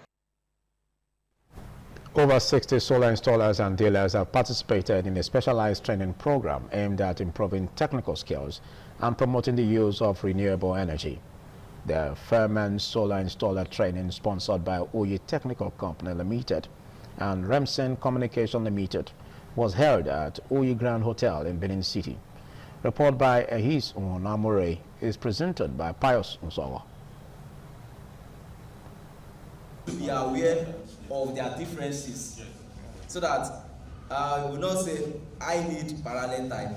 The training brought together professionals already engaged in the solar business, providing them with updated knowledge on installation techniques, system maintenance, and customer service. Speaking at the event, the organizers said the initiative by Oyi Technical Company Limited, a leading fireman product dealer in Edo State, is part of the company's commitment to promoting renewable energy solutions and strengthening the capacity of solar technicians across the country. Any brand of fireman solar that you want, you get it from Uyi. You go to Uyi Technical and get it. Co-sponsors of the training and managing director of Remsen Communication Limited, Mr. Remigius Uchenna Okeke, said with the increasing demand for alternative power supply, equipping solar installers with the right skills and tools is essential for the growth of the solar industry. Fireman product is one of the best products we can talk about in Nigeria, because this is a product that is not owned by one person, but rather owned by China government. Some of the participants who spoke at the event expressed appreciation to Uyi Technical Company Limited for sponsoring the training, noting that the knowledge gained will help them improve their businesses and provide better services to their customers. Fairman has been in Nigerian market for more than 2 decades now, so them bringing solar solution is, I think it's a welcome idea. As an installer, as an engineer, you have to continuously renew, your knowledge, because there are so many things going on the industry. At the end of the program, certificates and training kits were presented to participants in recognition of their successful completion of the training. From Benin, Pius Nsogo, ITV News.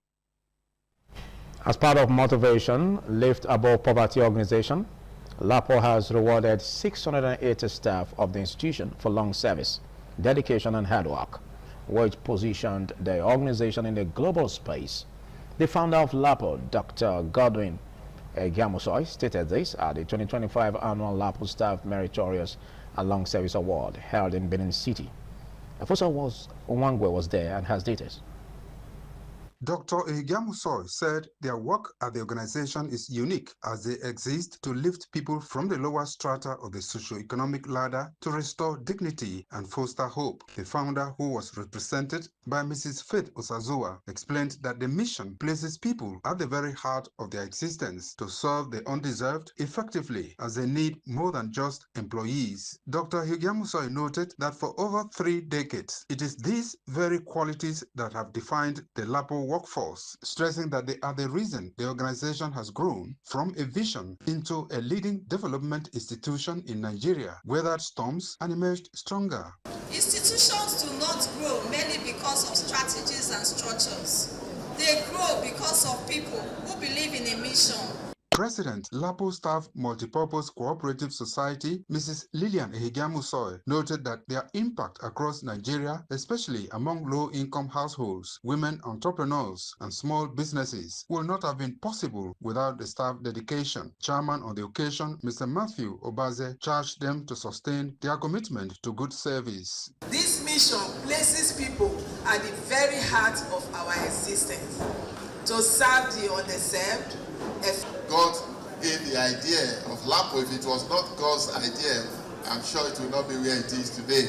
Some beneficiaries, including Mrs. Stella Kerian Ibekwe, Mrs. Philomena Irowa Elijah, and Dr. Abel Ovenseri, appreciated the organization for the recognition and promised to excel in their services. This award is not just a recognition of time, it reflects a shared commitment. My experience in LAPO has built a lot of impact. It's a thing of joy. After working with this great bank for 20 years. High point of the event was the presentation of awards to deserving members of staff of LAPO, as well as entertainment. From Benin, Pius Nsogo, ITV News. Standing by me is a little girl, Miracle, found loitering around the Benin Technical College axis, and she's missing, and anyone who knows her should please report to the communications village at Iguosa Oloko Independent Television and Radio. You're watching Independent Television. We'll take a short break to stay.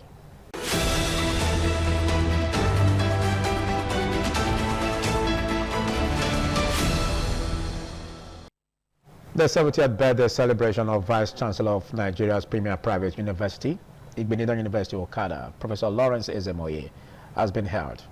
The event, which featured a valedictory, colloquium, and reception, commenced with a Thanksgiving Mass at St. Albert Catholic Church, University of Benin, Benin City.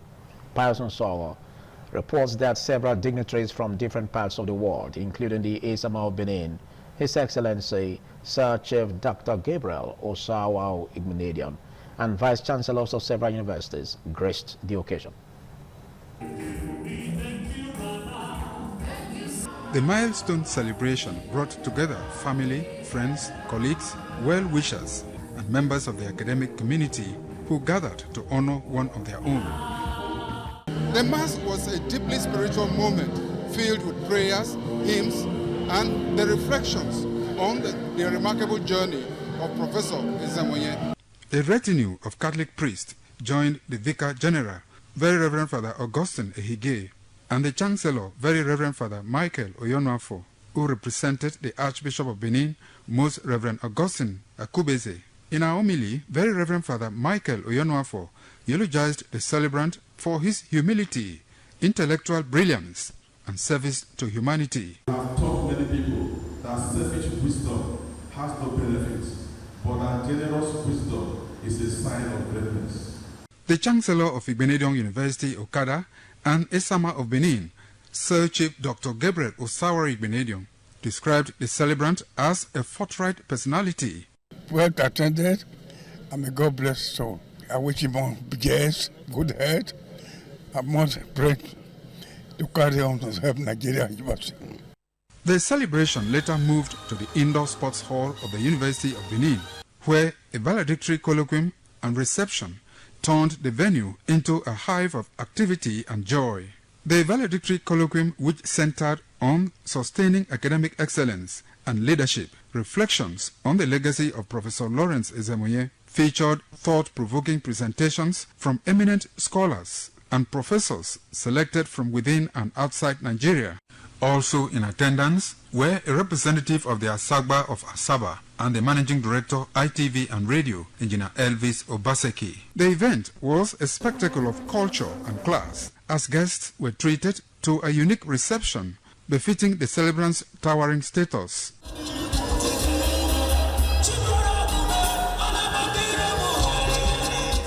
A highlight of the celebration was the cutting of the 70th birthday cake, a symbolic moment of joy and gratitude.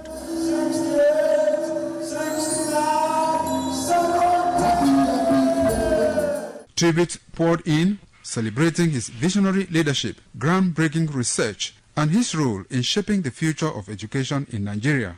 This was vividly captured by the chairman of the occasion and former governor of Edo State, Chief Lucky Igbenedion, and the Vice Chancellor of the University of Benin, Professor Edoba Omorige, SAN. It's our wish, as you are closing 70,000 feet above sea level, you will get to 79 and 80, 85, 90, 95, 100, and thereafter. I will say that your life is still this morning to all of that. In an interview, the wife of the celebrant, Professor Mary Ezemonye, and other dignitaries described Professor Ezemonye as an inspiration to many. God has blessed him to attain this age. I also want to thank God that he's going to keep him longer. I wish him the best of life, and I also pray that he slows down at 70. Our wish for him is that God Almighty will continue to grant him more life. You can see that he doesn't even look 70, and that is because of the abundance of God's grace in his life. We are celebrating a man who is a humanist, one of a very few good men. It was evident that the celebration was more than just a birthday, it was a tribute to a life of impact.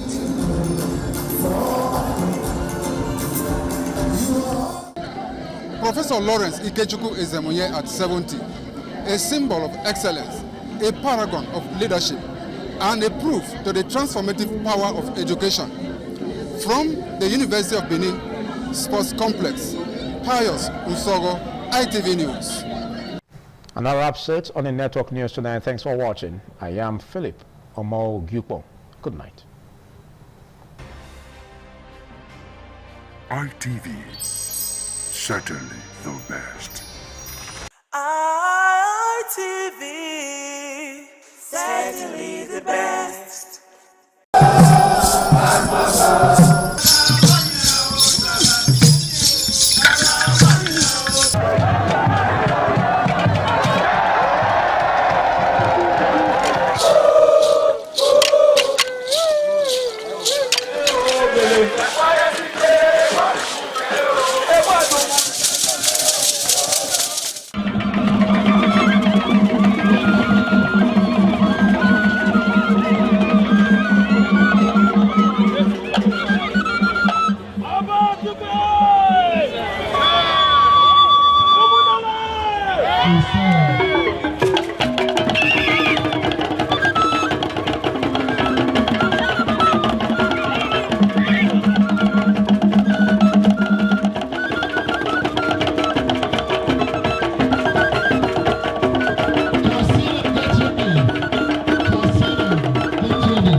Oṣòdì aṣáájú ẹ̀ abẹ́rẹ́ tó pẹ́ ẹ̀.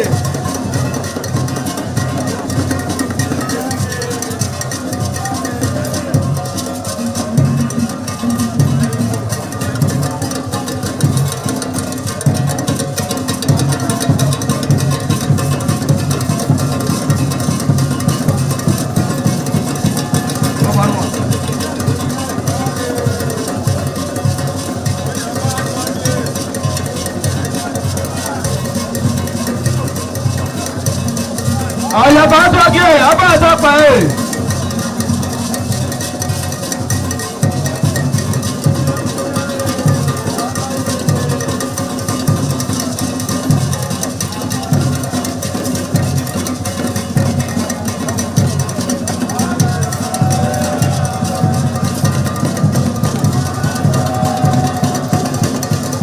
Àlàyé àtọ́jú ẹ̀ abẹ́rẹ́ tó pẹ́ ẹ̀.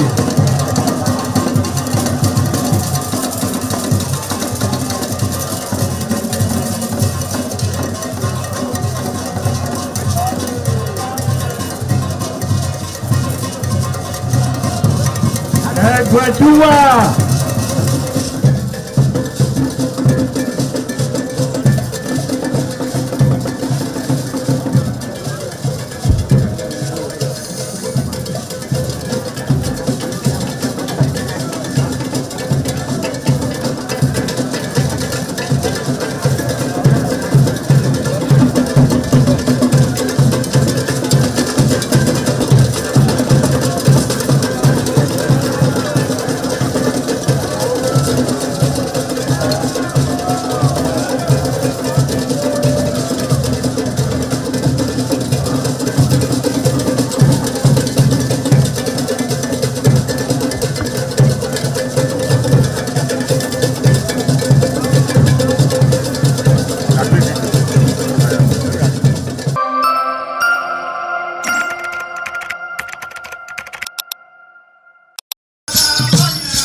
some days, there comes the Ugemobo Festival, which the Oba celebrates outside the palace gate.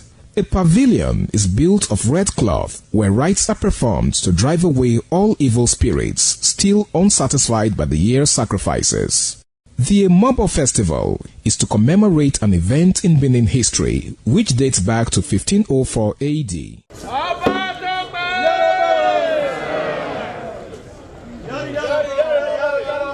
Yari yari, Ọba Tope.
The Oba of Benin added a colorful mood to the year's celebration as he walks round the city center amidst cheers.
certainly the best.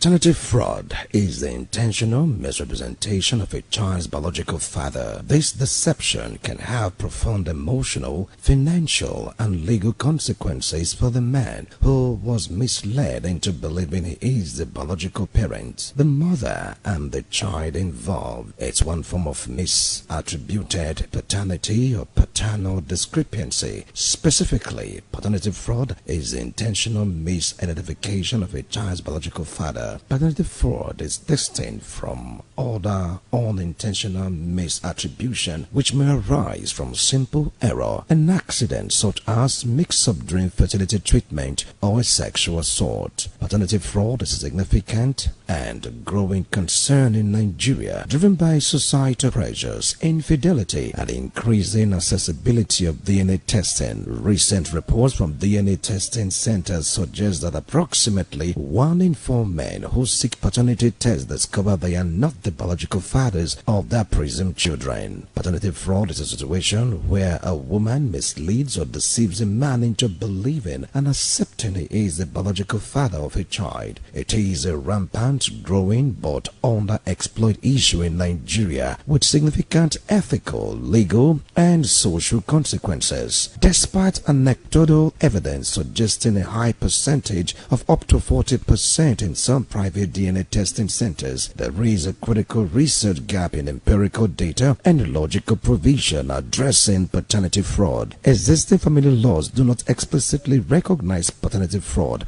leading to inconsistent judicial outcomes and inadequate restitution,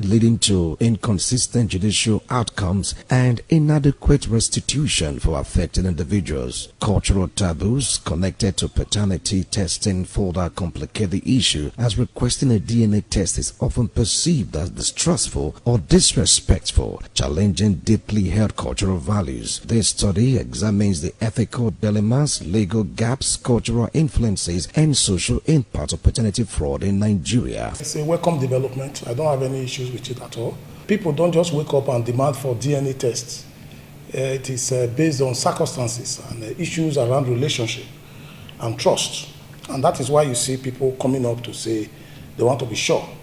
We've had a whole lot of issues around paternity, both from the male angle and from the female angle. So we've had issues.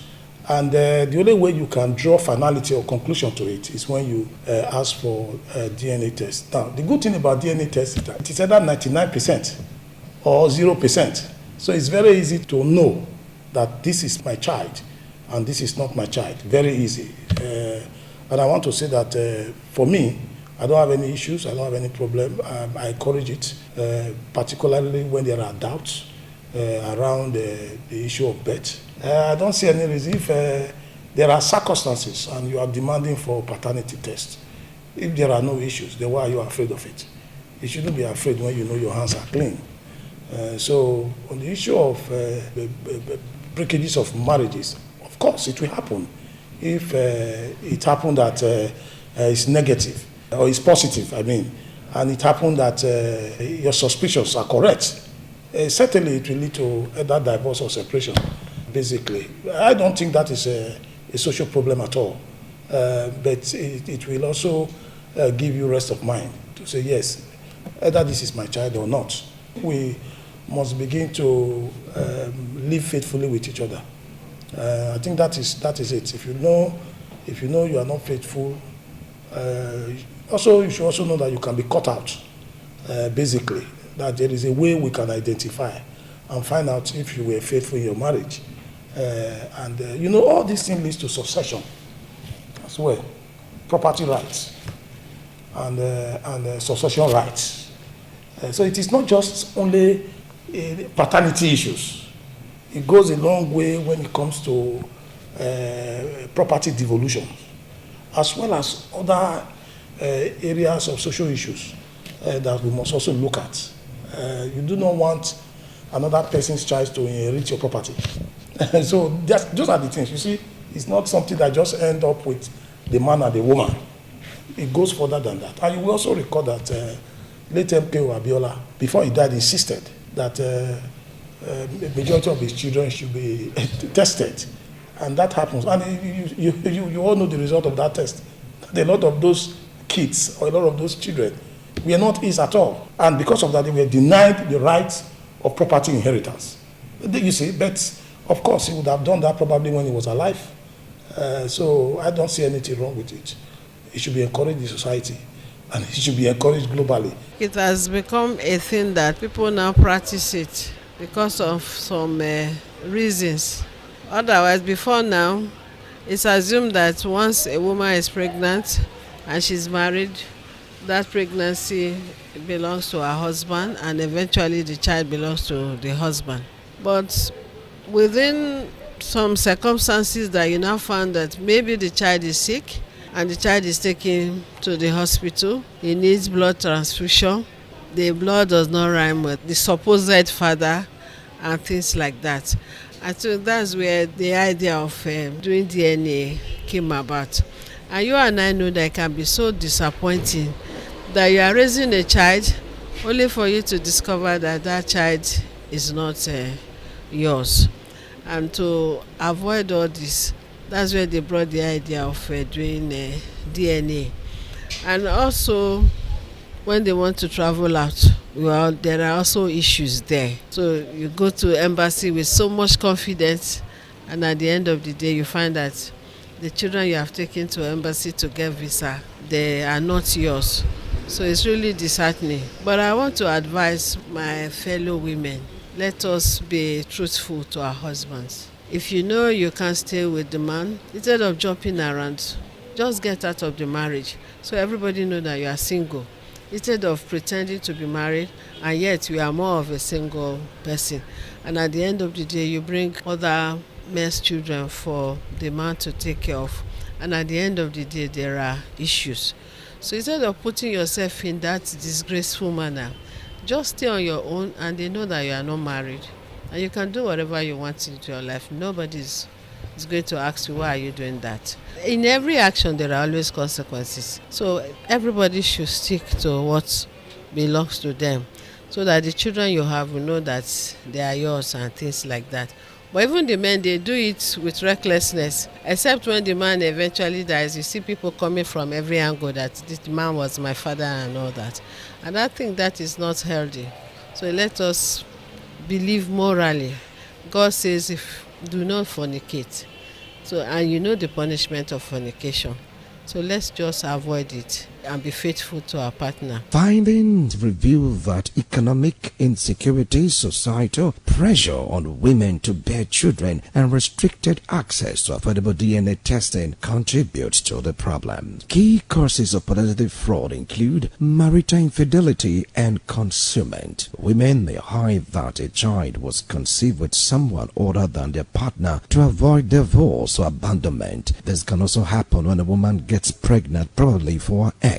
In order to save her marriage and family reputation, she will cleave to an unsuspecting innocent loving partner, especially when the wedding date has been fixed. It does happen when the woman's husband lives abroad for greener pasture. Perhaps he stays out of the country for a couple of years and occasionally comes to visit once a year or once every 2 years to 5 years, leaving the woman lonely and vulnerable to temptations from other men. These ladies sometimes sleep with their house help or security guards. The brothers or best friend of the said man abroad may be lured into their net if they are not careful. Another factor is financial motivation. A desire to secure child maintenance, inheritance, or financial support from a financially stable man. Sometimes desperate ladies go a long way to tie the man of their dreams with pregnancy. They know fully well that the pregnancy does not belong to the said man. Due to the financial stability, they can get pregnant for any man of their choice to remain relevant in the scheme of things.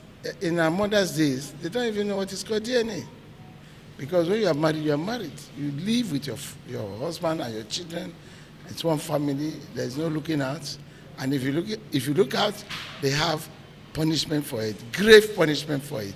So that was like a standard control that our parents used to sustain friendship in marriage, to sustain respect in marriage, and to sustain oneness in marriage. But these days, it's so unfortunate that young people no more take marriage very seriously, no more take relationship very seriously.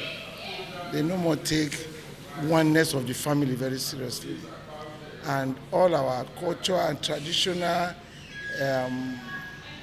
effects of such misbehavior is no more in practice. So the best option is to go for DNA. And now we show anything that is not made by God may not be 100% correct. That is the truth about life. Anything that is not made by God is not 100% correct.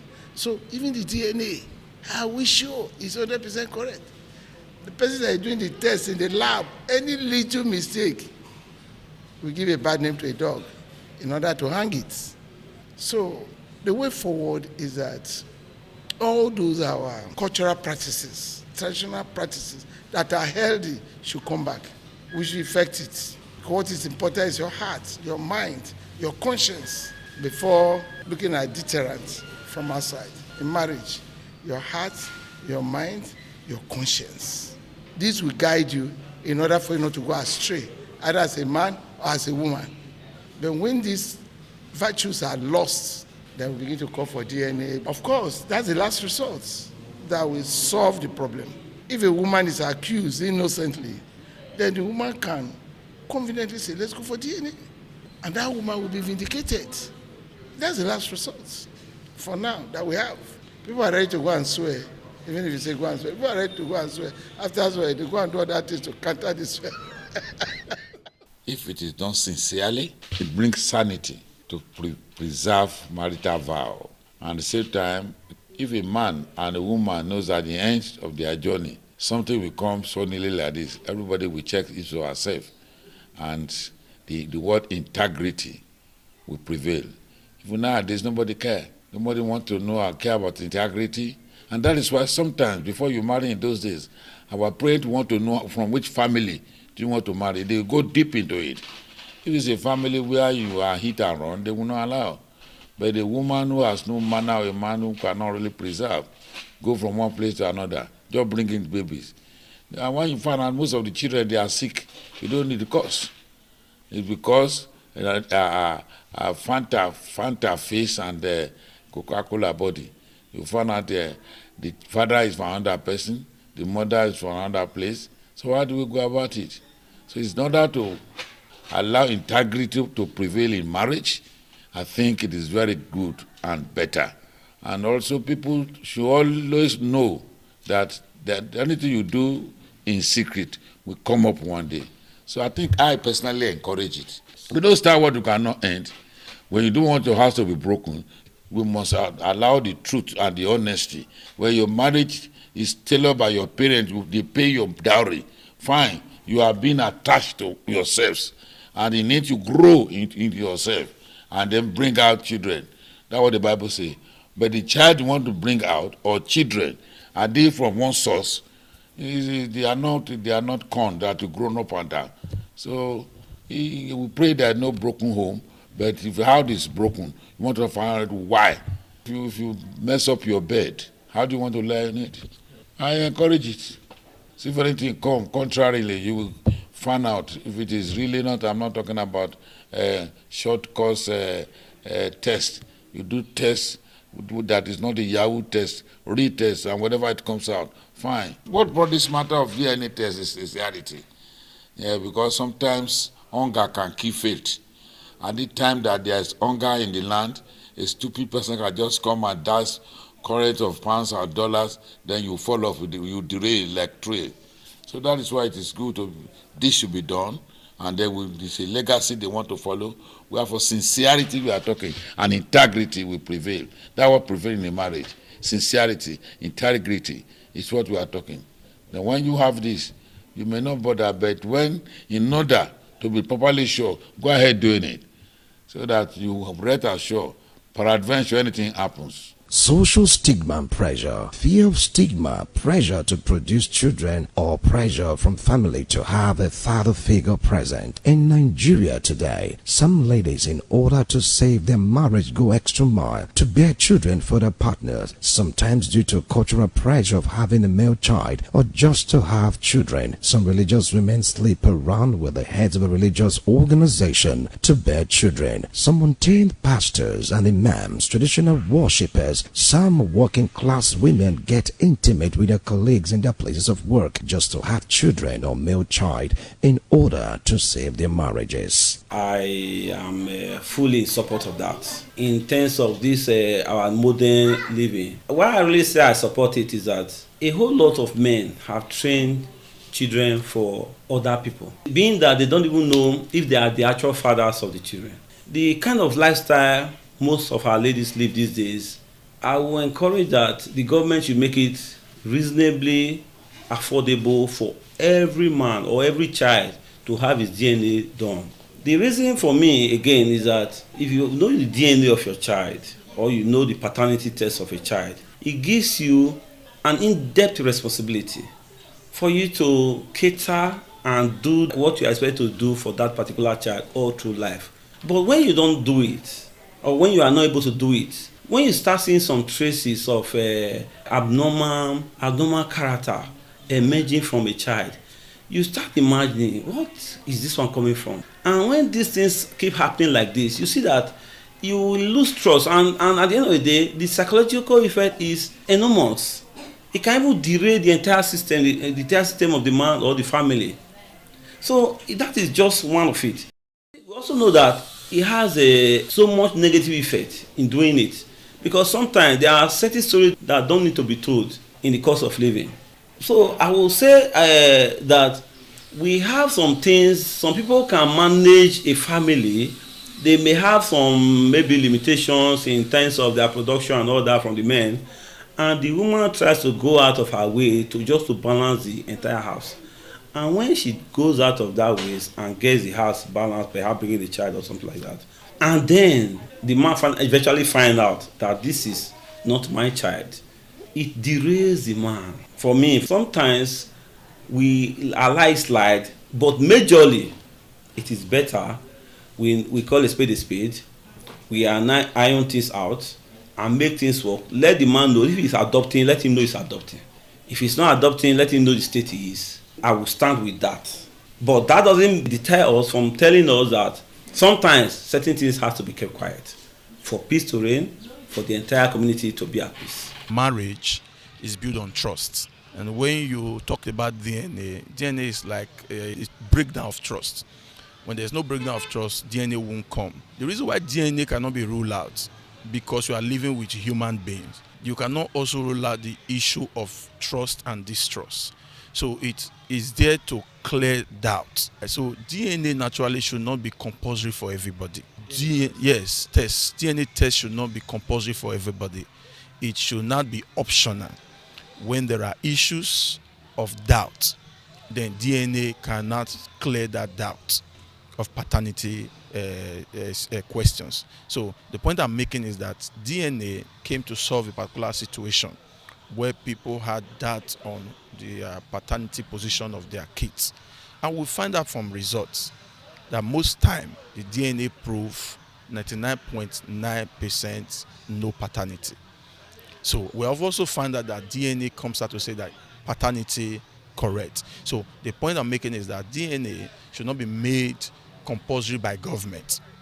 DNA should be the last resort to clear doubt when there are issues of trust. It's very important. Okay, so that's the reason why we encourage couple this extramarital activity can actually lead to this issue of doubt. When there is trust in marriage, you've married your wife, you have cohabited and begin to raise children, the issue of DNA would never come up. Yes, but when there are this issue of, cohabiting extramarital activities, you will discover that when there are issues, that will come in. Secondly, we have seen that, a child is sick, come and donate blood. And at the end of the day, the blood is not matching. What do we do? Then those are questions of that. So we have also seen situations. This guy was sick. The child, 5 years old, took the child to the hospital. The father was to donate blood. They tested the blood is not matching. It was questioning.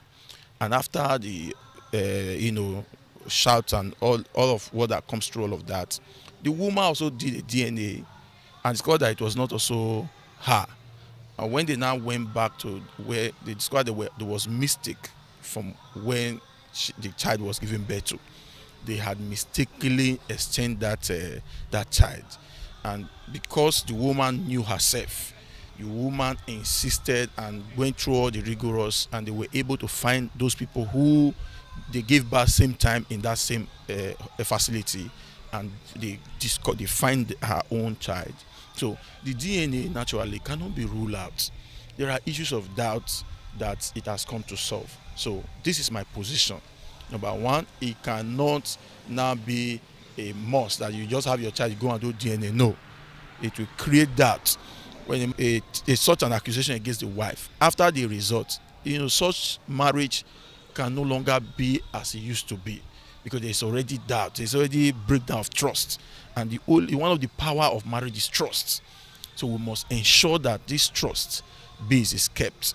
It is only when the trust is no longer there, then the paternity test becomes very important. Emotional relationship security, the intention to trap a partner, keep a relationship together, or create a two-parent household. This is where the woman picks on any man of her choice that she felt will be able to stand the test when she gets pregnant, not minding that she's already in a relationship with another man that she intends to get married to, or she's already a married woman living in her husband's house. This may not be the same for every woman, because we have most women in Nigeria that respect relationship and of course respect the tenets of marriage, irrespective of the pressure built upon by society and family to bear male children or still to have children. Other case is uncertainty and concealment. In case where the mother is unsure of the biological father, she may choose a partner to be the legal father. This goes for women with multiple sexual partners. They may not know the guy that got them pregnant. On realizing they are pregnant, they choose from the region of sexual partners, especially the one they feel is financially stable and responsible, to be the father of their unborn child. Cultural factors. Pressure to have children, particularly male children, in some cultures can drive women to hide the true paternity. This can happen in a traditional setting when the line of succession must be maintained.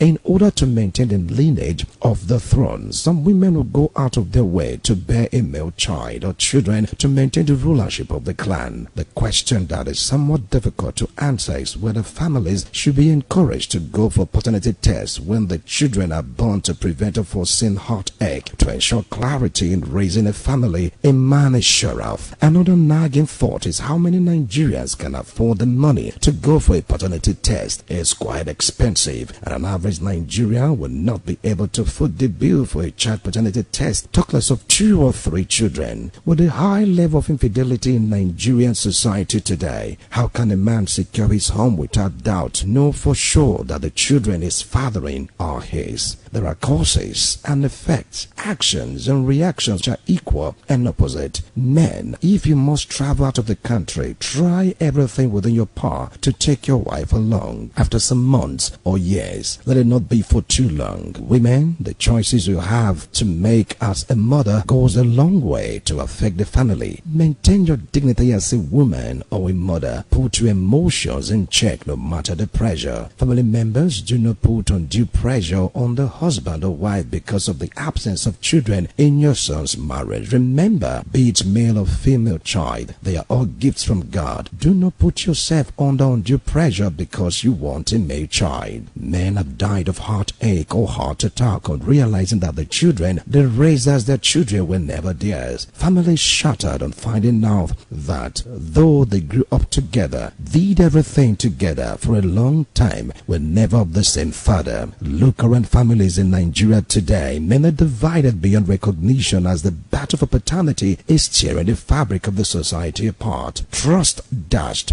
love thrown out of the window, husbands and wives of dagger drawn, children confused on how to relate with the man they once called father. In all of this commotion, some men do not mind if the kid is theirs as long as they were the ones that the child gets to call father. Men have died of heartache or heart attack on realizing that the children they raised as their children were never theirs. Families shattered on finding out that though they grew up together, did everything together for a long time, were never of the same father. Look around families in Nigeria today. Men are divided beyond recognition as the battle for paternity is tearing the fabric of the society apart. Trust dashed, love thrown out of the window, husband and wives as dagger drawn, children confused on how to relate with the man they once called their father. In all of this commotion, some men do not mind if the kid is not theirs as long as they are the ones that the child gets to call father. Some families choose to bury such dark secrets to keep the family together by living with the pains of betrayal in each of their waking days. As for the ones that cannot take it, they had to court for divorce or return the bride price of the woman if the wedding was based on tradition. Look at that son or daughter of yours. Is he or she truly your blood as a father, as a mother? Look at him or her very well. Is he truly the son or daughter of your husband? That man you call father, is it truly your father? Don't you think it's better to go for a paternity test? Who's your daddy? Who's your dada? Who's your pappy? Don't you think as a child you need to know who your father is? Wilson Omasho reporting.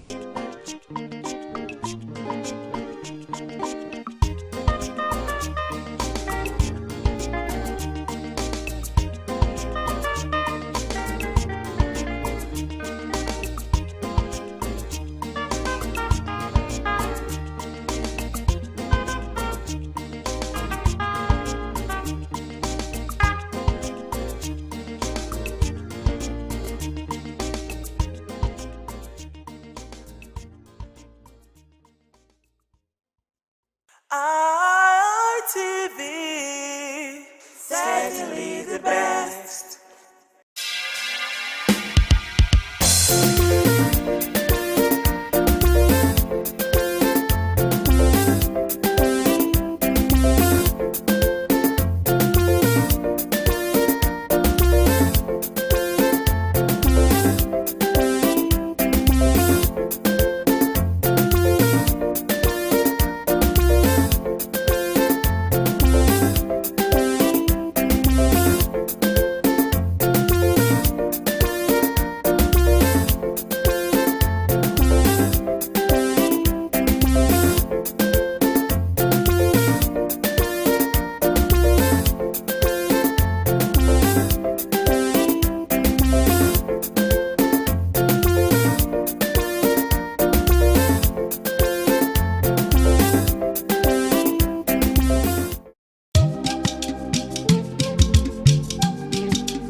ITV, certainly the best.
the best.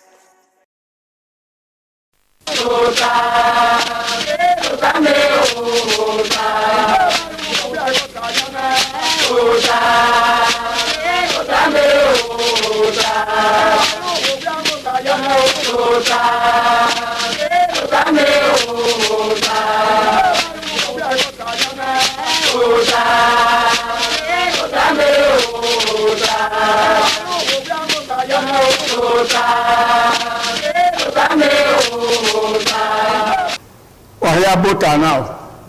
Give bota we say anyone. And my back and the na or irun. Only my agwaka. Already mountain there. Victor Bisugbe. Ni my back and vena. Oton book here. don't never zomu. Irun mahia gwaka na emerun na. Ebi no kwa ewa no. Ohi no ma aya lehun. Osare bo anu fin egbu mahia. Oba atokpe. He said, me so boss and give me here. No ri edo ba nya kai. Ore do ya fe. Me we do to wa ya. E ave te ni ri o wa kini risi. O sa lo bo awo do a. Obi yo bi to. No ge gbera wa ya fe. E wa ni da hi ma ya fe. E ni mata no manoro no ri e yu wa rion. Ni no gba na wo na.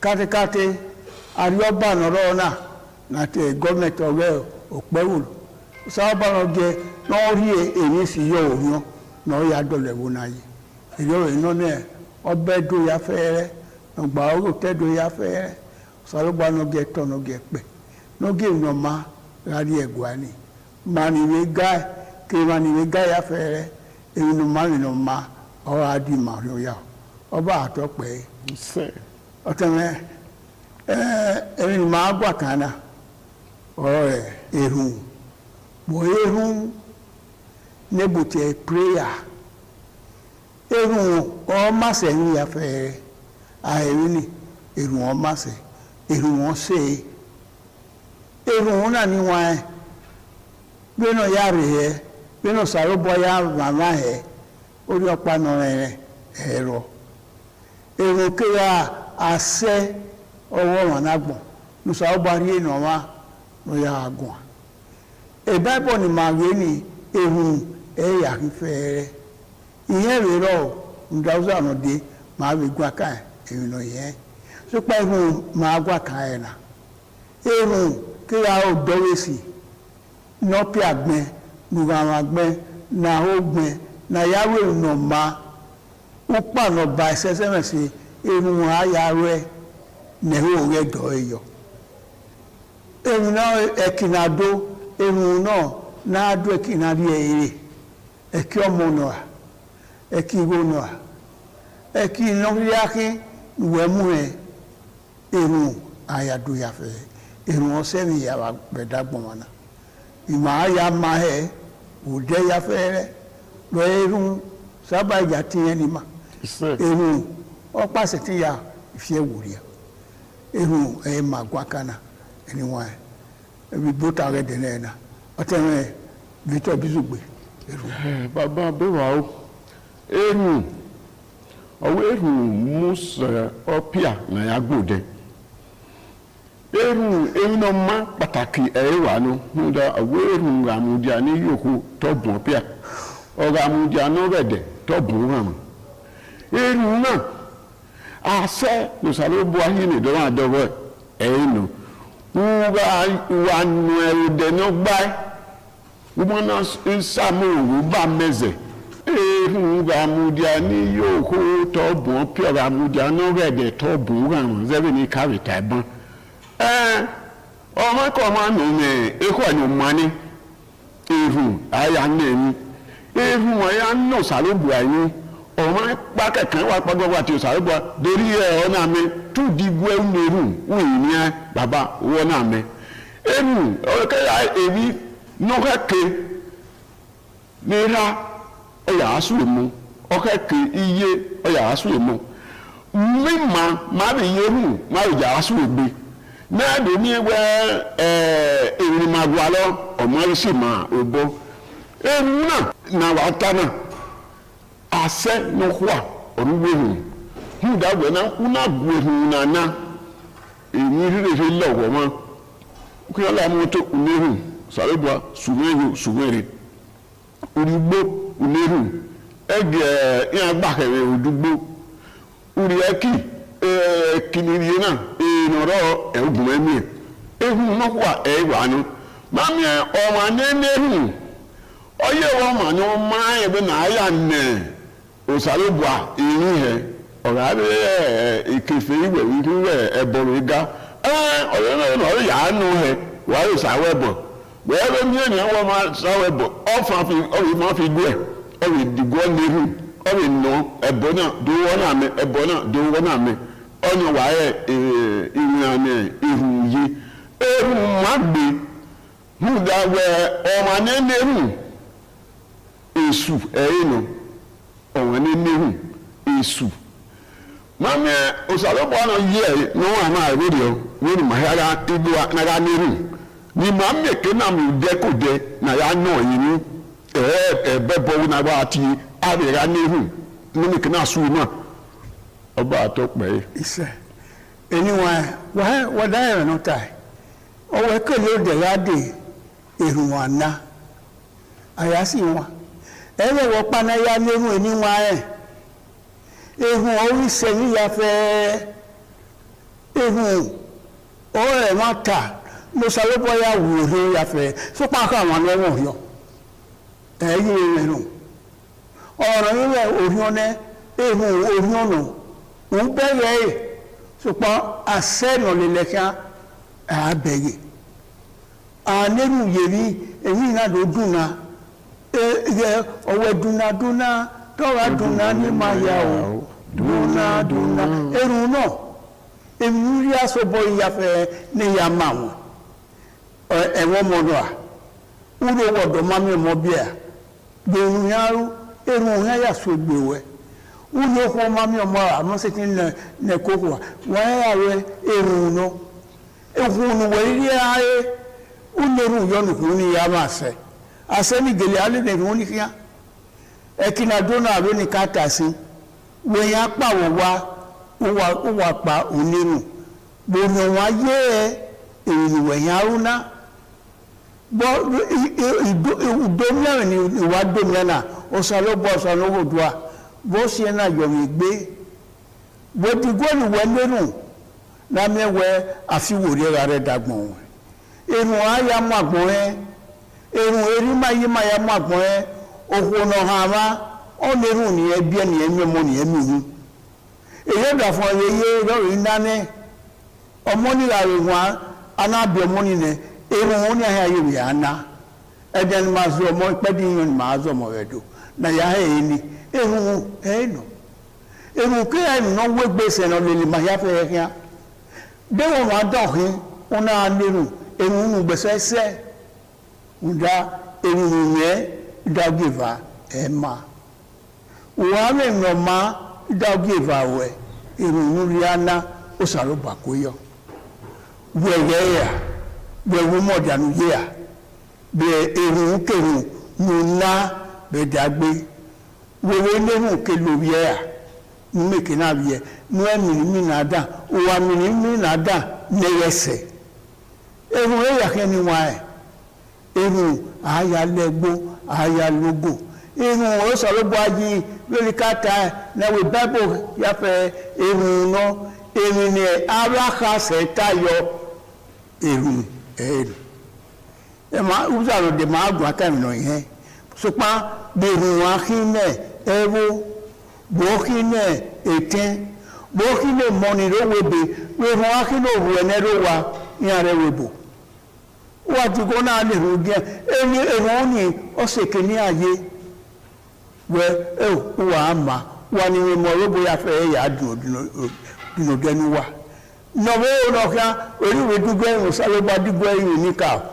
lọ́gbẹ́ mọ́ ní yóò nọ rẹ̀ ẹ̀ ugbó náà àògò náà àtúwẹ̀ àríẹ̀kì wọn lámọ́tò àríẹ̀kì wọn lámọ́tò àríẹ̀hẹ ehun ehun ìmọ̀ àwọn náà yóò wà rẹ̀ wẹ́ kí ehun yé rẹ̀ dágbìmá okay polo susense ye kwa wata nebu so pa ihun nese obero oni owewu we ya gbo ma uyo pe ari osi uri ogwe ke sira ebi so meti so no o wa nebu ngbo aya gbo de o ma ni ma me nyoru ere o ma mo nko no ru iwe dara eri rai oime oi fufua ehun magwa kana ni wa gbogbo kewude wa so ke wa va wuteri wa gbeso wa so yo boka hun owo ere to sarobo gbeso yo boyo ominya o oni ru yo keri wa wo so na we ni wa ni se mi ayo egbenu a mi la se ti mi wa ni enu a to pon sarobo we yen se ti mi wa enu wa no vie wa ni ne we yen se ni wa yo ba no zero migo owe beru ye no zero ebe ebe we no zero mitisa o ta ma won marari no ye we o le nu ogun e ra ran eru wo oru digbase egbe ma ya fe ani wa na me hu oru o eru ori wa ye egbe we o tele bizugbe mo ni wa inu kan ne ehu digbase ni ya fefefe ohu tagbon na o ma ni me ehu uwe o ma ni oyo ma ni ma dun o ma nu rira gun na ni ehu inu kan no ma ko ma ya ye o bo ti o welele o ehu o ye ti no ma ehu o ye wa no ma ehu aso ma de o de no wa buya ni ehu o ya so ma he wọ́n dẹ̀ pé ẹ̀kọ́ ẹ̀wẹ̀ ẹ̀nà ọ̀mánì kẹ́ẹ̀kẹ́ ìrọ̀wọ̀n àníwẹ̀ ní ìrùgíẹ̀nì ìyẹn kòkòrò ìnàkùgbé lọ́mẹ̀kẹ́ náà dé lúfíẹ́ wọ́n dẹ̀ pé ẹ̀rù náà àrùn kan ẹ̀ẹ́nù ẹ̀rù wọn kọ́ wọn kọ́ ẹ̀rù ẹ̀ ẹ̀ṣẹ́ ó sàbọ̀ àgbàgbọ́ yọ ọwọ́ òkọ́ ọ̀nà àmẹ́rù ọ̀gá sí ìlú náà owe zaropa pe mi ni ni ya do sisi ni ya de ya gbo won o zaropa pe mi ni ama ewe to mi ya do o sisi ni ewe to ba agbon na o a ebo ni zaropa le ti yo we ehun o mo ko owe mi kakabo wa so ni eno ri ho ona we the prayer of a wicked person is an abomination yeye ni ehun wa se alebo yeye de de ni ehun oni o se na mewe ohun no ma aya lehun eri no ma o le lehun kian ti ehun o hehebo o hehun tu o hehun wa to di aimu o tun wa mu o ye gbera mi no ma eri lehun ye odigbagbe o ma ko won na la ro ni ọ̀nà ya nehu èmi ni ya gbìyàn ọ agbìyàn ni máa mọ̀ wọ́n ní nehu ó yọ ọ̀nà máa ń wẹ òsàrọ̀ húdà ó sàrọ̀ bọ̀ ayé ẹ̀wẹ́ ya nehu náà yára ní èyí kéwì ní wọ́n kọ́ mọ́ wíyẹn ìgò àlọ́ ẹ̀rù tí yìí kìn abẹ́ hó ẹ̀rù àmì ẹ̀wò bọ́lú wà dá yìí wọ ọ̀nà ehu ń gbẹ́ hó ọ̀nà hìyàn èmi kéwì nìwẹ̀ ń tà ní ọlọ́run gbogbo òyìnbó orí ọ̀nà ọmọanú yàtà ní ọfún ìrọ̀rọ̀ tó ṣẹ̀dá gbòmù ṣàrẹ́bọ̀ nọ́mùjà kí mọ̀ ní wọ́n yẹ̀ tí ìrì gbogbo nímọ̀ ní màá tẹ̀ tí yàrá lẹ́hùn ọba àtọ́pẹ́. iṣẹ́ ẹ̀mú ẹ̀màgbọ́n aka níwọ̀n ẹ̀ wẹ̀rọ̀dà ọ̀rẹ́ ẹ̀hànàbí rẹ̀ náà wà ní ìhùn rẹ̀ bí ẹ̀mú òyìnbó ní ìhùn yí ní ọmọ sọ ọ̀bọ náà wọ́n sì ní ìhùn ní máa náà sẹ́ ẹ̀kọ́ wẹ́nu à egbò wẹ́nu à wọ́n ní ìhùn yìí pa ní ìhùn yọ̀pa gbèsò wáyé pé àwọn ìhùn yọ ọmọdé yọ ìhùn ní dèkè náà náà dùnwànú mọ̀bọ́ wà náà gé òsàlọ́gbọ́ òsàlúdájọ́ òsàlọ́kọ̀ yọ lẹ́nu wọ́n ní ìhùn ní gé ní ọmọdé dé yọ ẹ̀nà ọ̀sẹ̀ má so ní ẹ̀zẹ̀ nínú ọmọ ọ̀hún ẹ̀rì ọwọ́ bò ọ̀yà àfíà ọ̀yà àjẹsì ọ̀yà àróyà nílé sìnàzọ́ ni ọmọ pàmò kọ̀kọ̀ ọmọ ìwé wọ́n wá wàwẹ́ ẹ̀mínàwẹ́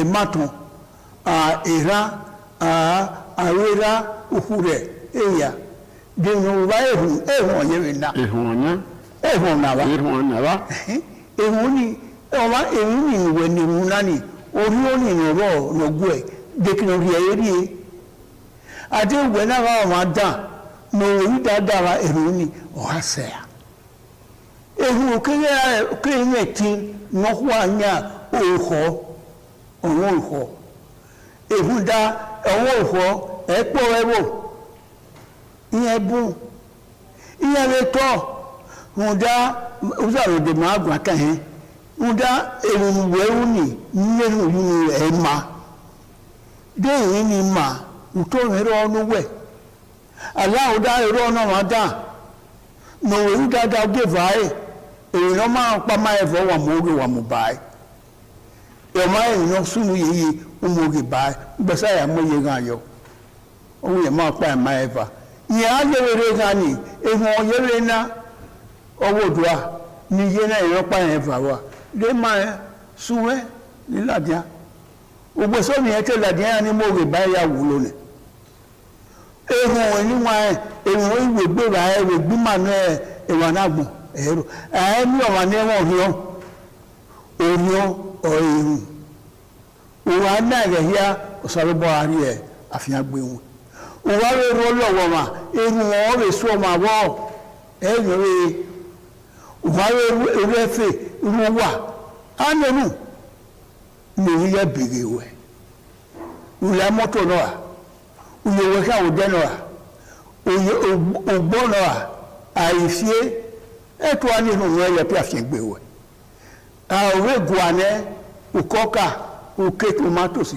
òkè ya òfìrè ó yẹ wẹ̀ lẹ́nu èyí lè sùsẹ́ ẹ̀hún náà ọ̀sàlógbánu gẹ̀ máa wọn ehun oyi kpọrọ sẹbi gbima ni wanagbọn n'ẹsẹ ti mi ọmọ ayé ọmọ ayé gbé sọ ní ọmọ ẹwọn ehun wọ́n nyá ni wọ́n ọ̀sàlógbó àti ẹ̀wọ̀n ni ẹsẹ ti mi ẹwọn ayé ehun ọmọ ẹ̀rọ ọ̀sàlógbó àti ehun yìí náà yẹ agbára ní ẹ̀dàgbọ̀n náà yẹ agbára ní ẹ̀wọ̀n náà yé wíwẹ̀ nàìjíríà yé na á ní ehun náà mà wíwẹ̀ nàìjọ́ stéètì yé ká ní ehun náà mà ema ya fẹ́ yìí mọ̀ ẹni tààlà ọ̀dà ọ̀là rẹ̀ ọ̀tún ẹ̀yẹ kí a bọ̀ ní ewu. àwọn ehu àìsàn tí káwé ehu yẹ ẹ̀mí ìyẹ̀bọ̀rọ̀ yìí èmi kẹ́mi lòpọ̀ àrùn kẹ́mi òhùn ehu náà ọgbà ọkà ọ̀rọ̀ ọ̀wọ́n ọ̀gbọ́n á lè hù ẹ̀ ó sàlùbọ̀ àwẹ̀sù. ọ̀rọ̀ ọ̀nàgbò á lè hù ẹ̀ tí mo náà yà sọ wẹ́ ẹ̀wọ̀n náà mọ́ ẹ̀wọ̀n sàríyé ni mọ́ ehun náà ẹ̀ mà yà sọ tí yà á di ayé bí màá rẹ̀ yà á di àgbé mọ́ bí màá rẹ̀ yà á di àìmọ́ bí màá rẹ̀ yà á iwú èmi yà á wúwo gbósà ló bọ́ a káàbù ìwò gbósà ló bọ́ a wà á ní hù ọ̀rẹ́ ìnù wọn pàdé káwẹ́ ìyòbọ̀ pa ehun mẹ́ yòbọ̀ ọmọ ni wàá tọ́ ní kẹ̀kàn ehun náà mẹ́ yòbọ̀ wà ehun ẹ̀rọ ẹ̀rí kẹ́yìn di èmi kẹ́mi náà wá òun ò tá gbìyànjú afẹ́fẹ́ ehun náà ọ̀kà ọ̀rọ̀ ehun náà àmú kò dáhùn wẹ́rẹ́ àìmọ̀ ehun ní kò dáhùn ọ̀sán ìbò ọ̀sẹ̀ àfihàn gbé ọ̀yẹ̀ nù ọ̀sẹ̀ tọ́mẹ̀ ọ̀sẹ̀ nù ọ̀sẹ̀ aláwọ̀ dáhùn ọ̀sẹ̀ nù ọ̀sẹ̀ mọ́nẹ̀ ọ̀sẹ̀ nù kúwẹ̀ kéré mú kéwàmẹ̀ ẹ̀dágun wà ọ̀yẹ̀ sẹ́ẹ̀ nọ̀mọ̀ apádọ́ká wẹ́ òkò yìí kára áwú efere òun yẹn gẹ́gẹ́ àwọn ènìyàn wégbé anáwó náà láàárọ̀ náà sì bí Israel ọ̀nàwó àwọ̀ anáwó ẹ̀dá nínú sàlóbù wa wọ́n náà tó bọ́ ẹ̀dùn nìyẹn ẹ̀rọ sàlóbù náà gbé mu ẹ̀yìn ikọ̀ ni wọ́n náà gbérí yí ẹ bẹ́ẹ̀ ni wọ́n náà mí kí náà yóò yà yẹ èmi náà rú lọ́dọ̀ kìkì ẹ̀rọ èmi yà ní eré orí wọn yìí wíyàn àrùn òpó pamọ́ ní gbìyànjú ẹ̀zẹ̀ ẹ̀ lápá òsàlùbọ̀ nẹ́gìmọ̀ ńlẹ̀ ẹ̀zẹ̀ rí ni màá ná sàlùbọ̀ ayé ẹ̀ ọkùnrin bí wàá wí ní mọ̀ ọba àtọ́pẹ́ yìí. iṣẹ́ eru ẹ̀yìn màá yé náà ni wọ́n á eru wọ́n mi wá sọ wàárọ̀ ọ̀wá náà o ọ̀wá nánánánánáná ẹ̀yẹ ní èmi náà gbà lọ́wọ́ dáwọ́ wà náà wà nìkí ọ̀dà òwú ya ìyá fẹ́rẹ̀ náà nánà nílùú ńlọ àáyá pòrú àáyá rí èmi lájá èmi náà kásùnú dà èwáṣọ ní ẹ̀yà rí àtọ̀ rí àkùn ehun ayá fẹ́wò rẹ̀ wà hàn àwọn ẹ̀yà náà rẹ̀ náà ayẹ ó sáré bá ọgbọ̀dọ̀ ẹgbẹ̀ ìwé rẹ̀ sínú ẹgbẹ̀ kú wú oké mẹ̀rẹ̀ lẹ́rù náà ẹgbẹ̀ ẹlẹ́ ọ̀tẹ́dọ́ náà ẹgbẹ̀ ẹlẹ́ ẹgbọ́ ẹgbẹ̀ ẹlẹ́ ọ̀rẹ́dọ́ yàsẹ́ òtẹ́sàn àṣeyà ehun náà ni wọ́n ẹ̀ dóò náà yẹ kọ́ ọ̀tà nìrún ni tọ́gẹ̀lẹ́ sọ sọpá èsù rẹ̀ bá nà òhìyà ní yàtọ̀ màwùmá ìrúsànàdé máa gbà káyẹn ó ní èsù èyíhé èrùn ọ̀gbèsù gbìnà èrùn ọ̀ragbàdà ọ̀rọ̀sísí ọ̀rẹ̀míkẹ́ni na ya gbèsù gbìnà ọ̀rọ̀ dàn ẹ̀bọ̀ dàn ọ̀tá dàn ẹ̀mọ́rọ̀ ọwọ́ àgbọ̀n àṣẹ́nu sọlọ́pàá ní na wàyá rí àrí ẹ̀yìn nọ ó sọlọ́pàá náà rí èrùn ọ̀nà rí nọ wá na ya mẹ́wẹ́ ẹ̀wẹ̀nyẹ wọn ní ká ọ̀wá dá tàdà wẹ̀ bótó àwù ẹ̀ ọ́ máa rẹ̀ wí lọ́pàá òwú ó wà mí mẹ́fà wọ́ ẹ̀rù kí ayé mẹ́fà ni wọ́n ẹ̀ mẹ́fà ni ẹ̀rọ sàlọ́gbà láti ẹni máa yà fẹ́ rẹ̀ dẹ́rẹ́ náà ni wọ́n ẹ̀ bótá náà ni máa yé náà ẹ̀rù ẹ̀ máa yà mọ́ yòótọ́ ọ̀tọ́ rẹ̀ rẹ̀ wíṣà bọ́ ni owó tó ẹ̀.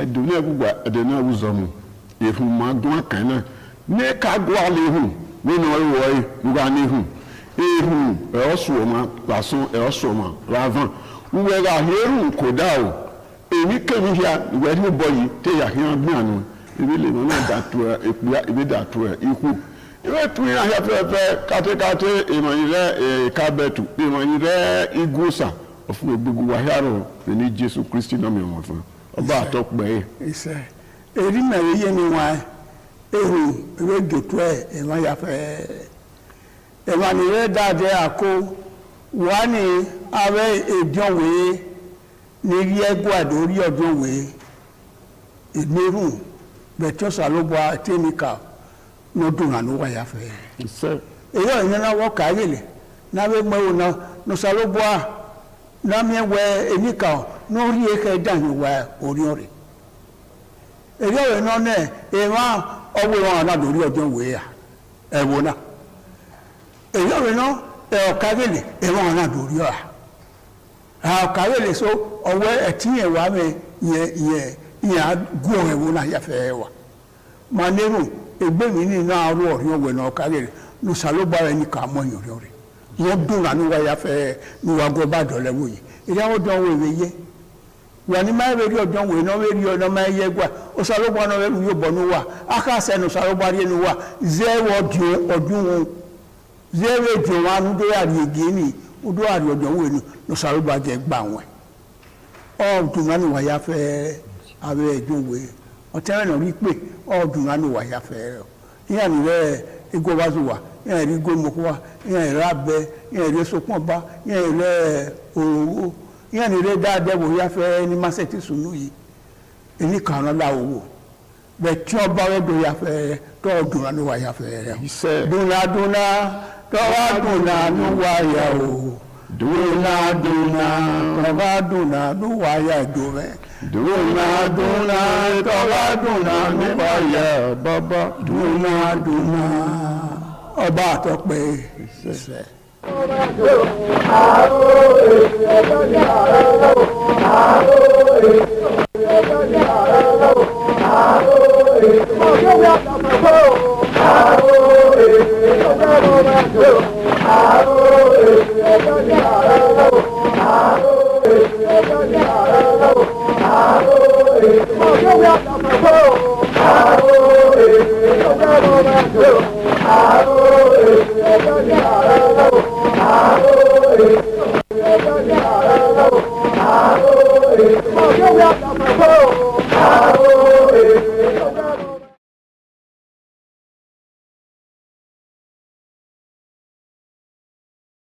I ITV, certainly the best.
ITV, certainly the best.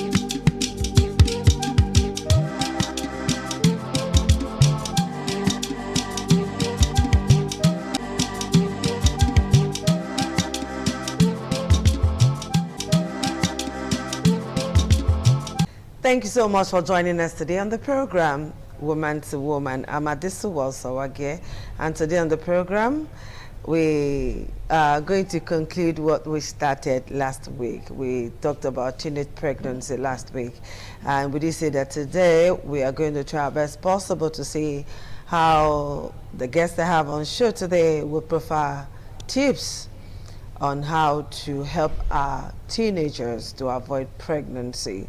So join me as I make welcome Dorcas Onoge, who is joining us via Zoom this afternoon. And we're still expecting Mabel Adegi. I don't know why Mabel is not here yet, even though she promised to be here. So Dorcas, how are you doing? Good afternoon.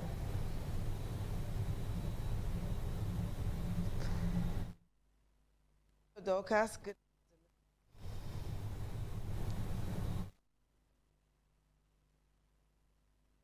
Dorcas, can you unmute yourself? Oh, good afternoon. Please unmute. Are we good now? Hello, Dorcas. Good afternoon, ma'am. All right, while Dorcas is trying to unmute herself, there are so many questions that need some explanation today. And so we are hoping and praying that she will join us. But let's quickly take a short break. We'll be right back. ITV.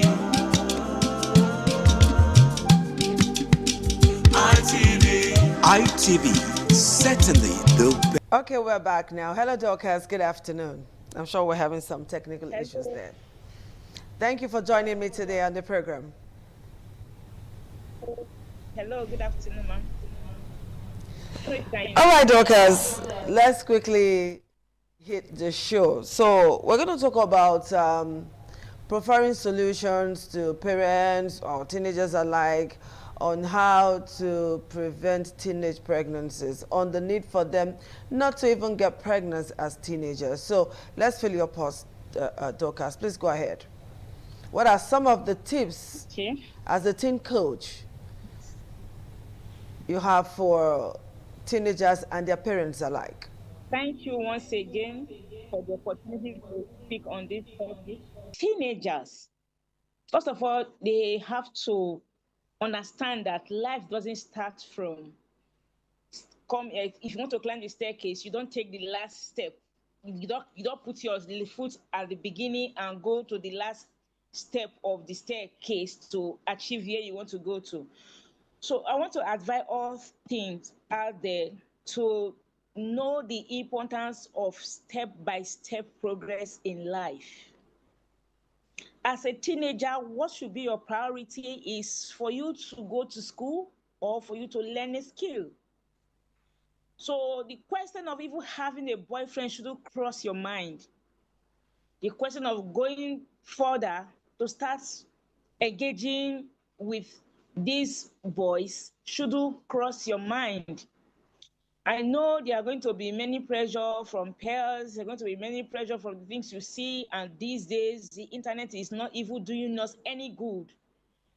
People fake up a lot of things are put in the internet, and young people feel under pressure to be like them. They want to be like them, they want to act like them, forgetting that when they take those steps, it will hinder their progress in life. So teens should understand that we grow to that point of adulthood that we give them the opportunity to take decision the way they want to take it. They should not be in a rush, because a time will come, they will get to that level, they will have the maturity, the capacity to handle it. Then they're already equipped with education, or they're already equipped with skill. With this, when the pressures of life comes, when the pressures of pregnancy come, when the pressure of family comes, they will be able to shoulder it emotionally, financially, and otherwise. Thank you. Right. If a young girl comes to you as a teen coach who specializes in dealing with young girls, helping them through emotional stress and all of that, and a young girl comes to you to say that she wants to start taking contraceptives because she doesn't want to get pregnant, what advice do you have for such a girl? Because some girls under 14, 15, thereabout, are already on contraceptives? Okay. First of all, ask that girl child what she really wants in life. By the time I get to know what she wants in life, okay, I want to become like Dora Akuyuli, I want to become like Kojen Wera, I want to become Biggs, I want to become that. Then I will make them to understand, look, there is time for everything.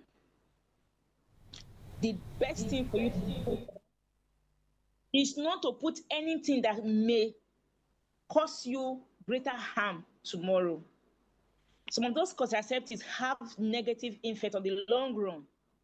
Many people are suffering infertility problems, not because that's how they were created, but because of the things they have on their own ingested into their system.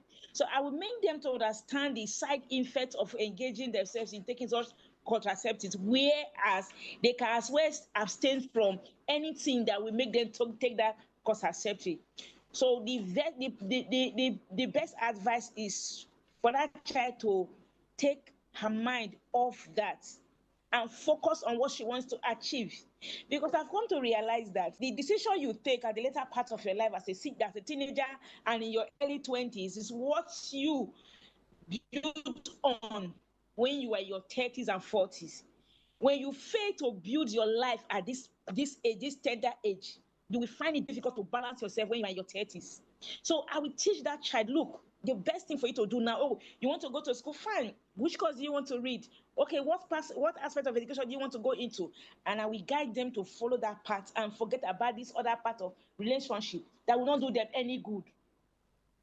Because they have not they've not got that maturity to handle what relationship is all about. So they shouldn't go into there now. What they should put their mind and energy into right now is to invest in themselves and in their future, either by letting see or by going to school, going for the courses they want to read. All right, Dorcas, you and I know that there are young girls of 13, 14, 15, 16 who are already in a romantic relationship. Their parents may not know. Their parents might just be the very last set of persons that we know that their children are in a relationship. And some have already debuted sex already. Because, you know, it gets to a stage in a girl's life, all of those emotions will climb on the girl, so to speak. She will start feeling funny down there, you know, and, you know, when she's baiting and touches herself, maybe baiting and mistakenly touch breast and all of that, she will feel some kind of sensation. So all of those sensations, this girl is already feeling it. Biologically, not her fault. That is nature. And most of these young girls do not know how to handle themselves when it comes to these issues. And some parents shy away from talking sex with their children, particularly their daughters, all right, even in today's Nigeria. And these children use, they have smartphones where they can browse and see everything and anything they want to see. Now, what is the role of the parents in teaching the girl about her sexuality, even the boy child too, because it takes two to tango, even though we know same sex do tango nowadays, you know. So how can that parents be clear, advise that daughter or son of hers in clear words about her sexuality and about how she is feeling or at that particular point in time? And you know that when a girl is few days to the menstrual cycle, there's this funny feeling a girl gets. Few days after, there's this funny feelings the girl gets. So how can that girl navigate that funny crooked road called sexuality? The role of parents in this.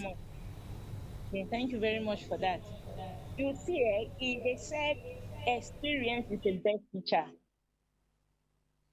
You as the parents, you as the mother, this is the phase that you have passed through in life. How did you handle it? And I'm sure as a mother, there are people who were your peers in your days that that were not well nurtured in this aspect, and that led to their life becoming something they didn't plan for. You see a child that has big plans to become, let me take for instance, now the child wants to become a doctor, a lawyer, but along the line, because of this urge that comes in during our teenage age, and that child could not hold it, that child could not hold back, and the thing make them to get pregnant as teenager, and their life become miserable. This is where the role of the parent comes in. You should have one or two examples to show to your children to say, look, if you do not abstain from this, yes, this pressure will come, but it will not always be there. If I can conquer it in my time, you too can conquer it right now in your time. Though the mother should also understand that, look, our days now is quite different from their days. To talk to parents about talking to your children in clear language, as it is, call it the way it is. You know, as a counselor, you have been telling again as you do this. So in clear words, that is what we want. As a part, you just said you get child, don't do it. Listen to your mother, talk to your mother. Listen to her, allow her to tell you what to do. Are we having how did you technical manage problems to now? Let's take a very short break to rectify what is going on.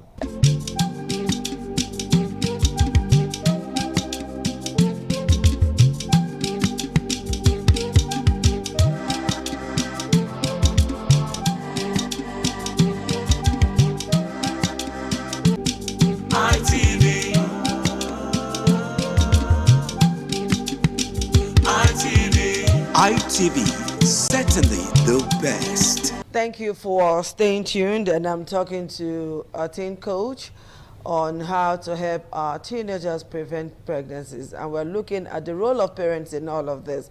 Parents will never, there's a few that even manage to talk to their kids, will not want to call a spade a spade. We have gone past that stage. Just in case you're still living under the stone in a civilized country as ours, or civilized world, where the world has become a global village, small global village, so to speak. With just a click away, you're already talking to somebody in America and you're seeing what is happening over there. So how can parents, Dorcas, I hope you're listening to me, how can parents talk sex with their children in clear language without using any ambiguous word, just clear language as it is? Parents should, as much as possible, teach their children to abstain from anything that got to do with sexuality at their age. Sure. Citing what may become of them if they should engage in it at this tender age. So the best thing to do as a parent is to teach your child total abstinence from sexual activity as a teenager. That's all. So in what language? Because some parents nowadays, they either scream or yell, threaten, report the children to other persons, instead of sitting down to like talk to that child. Like, what language should that mother use? What will I put it down? What kind of emotions should the woman or the man have or possess to talk to that child? Should she yell? When you want to prove, you need to pass such information to your children. You have to pass it to them with love. They should understand that you're not punishing them. They should understand that you are not trying to pull them away from something that will be of much benefit, that will benefit them more. But teach them in love. Make them to understand in low tune, not in harsh words, not shouting at the rooftop, no. But speak to them with love. Let them understand you. You are their parent. You know how you communicate with them, and they know, yes, my mother is telling me what is right. My father is telling me what is right. How do you communicate with them and earn their trust? Speak to them in that manner. Every child, every parent have a way of communicating with their children. Use that same manner when you used to talk to your child. There are tunes. We all know there are some tunes that are tunes that our parents will use. We understand exactly what they're trying to communicate. Use such tune to communicate to that child, and we get the see that as in being clear and honest about what you are telling them. Sometimes mother use some vague words just to deceive their children, but use clear language, decent language, calm and loving tone to speak to those children, to that child. The child will understand you. Have the to convince that child that yes, what I'm telling her is the nobody outside can convince her otherwise, because being able to abuse that love, that enabling environment, that atmosphere that allow for communication. Communicate with the child. How are you feeling? And know in this your age, this is what you'll be feeling, but that doesn't matter. You have to abstain from it because there is going to be time for you to have access to these things. Allow the child to know. Just use your clear tune, not the one that you will use harshness. It's not the one that you will, there are some parents, they want to communicate something to you. They will first of all start accusing you even before you commit the offense. No, you don't have to do that. You don't have to start accusing them. I know by now you'll be no. You have to speak with them with love. Use tone that are friendly. Use tone that they can communicate with. Use the tone that they can be friendly with. Even we as adults, there are some tones people who are bigger than us will use on us. We withdraw. So also, we should also know that the younger ones that we are speaking to, there are some tones we use on them that will make them to withdraw. No, whether we should use a friendly tone, the one that will make them have so much confidence in us and believe that what we are telling them is for their good and to make their life much, much better in the future. All right, Dorcas, while you were talking, you laid emphasis on value for education for the child. You've also laid emphasis on letting the child know that he or she has a brighter future if only they can adhere to rules and regulations. Now, you also made mention of relationship, that they are not supposed to go into relationship. Somebody was talking one day somewhere and said she just realized that she's in a relationship with herself, a small girl talking to her friend in a supermarket, obviously talking about a boy. What is the ripe age for a girl to start having a boyfriend? Is there really a right age for it? But you can have a platonic friendship. If I thought they want to have friends with the opposite sex, it should be platonic. Your platonic friendship, making them to understand that there's time for everything. There's time for them to grow. So for now, they should just have friends with them. As time goes on, then the mothers should try and create that friendly environment with their daughters. When you do that, when anybody is making move outside beyond the boundary that you have taught your child, the child will feel free to come and communicate with you. So there's no rightful age, because there are some people that got married at 18. There are some people that got married at 20. So even getting married at 18 is also a teenager, but because they are prepared for it, they have support from both parents, they are able to skate through. So I cannot say now that this is a particular age for you to start, but there are things you need to put in place first before you can talk about relationship that will lead to marriage or anything that requires sexual relationship. Okay. If you want, you have to be mature. Maturity is not by age. Before, I used to think maturity is by age, but I've come to realize that maturity is not by age. There are times you will see a 40-year-old man or woman opening their mouth to speak, and you will hear a 25-year-old young man and young girl speaking. You will discover that the young one won't speak more maturely than the elderly one. So it's not by age, it's by maturity. Okay. We are mature to handle this. That's when you can go ahead with it. All right, Dorcas, what's your parting statement now as we round up our show? Yeah, well, at this moment now, I want to encourage all mothers out there that have had teenager that got pregnant. They should not in any way become burden on these children by shaming them, by being harsh on them, by making them to feel more depressed. Rather, they should be supportive to these children. They should support them. They should encourage them. They should help them to build their life. They should not allow their children's life to just end as a teenager because they got pregnant. So they should not just abandon them, rather they should be supportive to them, take away, do anything within their power, anything possible to make life easy for them, to make them bounce back to life again. If it's for them to go back to school, it's for them to go and learn a skill, they should support these children so that they will not live a miserable life on the long run. Because I have seen a lot of people that got pregnant as teenagers today. A lot of them cannot face their parents anymore because their life has taken the downturn way, and they feel ashamed to be in the presence of their parents. And when you have the opportunity to interview them, they will tell you they didn't have any support from anybody.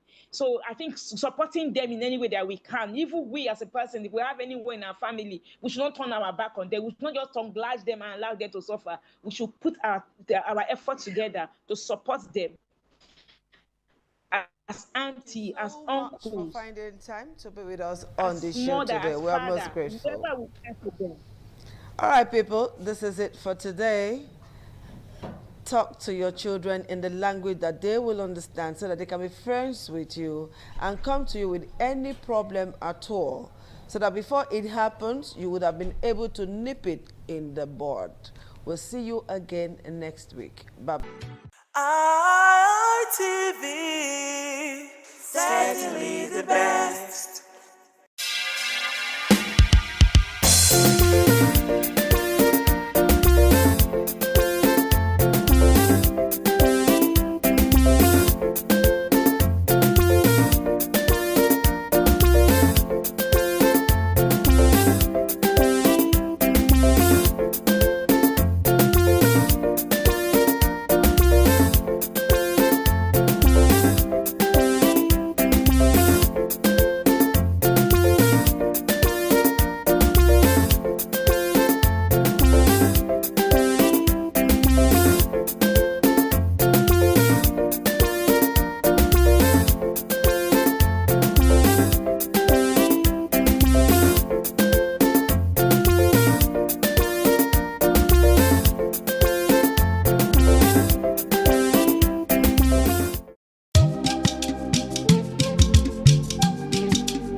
ITV, certainly the best.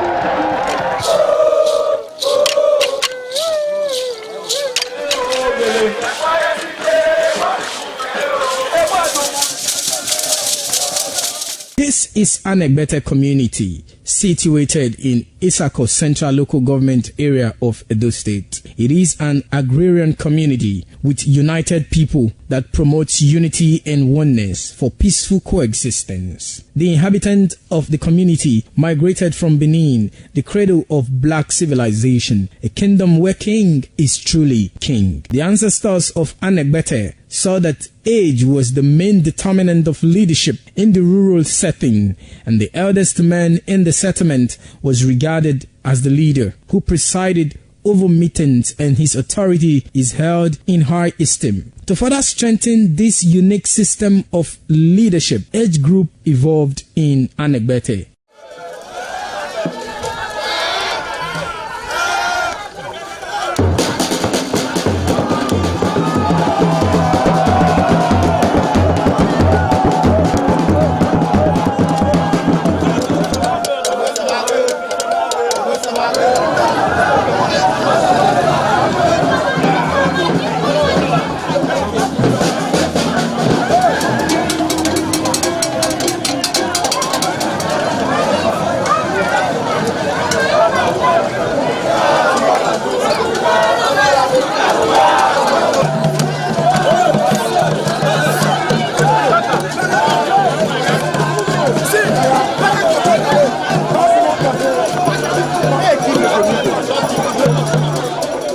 In Anegbete, age group is categorized into two, that is the common and the noble. Anegbete is rich in cultural heritage, as the community at noon saw the commitment of the festival with the first set roll out in beauty colors to showcase their might and strength, indicating their feet and ready for the responsibilities behold on them. The streets in the community with a feed up of young men and women adorned with the festival. Later, the royal family takes the stage as their children fight out royally and work in the community to showcase their might and fitness.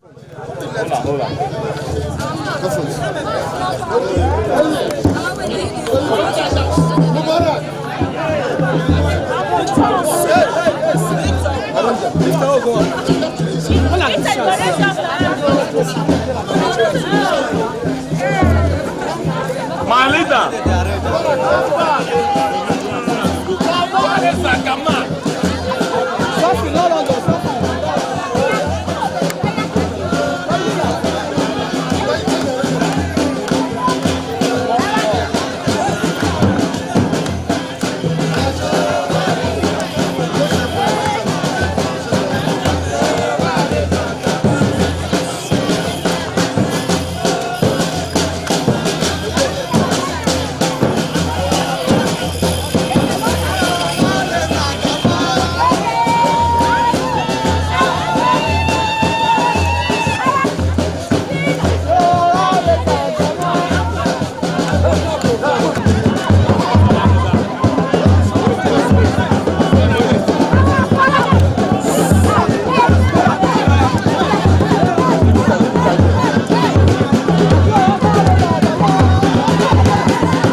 ITV, certainly the best.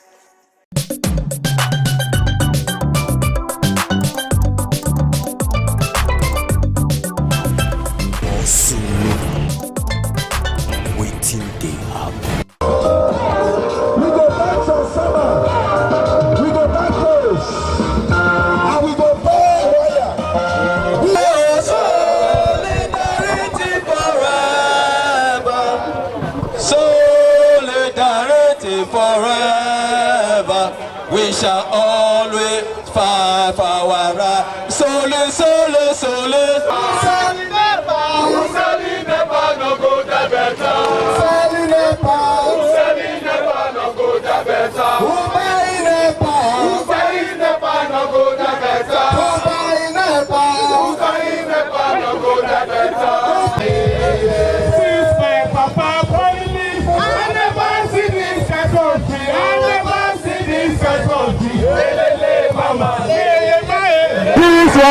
one. One for this darkness, this one.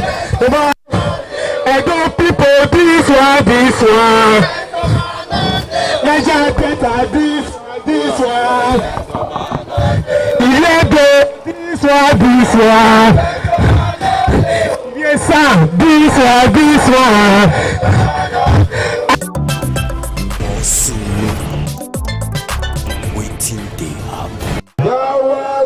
Organized Edo against BEDC. However, anywhere you there for Nigeria, they watch us. We must continue to thank everybody. And they watch us for ITV, for Facebook, for YouTube online. However, make we first read the message to Nigerians so that you can know the position of these protesters. However, they said number one, BEDC is not bigger than Edo people. Number two, we pay for light. BEDC give us darkness. Not be me talk about now. What the activists that they talk about? Number three, they say end estimated billing now. The fourth one, Edo people no be Father Christmas.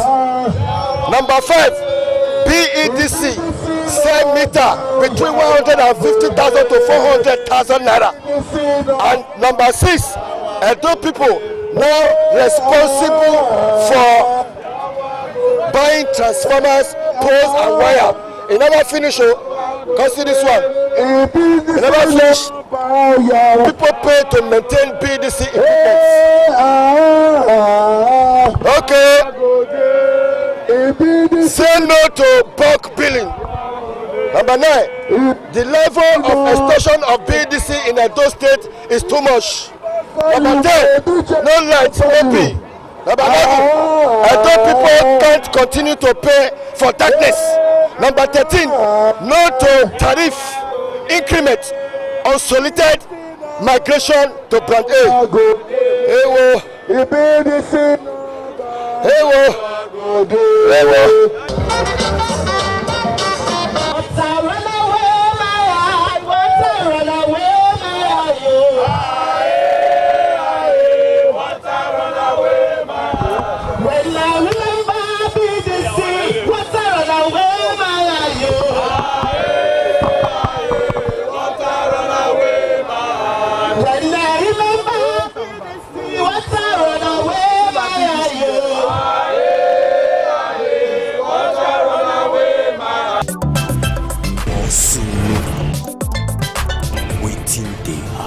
This light matter so the way it affect people around me, it don't affect so many businesses. It don't make businesses close down. Profit where they make initially, that profit now they use that they buy fuel. And that fuel in question, they don't even see gain again. And let me tell you the thing where they make me the best the more. Be say that business what you do now, you know if you even increase that your money, if you want to increase your money for your business now, your customers go leave you. They'll go patronize who they get light steady. So that one our fact. Now you go lose customers. The same time now you go to think that you want to shut down your business. Now let's go to the aspect of psychological effect on this light. Children now we're supposed to sleep for nights. Where fans supposed to they blow. They not feel how far blow them, mosquitoes go begin chop them. That pikin now, if they break, he go school now. He met when he be say they use light sleep. Those one not go to learn properly. He go to feel sleepy for class. Because why? He not get proper sleep for night. Now let's go to the mental aspect of this electricity. Mental, my brother. Now make I tell you, as a father of a home, how many fuel you go fit buy? If you be say you dey give your wife before 10,000 take cook soup, now you don't dey buy fuel every day for 4,000, 3,000, 10,000. Oga, that your wife money wey you dey give her to take cook soup, e go reduce. Hey. As e dey reduce, you yourself you dey think. As you dey think as a man, your wife even dey see you finish. You go dey feel say that you no fit provide again because why? No say BEDC don put you for tight corner. You don't choke out like this, so they don't put you for choke out. All because say no light. No because you don't get money to pay for your light bill. You get money to pay for light bill, but they don't give you light. Now make we go for the extortion aspect. What BEDC they do? Why you can wear black and black? What's your problem? Because Edo State is in darkness. The heartbeat of Nigeria don't turn to the heartbeat of darkness. Okay, now go to the one where you want to talk, so the billing side now. Okay, now for the billing side, imagine say you did darkness for 3 weeks, 3 good weeks. Then the 4th week, NEPA go come flash, NEPA go come, man, I BDC go come give you one's view, bam. As they give you that one's view light, you go come visit, but they don't give me light, oh. Oga, 3 days later, they come drop B for you. They will go drop B for you for a light where they will flash for your eye when you see once. And that B where they go drop for you, either from 10,000, 15,000, 20,000. Okay, may I shock you?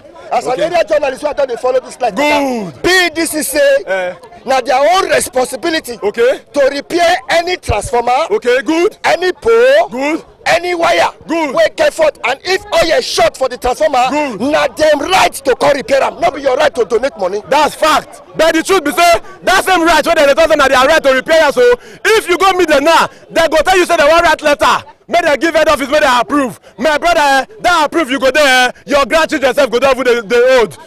That approve and then you wait for. As I thought on that, so BDC, me now victim of BDC. BDC cut my lights. They cut my lights, say they will be for my house. I know they will be.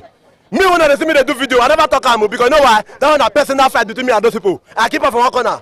They say they will be not be me use lights. According to next standard, National Electricity Regulatory Commission, they say you are not obligated to pay for what you did not use.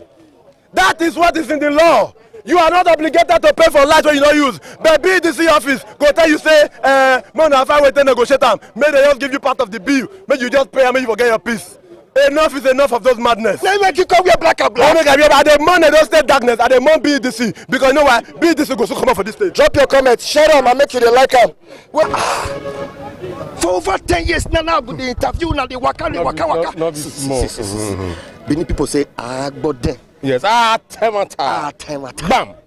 Are you aware that BDC is now their own responsibility to repair transformer, to put oil for the transformer, to buy a pole, to replace the pole, and to pay wire and everything to maintain everything because now them they give you light. Yes. So what's not your problem? In fact, BDC now now they talk. That is your own. That is your opinion. Yes. No, not be matter of saying. If it be like your opinion. My whole community where I did for Upper Mission Extension, we buy transformer. We buy wire to connect the transformer. Now we buy all yourself. Even be this way, we connect the transformer, say we pay them. You understand? What did they come talk? They say Moko can't dedicate that transformer to BDC because now BDC responsibility to provide transformer and every other thing. As we buy and we dedicate and give them before they come connect and come give us light. Why don't they don't get any moral justification to come talk say now that they provide transformer and they maintain transformer? That one a lie. For more than 2 weeks now, for my community will not get light. If they ever bring them, like that guy talking about once we just make back in less than a minute, they'll just take them, bang bang. Now so the thing be, we don't feel in fact we don't buy fuel tire till they pump, till they get water because without fuel or without solar, you understand? You know if you get you know if you pump your ball, you understand? So we they pay for lights, we they get darkness. You know, say Edo is shining, but because of activity of BDC, Benin Kingdom not to the kingdom of darkness. You understand? That is why we say we will come and light that we need. If government feel break the monopolistic philosophy of BDC, way forward? Yes, what is the way forward? They should destroy the monopolistic philosophy of BDC. What did I want to be? Maybe say other people will come invest in the electricity sector, so that competition will come there. If competition there, the coffee provide quality services to other people. Now we want, all we need, the nitty-gritty of our protest and all the grammar we speak since, now we say now light, now we need. If we get light, we'll feel they pay anything they say we will pay. As now the protest, now the governor come. Yes. How was the feeling? No. In fact, now solution now we want for this protest. Instead of us to go, they continue to the waka for streets, where we say to some extent, Woodlands, we can go like that, and governor just come. As he pass, he just come. He just address the issue. I say I give kudos to the governor where he come to address the issue. All we need to do is to follow up with the governor to make sure say yes, what he talk, he do everything we talk, he come to pass. You understand? We not get any vested interest. The only interest we will get now make we get light. Waiting they happen.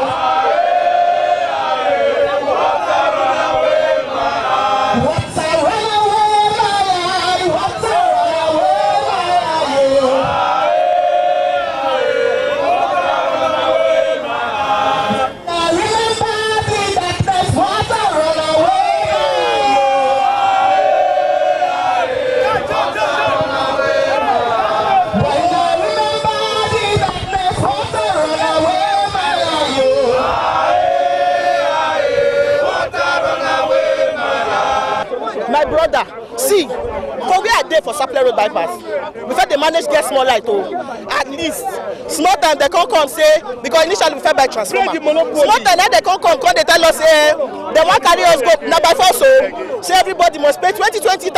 We come Kukuma pay. Apart from transformer, what we first buy, we come to connection.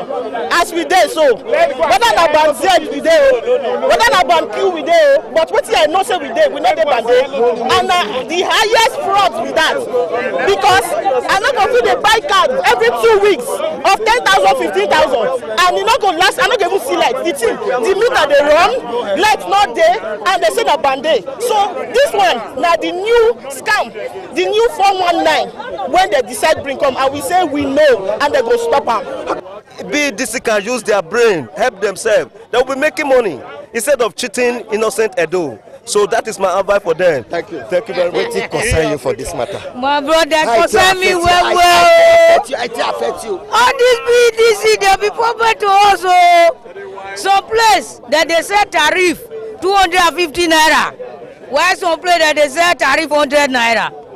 Why the difference is? Where they say they put bank A, that they set tariff for the 250 naira. Where they say all those one don't get special treatment, that they set tariff 100 naira. Where you stay for your house, I'd like to be for that. Let no do. On Saturday, yes, 600,000. Now take go buy generator. May I for feed the pump water, take the bath. For doing winner. You go buy gen. I go buy gen. What I go do now? Taking of the monopoly of BDC. BDC is a private company. Yes, so why we have only BDC? If Oshomo not work again, may we get many other alternatives like Oshomo. Get like five distribution generation companies so that BDC go just fizzle out. They go just melegue. They go just come out. If I can't get better services for J&P, for example, distribution company, I can't get better light. I'll go BDC again. I can leave BDC now. That's why you're rich. So, but for BDC, like God was saying today, this protest was tagged Ozeba protest. It was tagged Ozeba protest. Maybe they will go take governor, or maybe I don't know. Governor saying just tumble come, but anyhow, we don't know that BDC they use but for us. Happy say the governor respond. I dey happy, but that Ozeba be sweet us. You know what the Ozeba? We will go to the office. We go to poo for there. We go to cook there. My dog go there. We will carry canopy. We go to sleep in the office. Ozeba.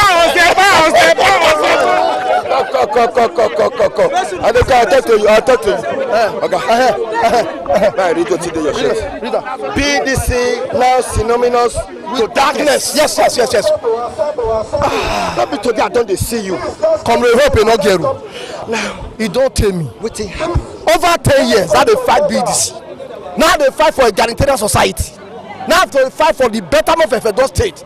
Now they fight to liberate Edo people from the shackle of darkness, which BDC are brought to the people perpetually, deliberately, which working.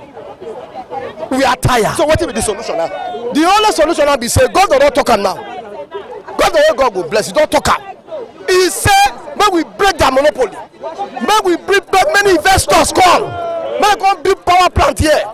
Build many power stations here so that competition will get the market. Okay.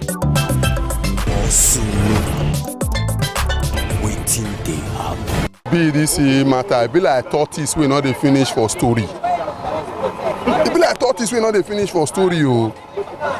Before you go say they're good.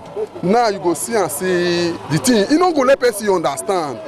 But now they are listening at the monopoly. Now they cause some. How it they affect your people? How it take affect your people? Now be the cocoa. We need to know how they affect the people because some people don't talk say that they pay for transformer, that they buy pole, that they pay for the services. First, the total darkness is the grand economic activities, businesses for this country and for this state. I don't want to be the primary pains where it dey. You know, say this fuel matter. Not be everybody. They feel they buy fuel. We don't take power their appliances. I've been a vulcanizer. Which one again? Who they use fridge for us? No, you not going to see cold water. And many people now solar they don't put for their house now. And to put solar na $1 million. Okay. If to say government fit reduce import duty on solar. They want go help. It just be like borehole now. People no dey wait for water corporation again before they install their borehole because e no too cost. But the cost of solar too much. That is why solar wey go carry a refrigerator, e go come carry AC and other appliances come dey pump water. Oga na million. The problem wey BEDC get wey go pain you pass be say even in all this darkness, every of their equipment wey you by yourself buy, they go carry am to themselves, like transformer, like cables, like poles. You go contribute to buy am. They go carry am to themselves.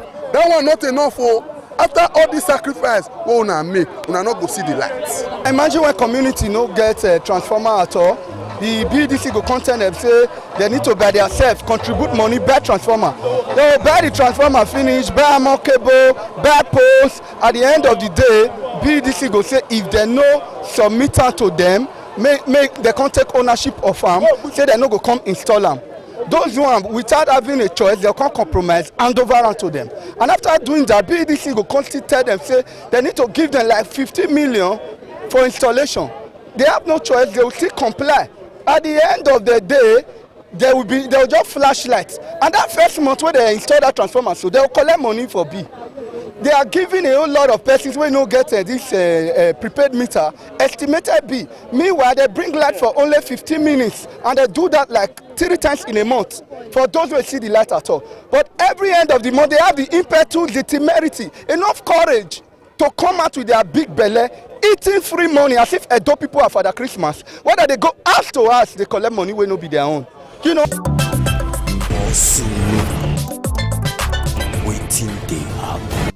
Because of the matter now, the executive governor of Edo State, Senator Monday Okpewolo, he don't come now come answer these protesters because of this light matter.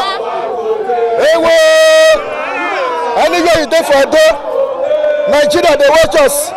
You must continue to drop your comment, just the shout out. Light matter. Edo people say they don't tire. But His Excellency Senator Monday Okpewolo, he don't show. He say no go fit, he no go fit they making people they suffer, but he won't come talk for the matter now. Hey, whoa! That the governor of Edo State, Senator Monday Okpewolo, he don't show to put mouth for the matter. Why not? Respect, sir.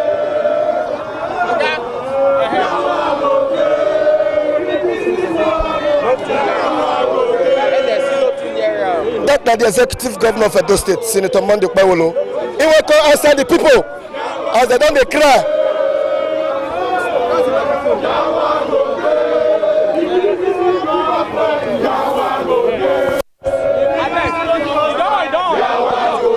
Thank you.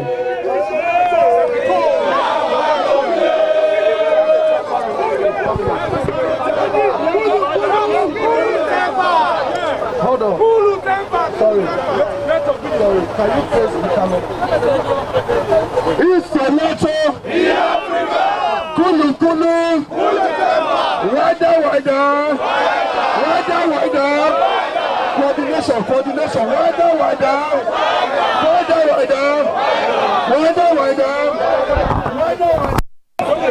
Very distinguished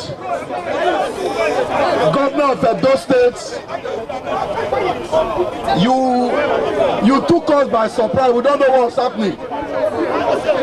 This is Edo people across the states, and we are set for a protest, a massive protest. Kulu against Benin Electricity Distribution Company, BEDC. Because they have engaged in series of oppressive tendencies against Edo people. We pay for light and they give us darkness. As a matter of fact, today, BEDC enjoys estimated bills.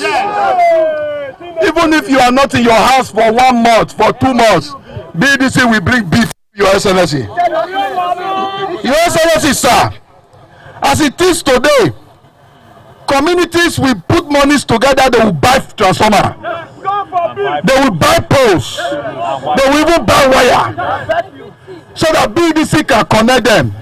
BDC will compel those communities that they must donate those equipment to them before they can use it. That will not be juju.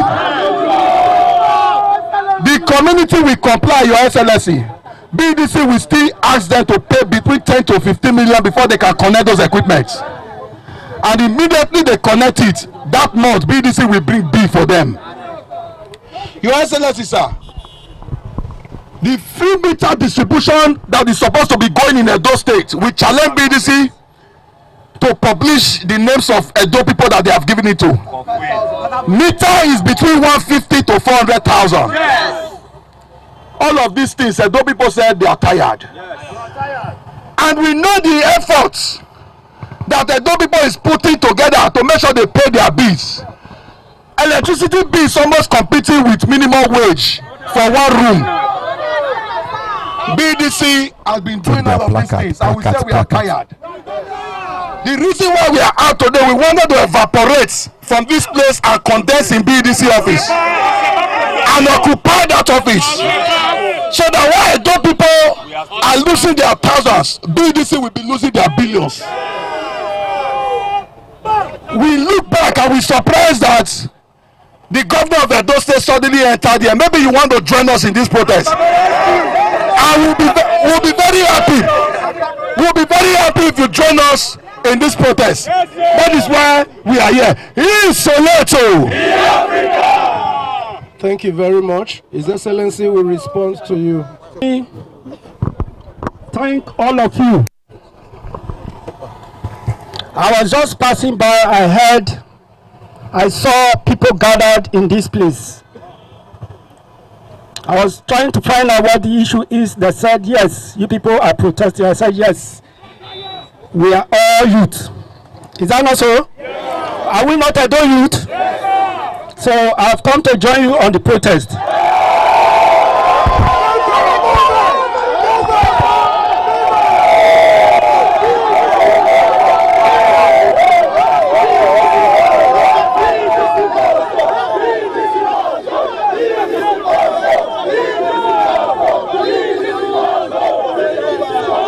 Kulu kulu temper.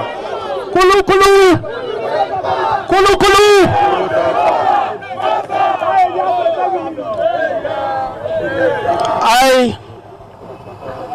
When we are talking about shortchanging Edo people, it's all of us. My father in the village, your mother in the village, my brother in the city, and you and all of us that are standing here. Is that not so? Now, the frustration, why are they trying to frustrate Edo people? I want you to listen very well. There are people that own BEDC. It's not government-owned property. Even though Edo State, Ondo, Ekiti, Delta, we have stake, but it's just very small. The percentage is very small. So we do not have control over BEDC. So I want to let you know that the only way we can fight them is to bring stakeholders into this business of distribution. I want to let you know we will break monopoly. That monopoly does not belong to one man. So how do we do it? We have to operate like the way telecom operates. Bring in different stakeholders, bring in different companies so that we can have light. We can have alternative. I want to say a big thank you to all of you. Civil society people that are here. I can see Besulu. I can see a lot of people here standing here. So Besulu, you have to tell people, because I know you can report very well. Okay. This one no be Tinubu problem. Waiting they happen.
ITV, certainly the best.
ITV, certainly the best.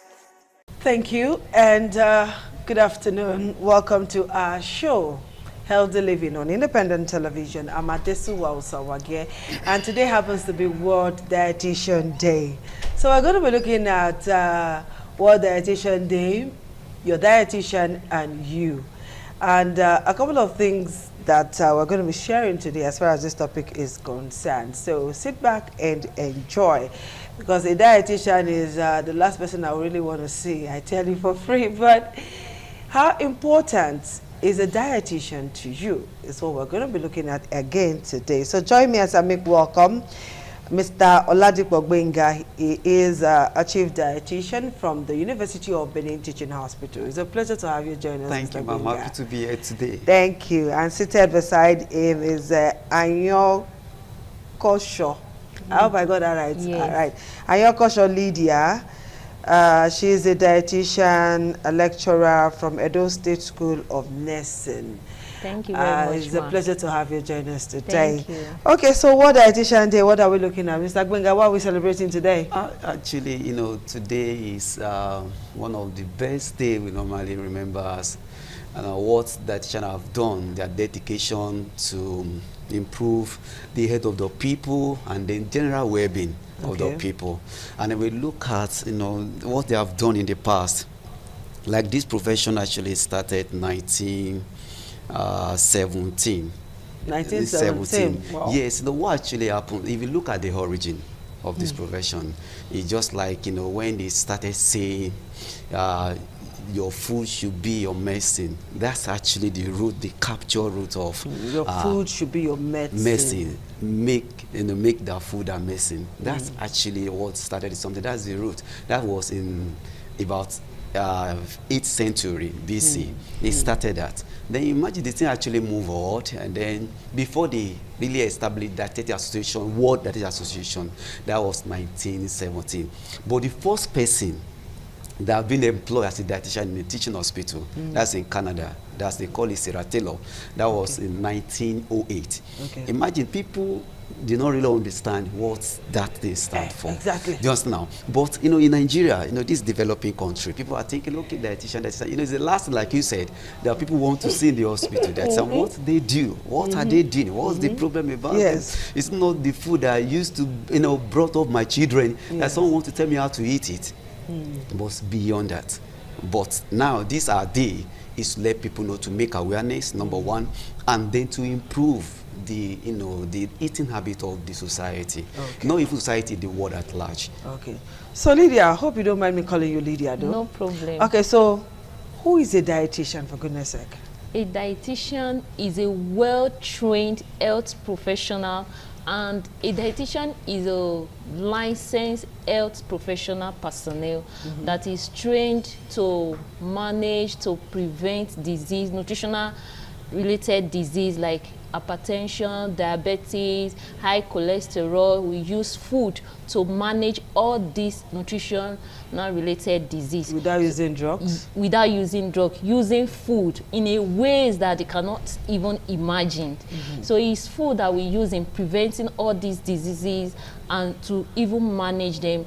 And is a dietitian is the person that can really tell you the kind of food that you will eat, that the portion that you will eat that will make you to live a healthy life. Really? Yes. Okay, so Benga, a dietitian, a nutritionist, are we talking about one and the same person?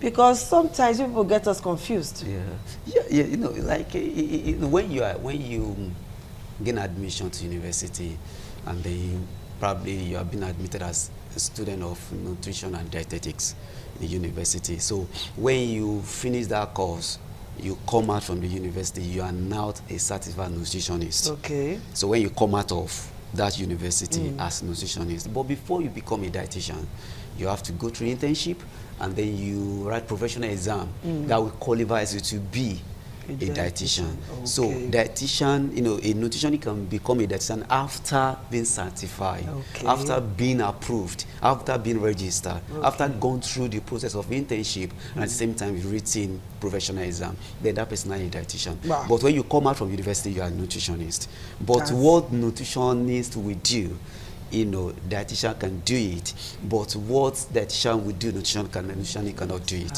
So the dietitian is steps ahead of the nutritionist. Yes, the dietitian is licensed to manage any nutritional related disease, but a nutritionist is not licensed. It's not licensed. Yes. All right, let's take a very short break, and when we come back, we'll continue. Just stay tuned. Thank you so much for staying with us. The program is Healthy Living, and we are talking about the dietitian. Today is World Dietitian Day, and we want to look at the dietitian and you. Why do you need a dietitian? So, Mr. Gbenga, I want to bring that question to you now. Why do you think somebody like me or every other person out there needs a dietitian? It's okay.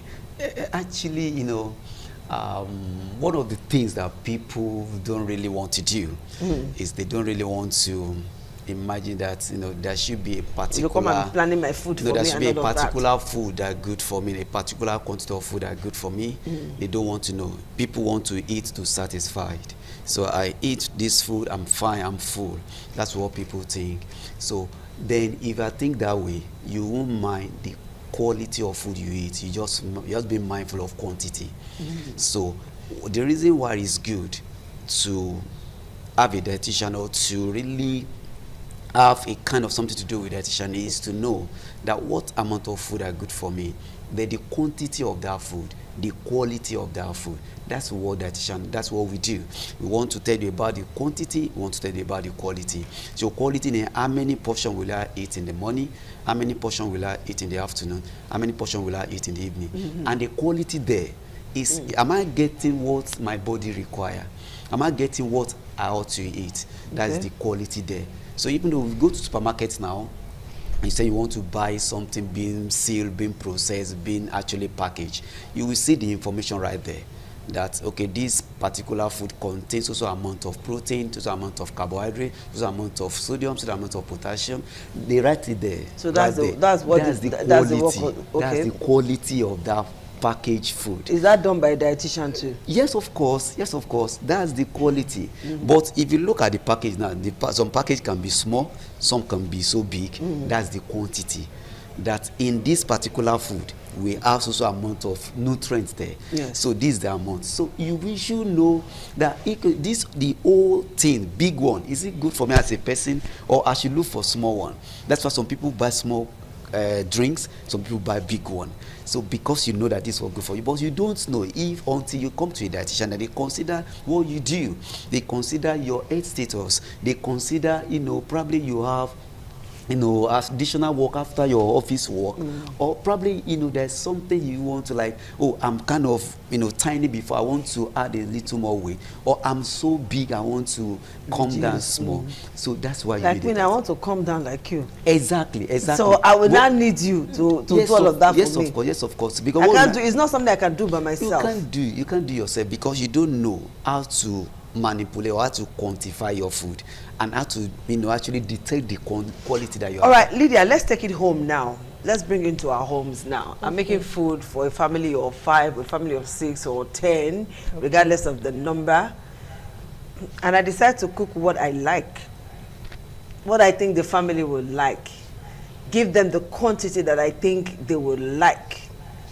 all right? Okay. At what point should I need you as a dietitian to come and tell me what to cook in my house, how to feed the children, the age range of those that I want to feed? If I have elderly person I want to feed, if I have little children I want to feed, then if I have like normal adults like you and why should I need you to come and like tell me how to feed somebody? I want to feed somebody like this my friend here now, and I say, okay, because he's tall, because he's lanky, he needs more food, and I give him like 10 wraps of fufu, plenty soup, plenty meats.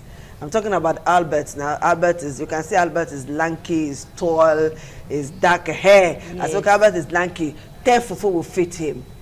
Oh, this is a little child like Lucky. Okay, Lucky, take maybe 1 wrap of fufu. I don't want your stomach to be bigger than what it is right now. Just take 1 wrap of fufu, little soup, and all of that. Why should I need you to come and tell me all of that, what to do in my house? Yes, the reason why you need a dietitian to plan your meals for family is because you need to consider some of the nutrients that are in the food that you are eating. Like you said, there are some factors that will guide the way you prepare food at home. For a family of 5 or 6, you'll know that you have children, and with time, when you are living with them, you're supposed to have known their likes and dislikes. Sometimes I even advise that you ask your children what are their favorites, what are the things they like. You don't just prepare food because sometimes they will not eat. So in the course of asking, you should be able to tell them the importance of the nutrients that is supposed to be in the food. When you are preparing a meal, either breakfast, lunch, or dinner, you're supposed to have an adequate diet. What do I mean by adequate diet? It's a diet that contains all the essential nutrients that the body needs. The body needs carbohydrates for energy. The body needs protein. So when you are preparing a food, you should know that even though, let's assume you want to cook rice now. So when you are cooking rice, you already know that this rice will serve as carbohydrate. Then you add protein to it, which you might add chicken, meat, or egg. Then you add your vegetable to it. In fact, you don't have to go expensive when you are preparing food. You can slice carrot inside the white rice. Vegetable is already there, which will give you your vitamins and minerals. And you can also cook a vegetable soup to eat along with that food. Definitely you are okay, you are good to go, and you make sure that your children are eating food, including yourself and the father of the house. Make sure that everyone is eating food. At least you are expected to eat food 2 times in a day, and you ensure that not 3. You can as well eat 3, but you just put a distance in between. Like you are expected to eat like fruit 30 minutes before you eat, or maybe like 2 or 3 hours after the main food. Just put a space in, and you can eat varieties. And when you are eating your food, it should not be much. For example, if you want to take cherry, 1 or 2 is okay. You don't have to carry 6 or 7 cherry and eat. Really? Yes. Wow. That's what we are talking about. That portion control is very, very essential, and that's the reason why you need a dietitian. You know, you are just getting to know now that it's not good to eat plenty of cherry. Even though cherry is good, but too much of everything is not good. So what I'm trying to say in essence is that when you are preparing food for a family, you must consider the essential nutrients that the body needs, because each nutrient has their own function to the body. Like I always say that we know that carbohydrates must be in food because that's what gives you an energy. So even though you are trying to lose the weight, that doesn't mean that you should not eat your carbohydrates. But carbohydrates will make you add weight. That's why a lot of us are running away from carbohydrates. Exactly. That's why you need a dietitian, because the dietitian will tell you that you need carbohydrate, but portion control. Is dietitian that will now calculate the amount of carbohydrate that you need for your body, and we had vegetable. You know, when you are eating rice and you put cabbage and carrot, that cabbage and carrot can be half of the plate, then rice will be quarter of the plate, then your protein quarter of the plate. By the time you eat it like that, definitely you will be full. Or if you want to eat your swallow, you let your soup, like vegetable soup or okra soup, should be ×2 of your swallow. So by the time you eat it like that, definitely you will be full. So that doesn't mean that because you want to lose weight, you will not be depriving yourself of the food that will give you an energy. Okay, Benga, what she just described now, will you call that balanced diet? Yeah, yes, of course. Yes, of course. You know, but in clinical setting, it's more than that. And again, to add to what she just said, the reason why you still need a dietitian in your home, you know, you need a dietitian so that you prevent some non-communicable diseases like obesity, like eating much, hypertension, eating more, having type 2 diabetes. That's why you need a dietitian, because, you know, if someone is sedentary and you eat much and much and much and much, you know, before you know it, that person can develop non-communicable diseases. So you need a dietitian to guide. So the amount, how to eat it in relation to the person activity level and then the health status. Okay, that's quite interesting. Benga, tell us, in your experience as a dietitian, what are some common health problems that proper nutrition can actually prevent or manage? Because you just talked about yes. You just talked about it now. So what are those common ailments? What are those common illnesses? Type 2 diabetes. Okay. Type 2 diabetes, and eating hunger. You know what I mean by eating hunger is micronutrient deficiency. Like hidden hunger. Yes, like iron. How do we describe that one again? How do we know that one again? What I mean by hunger. you cannot see it. It's eating. It's just like until that person go through laboratory test before you do blood test. Okay, this blood does not contain some things that it ought to contain. Okay, I'm particularly interested in this last one, and that eating rice can actually prevent or manage diabetes. Please talk to us. Yes, of course. Yes, of course. Now, for example, now if you are eating exact food that you ought to eat, for example, now she says something about the portion control on carbohydrate as energy.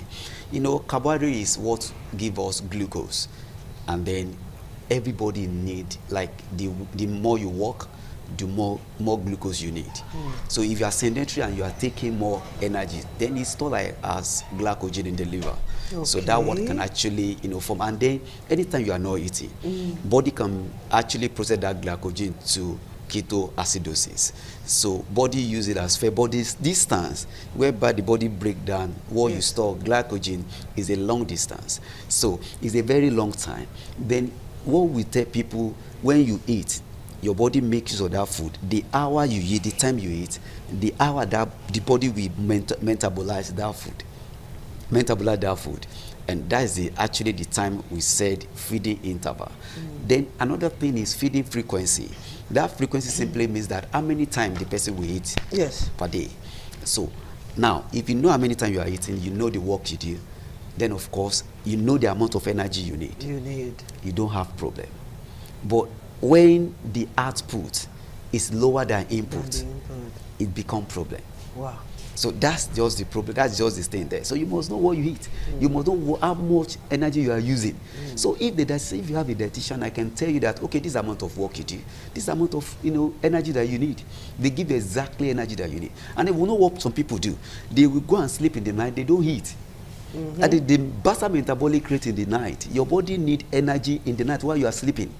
So if you don't give your body energy while you're sleeping, that's why some people sleep, they don't wake up the following day. Okay, with all of this that you're telling us now, we have plenty of online dietitian, online nutritionists and all of that who will tell you, because our best friend nowadays is our phone. And that's where most people get advice from. Just, you need something, you run to your phone. Somebody will tell you online that, oh, you don't have to eat dinner. You just said now that it is important you eat dinner. But they tell you don't eat dinner. And some say, okay, just eat an egg a day and you're good. Others will say, okay, a little portion of cabbage is all right. So with this online thing, what should we follow? Can I quickly tell you something now? Okay. If you have a growing child, a female, yes, to say, we have just 2 minutes to a minute to do this now. If a female girl, and then that girl is growing, Do you know what? Maybe probably yesterday you saw that girl yesterday. Maybe she has not entered poverty that yesterday. But you can just see that girl today now, and you see the best. Her breath just, just shoot out already. You say these were not there yesterday. You'll be surprised. That thing happened overnight. And without nutrition, proper nutrition, it will not happen. Proliferation happen while we're sleeping. We call it cell division. It happened in the evening. All these, another cells die, and a new one replaced, happen in the evening. All these they need energy to do that. All right, so in 30 seconds, Lydia, should we believe all those online dietitians that we meet? What I would say is that if the person is not a registered dietitian, is not an health professional, we supposed not to believe any, because we have a lot of junks going around online and a lot of consequences that happens after it. They will not come back and tell us that this is the consequence that is after it. So the truth is that we should not believe everything that we are seeing online, and that's the reason why we have dietitians everywhere. We should try, even if we see any information, we can as well ask a registered dietitian and say, I heard this, what do you think about it? What's the right thing about it? And definitely we'll definitely give you the right All right, to our fantastic dietitians on set today, we want to say thank you for finding time to be with us. Benga, Lydia, thank you so much. Thank you. At least now I will find time to come and see you dietitians, all right?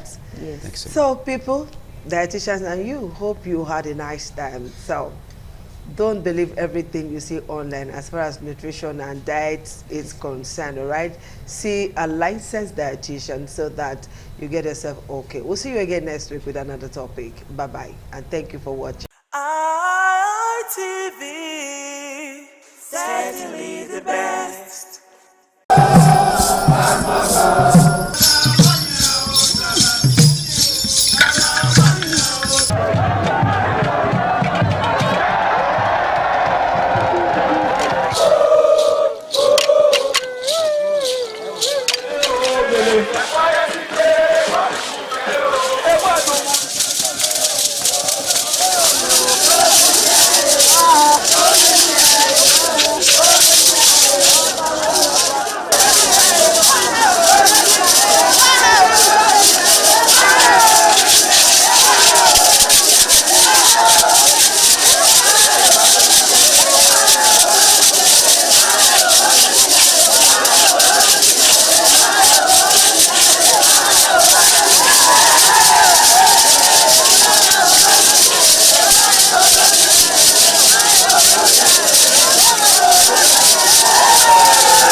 Ugeni Madonna, Imazedion, Orero, obviously, Manazo, or Ugeni Madonna. You will have to serve the community for 30 years before you come to this stage.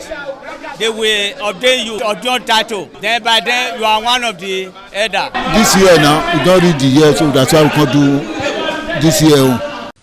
Historically, joining the Elders Council, an individual must have reached a certain age and must have made significant contributions to the community through leadership, service, or other meaningful ways. There was jubilation in the community as sons and daughters of Okada, both at home and in the diaspora, trooped out to be part of the ceremony with various hymns of the initiates agog with festivities. Friends and well-wishers of those initiated into the Elders Council jubilated at the Ogwedion after performing all traditional rites. The elders, known as Edion, in company with their loved ones, danced to their various homes where guests and family members were entertained.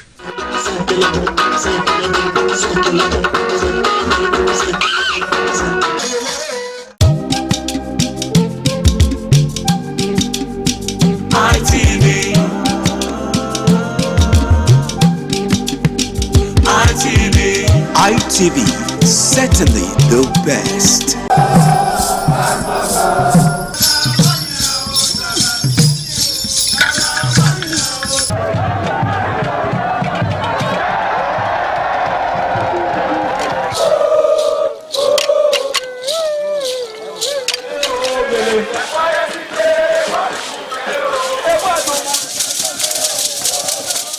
The Ugewe is the final ceremony of the series of festivals.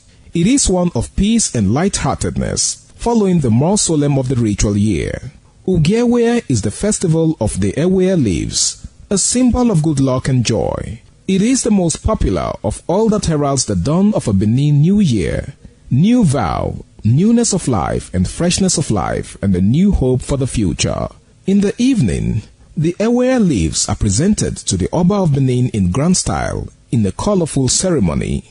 The Ihogbe Society, amidst singing and dancing, bring the sacred leaves that symbolize good luck, blessings, peace, and prosperity. Each of the senior members of the Ihogbe proceeds to give the sacred leaves directly to the Oba of Benin, and others put theirs at his feet.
gbọ́n àtinúdò èénú rẹ̀ àtin. Èénú rẹ̀ ọba la tó péré òsànọ̀rẹ́ ùmọ́dọ́gẹ́mọ́ àgbọ̀n ẹ̀jẹ̀ ní àwọn ọ̀gẹ́wà ẹ̀wà ẹ̀ nọ́rí ọba òsànọ̀rẹ́ ọba ùmọ́dọ́gẹ́mọ́ àgbọ̀n ẹ̀jẹ̀ ní àwọn ọ̀gẹ́wà ẹ̀. Ẹ̀wà ẹ̀ lẹ́nu bí ẹ fàmẹ́ o. Wọ́n pa nìyẹn. Wọ́n pa ìyẹn o. Wọ́n pa ẹnìyẹn. Ọba àtọ́fẹ́. Bànùkí wẹ́rẹ́. Bàbá nùkí wẹ́rẹ́. Àbùkí sírí òkè o. Àbùkí sírí òkè kọ́. Ayé rẹ̀ náà yọ kí n. Yewe ekele kuri ede to okumaka ọba jẹnu báwo máa yọ báwo máa yọ.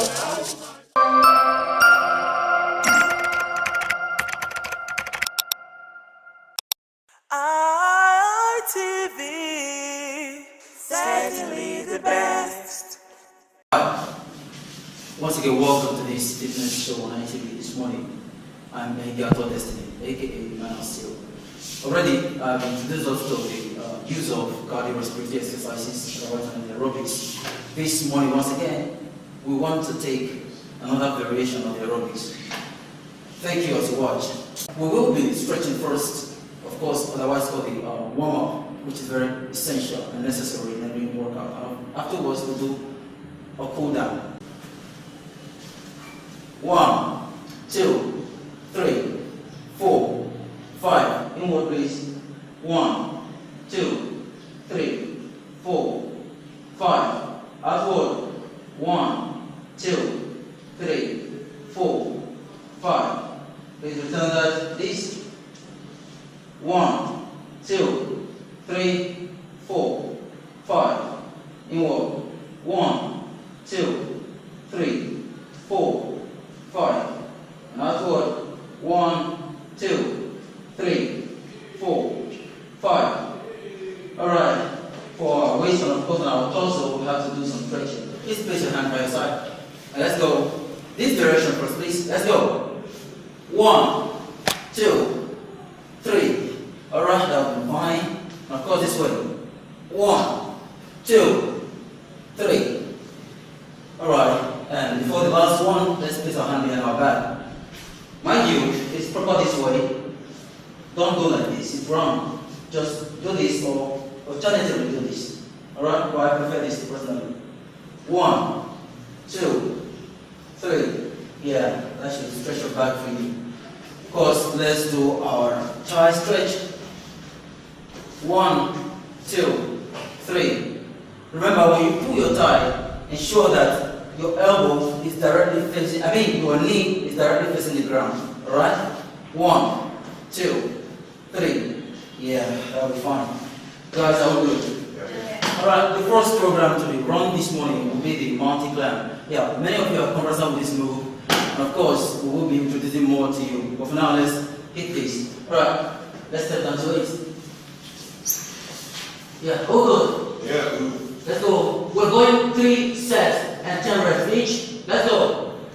1, 2, 3, 4, 5, 6, 7, 8, 9, and 10. Woo. Alright, please. Woo. Yeah. How do you feel? Yeah. That was set 1. It's necessary you do your workout, the reps, and it's set. Alright, so that was the first set, and we're not wasting time waiting for the second set. The minimum break duration for every set should not exceed 20 seconds, and a minimum of 10 seconds. Alright, we're good with 10. Of course. Let's do it again. Right, let's go. 3, 2, hit it. 1, 2, 3, 4, 5, 6, 7, and 10. Alright. When you do this, more effect will come to your abdominal region if you just look up while doing it. What I mean is this. Alright? So not body weight is, but there's nothing wrong with staying this way. Uphill. Breathing your head might place more pressure. Alright, for the very last set of this multi-climb, let's get down, please. Let's go. 3, 2, 1, go. 1, 2, 3, 4, 5, 6, 7, 8, 9, and 10. Alright, at this junction, we will take a water break. We'll join you in the next workout for this very session. Thanks very much. Once again, I'm here for Destiny. Alright, let's do this. 1, 2, 3, 4, 5, 6, 7, 8, 9, and 10. Whoa. Yeah, you have to let it 3, 2, 1. This, when you do this, ensure that your knee gets to the level of your chest. Okay? Well, that's the maximum level you get. And of course, the minimum here. I understand not everyone has placed words. I am, or as anyone here. Please, will just keep it safe and do the right thing. Thanks very much. Alright, we'll go on the left. 3, 2, 1, go. 1, 2, 3, 4, 5, 6, 7, 8, 9, and 10. Whoa, that's exhausting. How do you feel? Yeah, thank you very much. And this is the last set of this workout. Remember, every workout should be done this set and the rest. Alright, thank you. Let's do this. Let's go to the left. To right, brother. 3, 2, 1. Let's hit it. 1, 2, 3, 4, 5, 6, 7, 8, 9, and 10. Yeah, we'll also 3, 2, go. 1, 2, 3, 4, 5, 6, 7, 8, 9, and 10. Whoa. And that'll be all for this morning. Alright, remember, I said in the beginning, before any workout, there's need for a warm-up. And after that, there's also need for cool-down. And this is the cool-down. Alright guys, just suspend your breath, watch this first. Ensure that your knees are locked, alright? This one goes for the hamstrings, the calf, and as well as the lower back. Doing this. Swing it, swing it, swing it. Got that? Alright guys, let's do this. 3, 2, 1, go. 1, just 5, 2, 3, 4, and 5. Alright. So, lastly, what we did before we started, let's stretch it. 1, 2, 3, 4, and 5. 1, 2, 3, 4, and 5. So that's the last thing. Yeah. Please let's target our hamstrings. Please just sit inside of it. Alright? Please do not stand on it. Keep that shape like this. And hold stand just this. Alright? Stand 1, 2.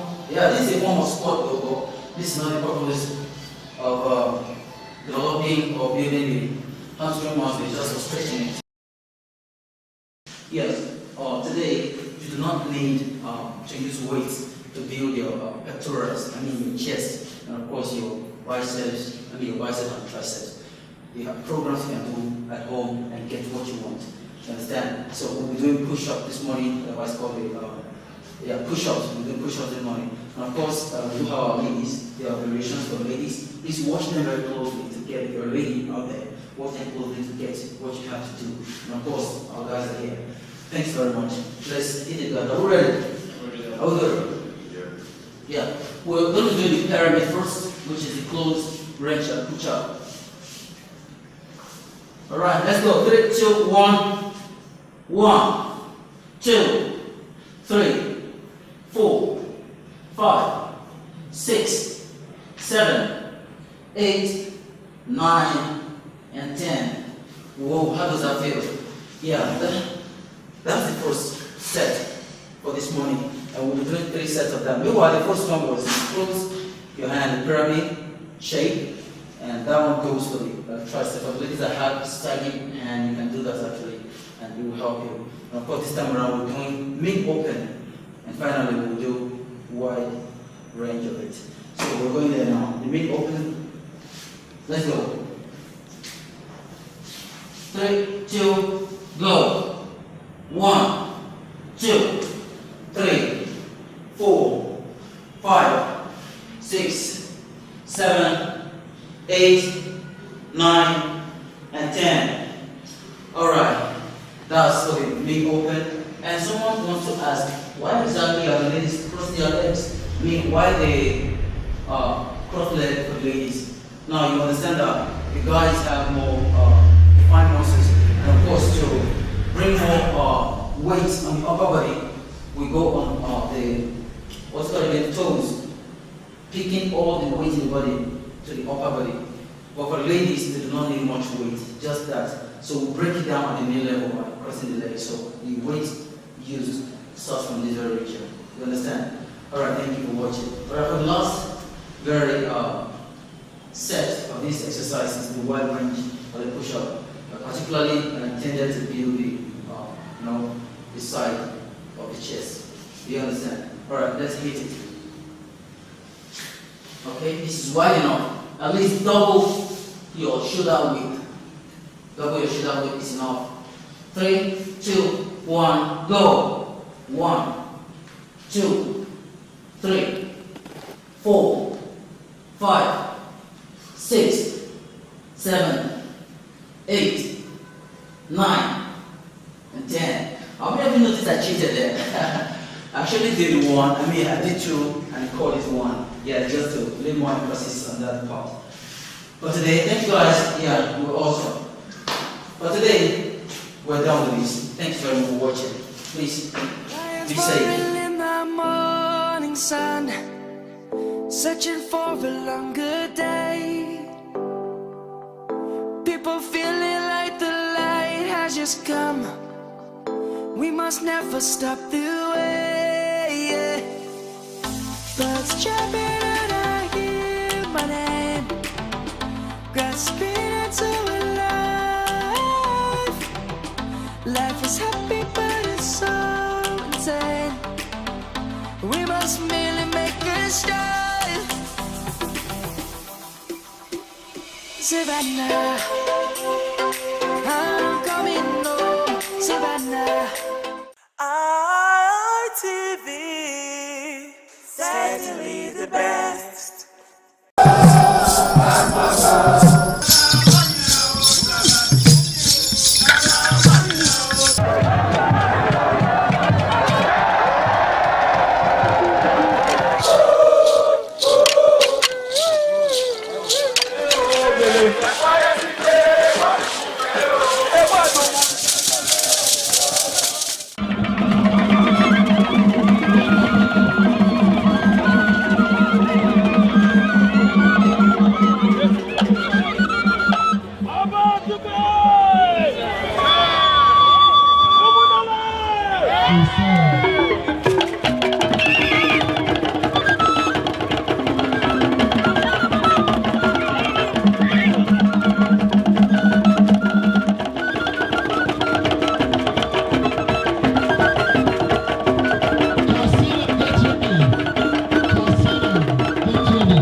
ITV, certainly the best.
Oh, my son, my dear. We say, oh, my dear.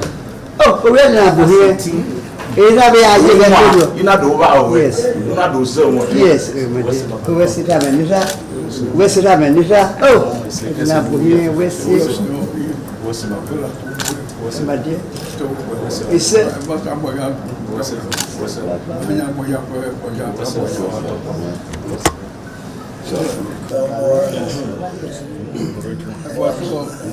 Comment c'est papa que voici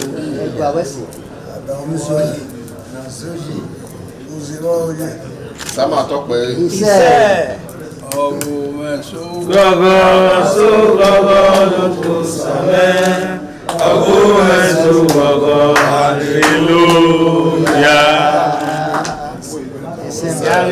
Sama topé. Wayagi makpome samane. Wayagi makpome samane. Wakume pwegwidejo. Wakume pwegwidejo samane. The Esama of Benin Kingdom thanked the new Edion for visiting him and advised them to always abide by the rules and regulations of their new positions. The Esama urged them to indulge in what will continue to bring development and progress to the community. When I say it's your job, I wait to us and I know what I will. Yes, Papa. Look, Caliban, where you know, that we say, who paid you? Who paid you? Baba. Eko mwana sewa. Ewa ya lolote nete dirumwe asewa mafoma. Awe huwe nini? Ejo muhi. Ejo na wele. Ejo na pulupe. Ejo na mnuri ya kwa ewa yoda. Bawe kwa ba. Ojo wele. Kaja de nena ya de wuyi. Bawe kwa de wuna no mase lo kai.